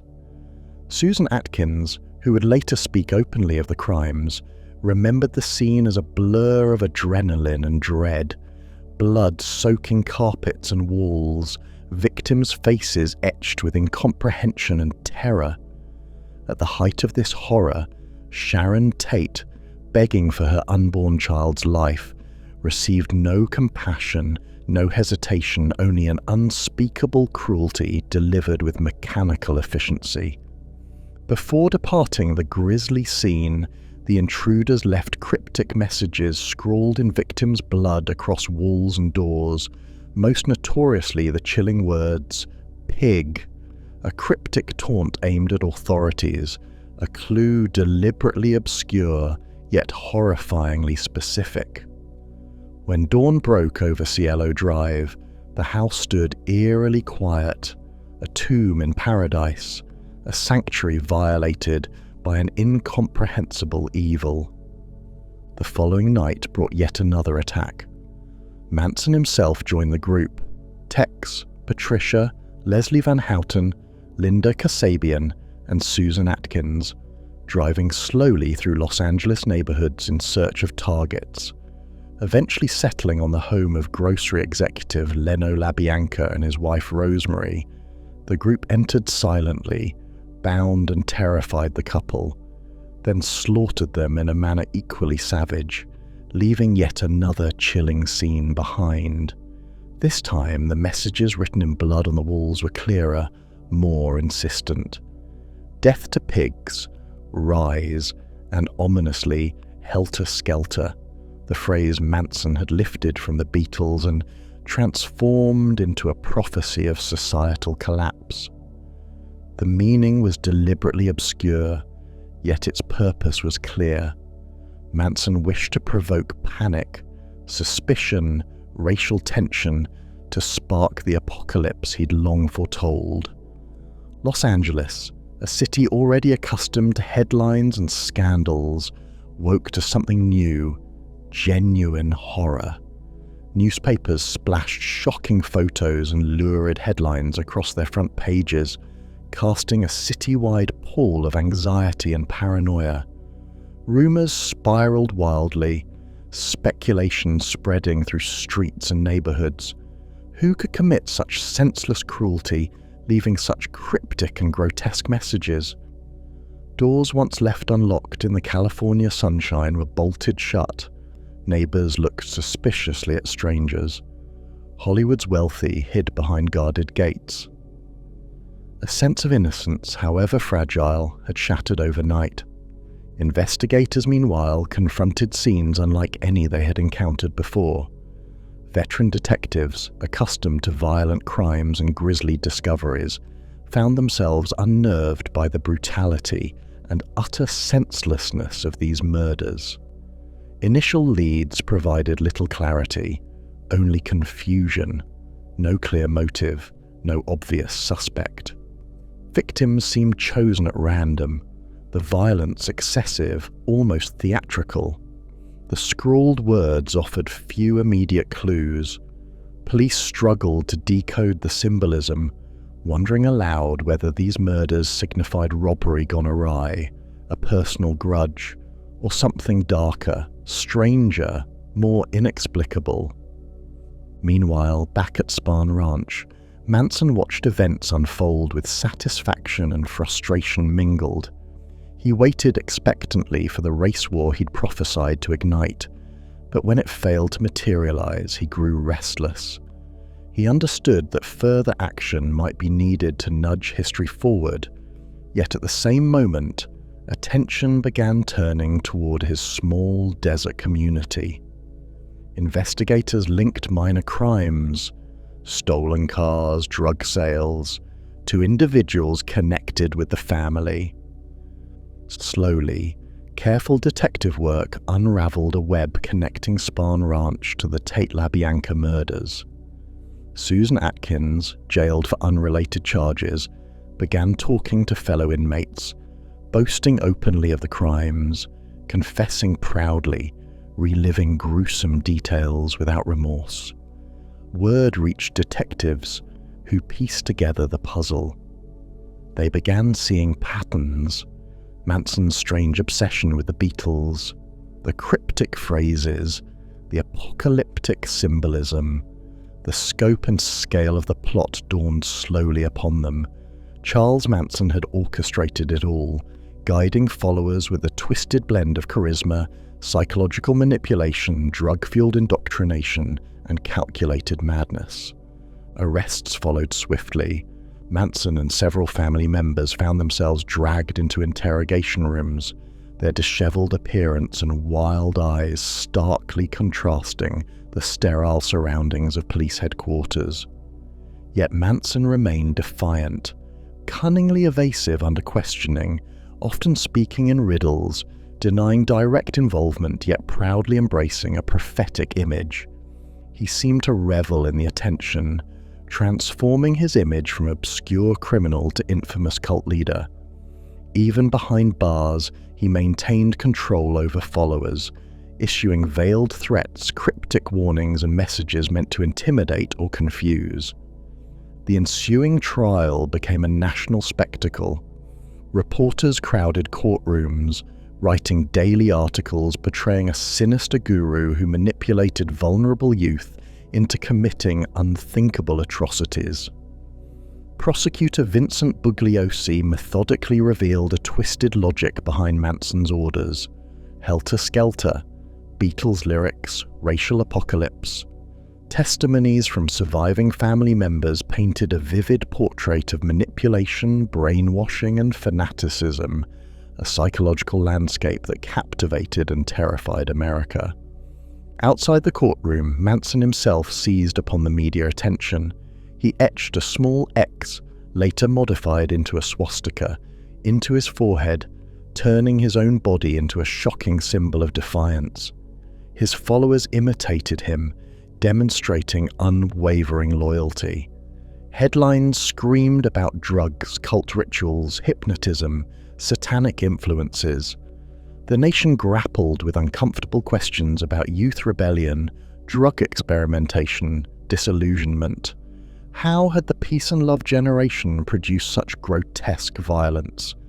After lengthy, emotionally charged proceedings, jurors returned guilty verdicts against Manson and his co-defendants, condemning them to death sentences later commuted to life imprisonment when California temporarily abolished capital punishment.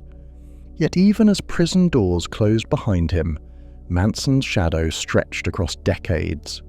The murders marked an end to the 60s idealism, exposing vulnerabilities beneath America's surface. The thin line between liberation and chaos, belief and fanaticism, charisma and manipulation. In the decades since, Charles Manson and the family have never faded completely from public consciousness. Books, films, documentaries continuously re-examine their crimes and philosophy, debating motives, psychology, and cultural meanings. Some view Manson as simply deranged, others as cunning manipulator who tapped dangerously into deep currents of disaffection. The murders linger as cautionary tales, symbolic of the potential darkness lurking beneath idealism, reminders of how quickly hope can twist into fanaticism.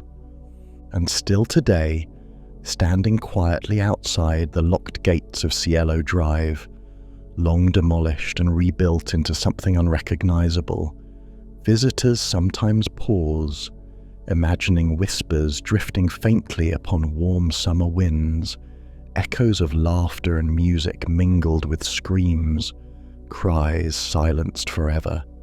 In these echoes, one senses haunting reminders of innocence shattered, dreams turn nightmare, the sinister power of belief corrupted by madness. Charles Manson died behind bars, yet his name endures, synonymous forever with fear and fascination, a chilling reflection of the human potential for darkness, the seductive power of evil disguised as truth. In the end, perhaps the ultimate mystery is not why Manson committed such horrors, but why his vision proved so compelling, why his twisted words, spoken softly by firelight beneath desert stars, could carry followers across lines of sanity, morality, and humanity into darkness from which they, and we, have never fully emerged. The desert stretches in all directions, vast and rugged, painted in muted hues of gold, ochre, and red. The sky arcs overhead, an endless expanse of blue, cloudless save for thin wisps hovering high and distant. In this remote, seemingly lifeless land, tucked within the arid hills of central Oregon, a group of travelers arrived, clad in bright scarlet robes that danced vividly against the stark landscape. Their garments flowed loosely about their bodies, luminous as flames flickering in the desert wind. With quiet determination, these travelers stepped out onto dry earth that cracked beneath their feet, eyes filled with both wonder and conviction. They came to build a city, not just a settlement, but a utopia where spirituality and communal living could flourish under open skies. They were the followers of a man known to millions as Bhagwan Sri Rajneesh, whom many would call simply Osho. To his devoted disciples, he was not merely a teacher, but a mystic, philosopher, and visionary, someone who could guide humanity toward enlightenment through a radical fusion of Eastern meditation and Western freedom. Bhagwan Rajneesh preached a gospel of joyous self-discovery, liberation from traditional moral codes, and an ecstatic embracing of life's pleasures, a message that resonated deeply with those disillusioned by conventional Western lifestyles. Their chosen land was vast, yet desolate, the soil dry, dusty, and unforgiving. It had once been called the Big Muddy Ranch, a sprawling cattle ranch of nearly 64,000 acres. It seemed an improbable setting for paradise, but Bhagwan's followers, the sannyasins, saw potential hidden beneath its parched surface. They envisioned meditation halls, lush gardens, residences, and communal spaces rising, where now stood only scrub brush and sage. They saw themselves working, meditating, celebrating, transforming this harsh place into a living testament to Bhagwan's revolutionary ideals. Within weeks, a transformation began. Bulldozers and trucks arrived, rumbling over desert hills, kicking up clouds of dust. Men and women labored beneath the punishing sun, driven by zeal and purpose. Shovels bit into earth, picks shattered rocks, and soon foundations appeared. Roads were carved into stubborn ground. Structures of wood and concrete sprouted where before only dry brush had grown. A sprawling network of buildings arose quickly: dormitories, meditation spaces, dining halls, and administrative offices. The commune took form as a coherent organism, each building a vital organ, each pathway a vein connecting one part of the settlement to another. As structures went up, the landscape itself began to change. Water, initially scarce, was coaxed up from deep underground through newly drilled wells, flowing through irrigation channels into freshly ploughed fields. Soon, green shoots pushed upward, breaking through the dry crust, a vibrant contrast to the surrounding barren hills. Fruits and vegetables began to grow in neat rows. Fields of carrots, kale, and corn stretched across the valley floor. Gardens bloomed colourfully in the desert sun, lovingly tended by smiling, laughing sannyasins who saw in each sprouting plant another affirmation of their communal vision. The commune soon adopted a new name, an identity to reflect the boldness of its ambitions: Rajneeshpuram. It became an oasis, a thriving spiritual haven emerging rapidly from the desert's emptiness. Hundreds of Bhagwan's followers flocked from around the globe, drawn by tales of spiritual transformation and radical freedom unfolding in the Oregon wilderness. Rajneeshpuram was now home to a vibrant international community. Americans, Europeans, Australians, and Indians all living side by side, their daily lives marked by a joyful fusion of work, meditation, and celebration. At the very heart of this sprawling, vibrant commune stood the man himself, Bhagwan Sri Rajneesh. Charismatic and serene, adorned in flowing robes of silk, his hands glittering with ornate rings, his wrists bearing watches studded with precious stones. His beard was neatly trimmed, grey touched by subtle shades of white. His eyes sparkled with playful wisdom and mischievous intelligence. Bhagwan spoke softly, deliberately, captivating audiences who gathered in large halls or outdoor amphitheatres, hanging onto his every word. He taught his followers to reject guilt and shame, to embrace life's pleasures openly and without fear, urging each individual to pursue enlightenment through mindfulness, meditation, and ecstatic living. and embrace pleasure they did. Evenings in Rajneeshpuram often transformed into spontaneous, joyous celebrations of communal living. Music echoed beneath starry skies, pulsing rhythms mingling with laughter and ecstatic shouts of dancers spinning freely. Festivals blossomed spontaneously, their nights illuminated by fires, drums, and endless dancing, bodies moving, arms raised in blissful abandon, red robes swirling like tongues of flame against darkness. Love and intimacy were celebrated without shame or inhibition, seen not as indulgences to be suppressed, but as natural, sacred elements of human existence. The commune's freedom was intoxicating, and for many who arrived, it felt as if they'd discovered a secret path toward genuine liberation, a doorway opened by Bhagwan's teachings to life's deepest hidden truths. Yet, not far from this new paradise, tension simmered quietly beneath the surface. Beyond Rajneeshpuram's boundaries, a more traditional world watched warily. Local ranchers and small-town residents observed the sudden emergence of this foreign community with suspicion. To them, the arrival of Bhagwan and his followers, strangers clad in scarlet, chanting mantras, dancing wildly beneath moonlight, seemed strange, threatening even. They could not fathom the motives or intentions behind such radical change.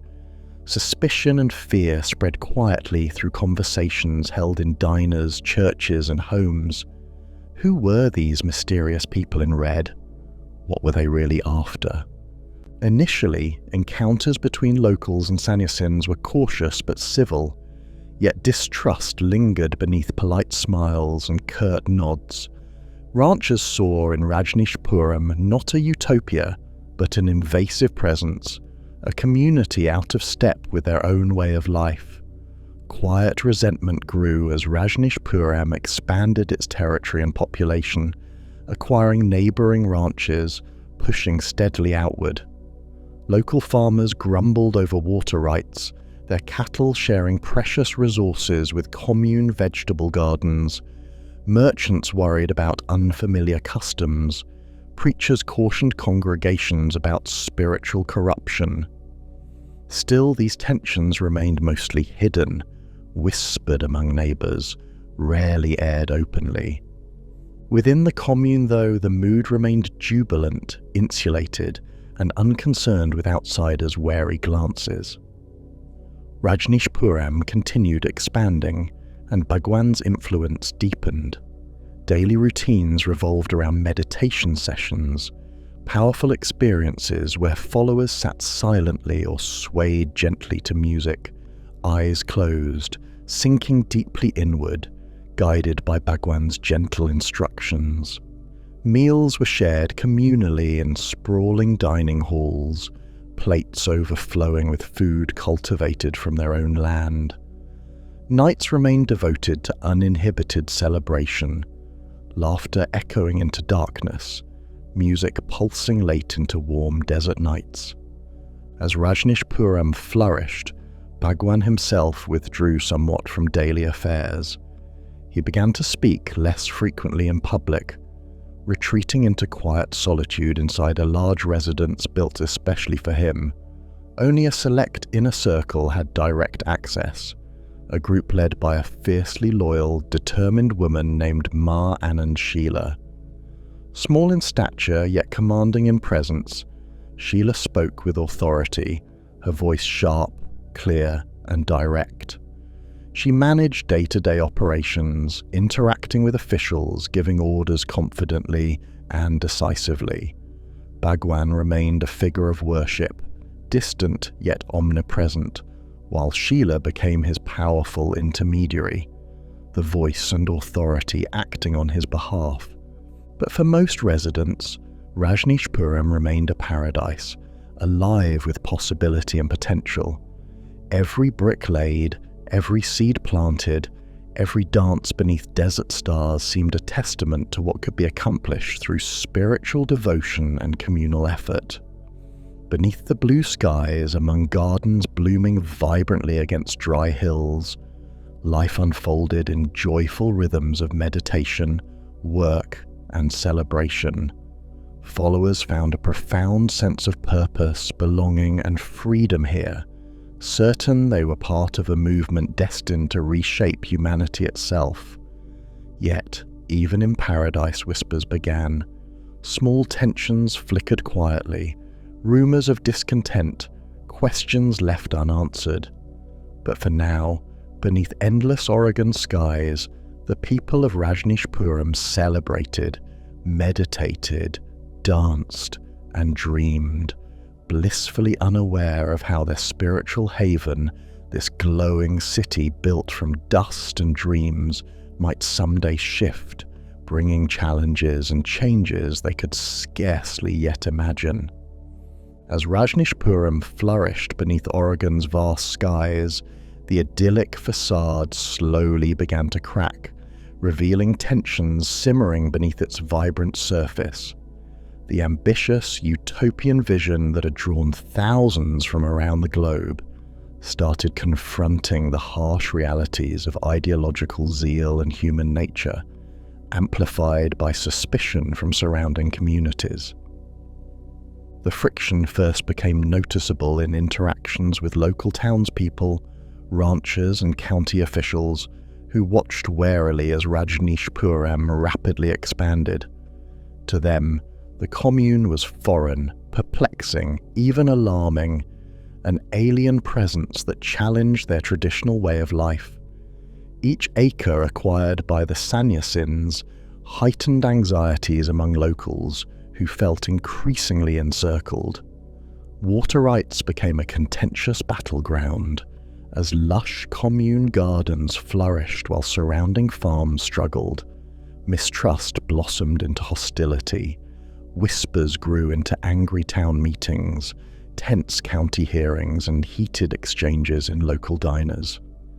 Ma Anand Sheila, Bhagwan's fiery and fiercely loyal secretary, responded defiantly. Small in stature but explosive in personality, she became the commune's public face, confronting every challenge head-on. She spoke bluntly, unapologetically dismissing criticisms and warning detractors not to interfere. Her media appearances turned confrontational, frequently escalating rather than calming disputes.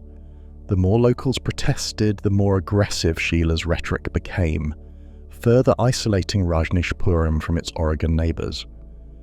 Within Rajneeshpuram itself, a growing sense of paranoia began to overshadow the original joyful spirit of liberation.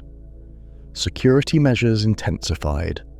Surveillance cameras were installed throughout the commune, armed patrols monitored perimeters, and an air of suspicion crept into communal life. Previously celebrated openness gradually gave way to secrecy and watchfulness.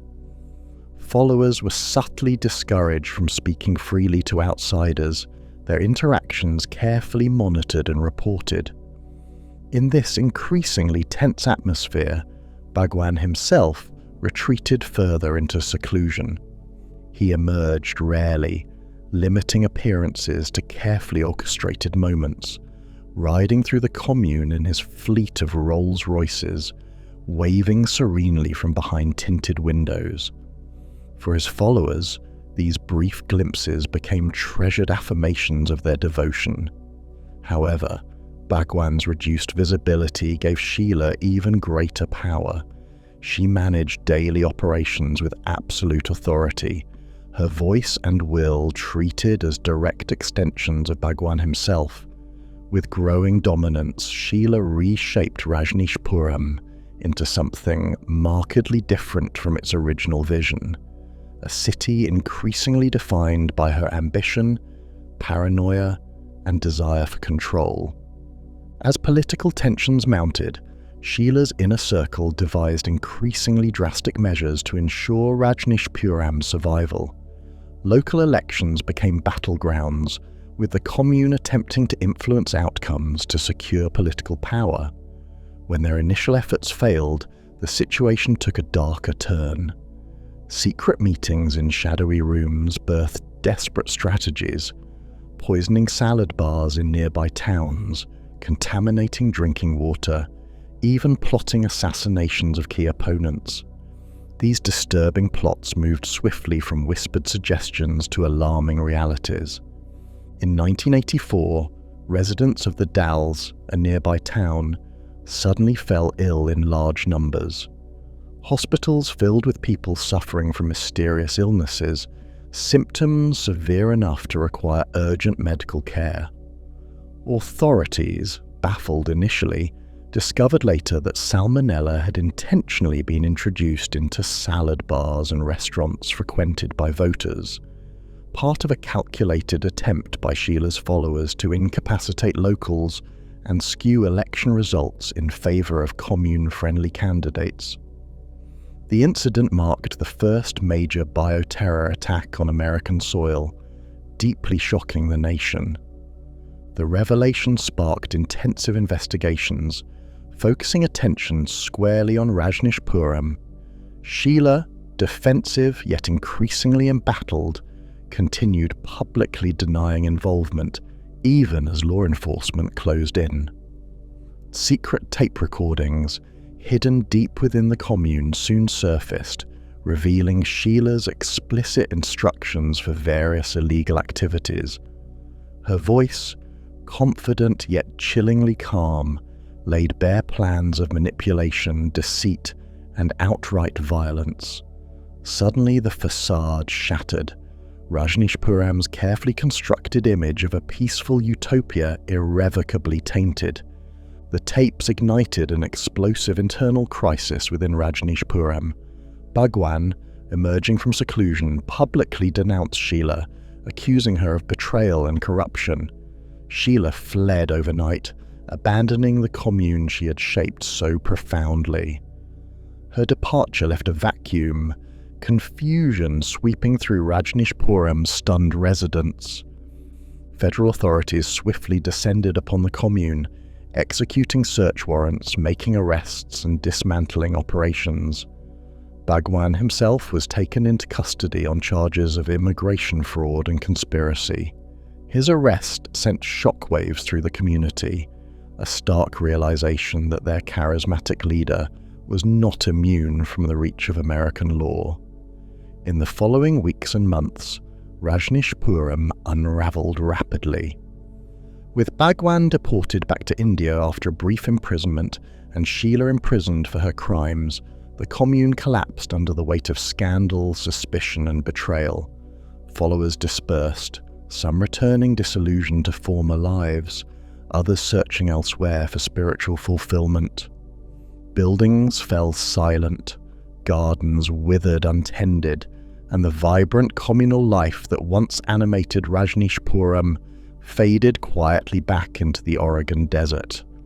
Decades later, little remains visible to casual observers, a few scattered ruins reclaimed by scrub brush, echoes of laughter and meditation carried off by desert winds. Yet beneath this silence lie powerful lessons about idealism, fanaticism, and the fragile balance between spiritual dreams and human fallibility. Rajneeshpuram, once a radiant utopia built from dust and devotion, now stands as a quiet warning of how quickly paradise can slip into chaos when ambition, power, and paranoia overwhelm ideals meant to liberate.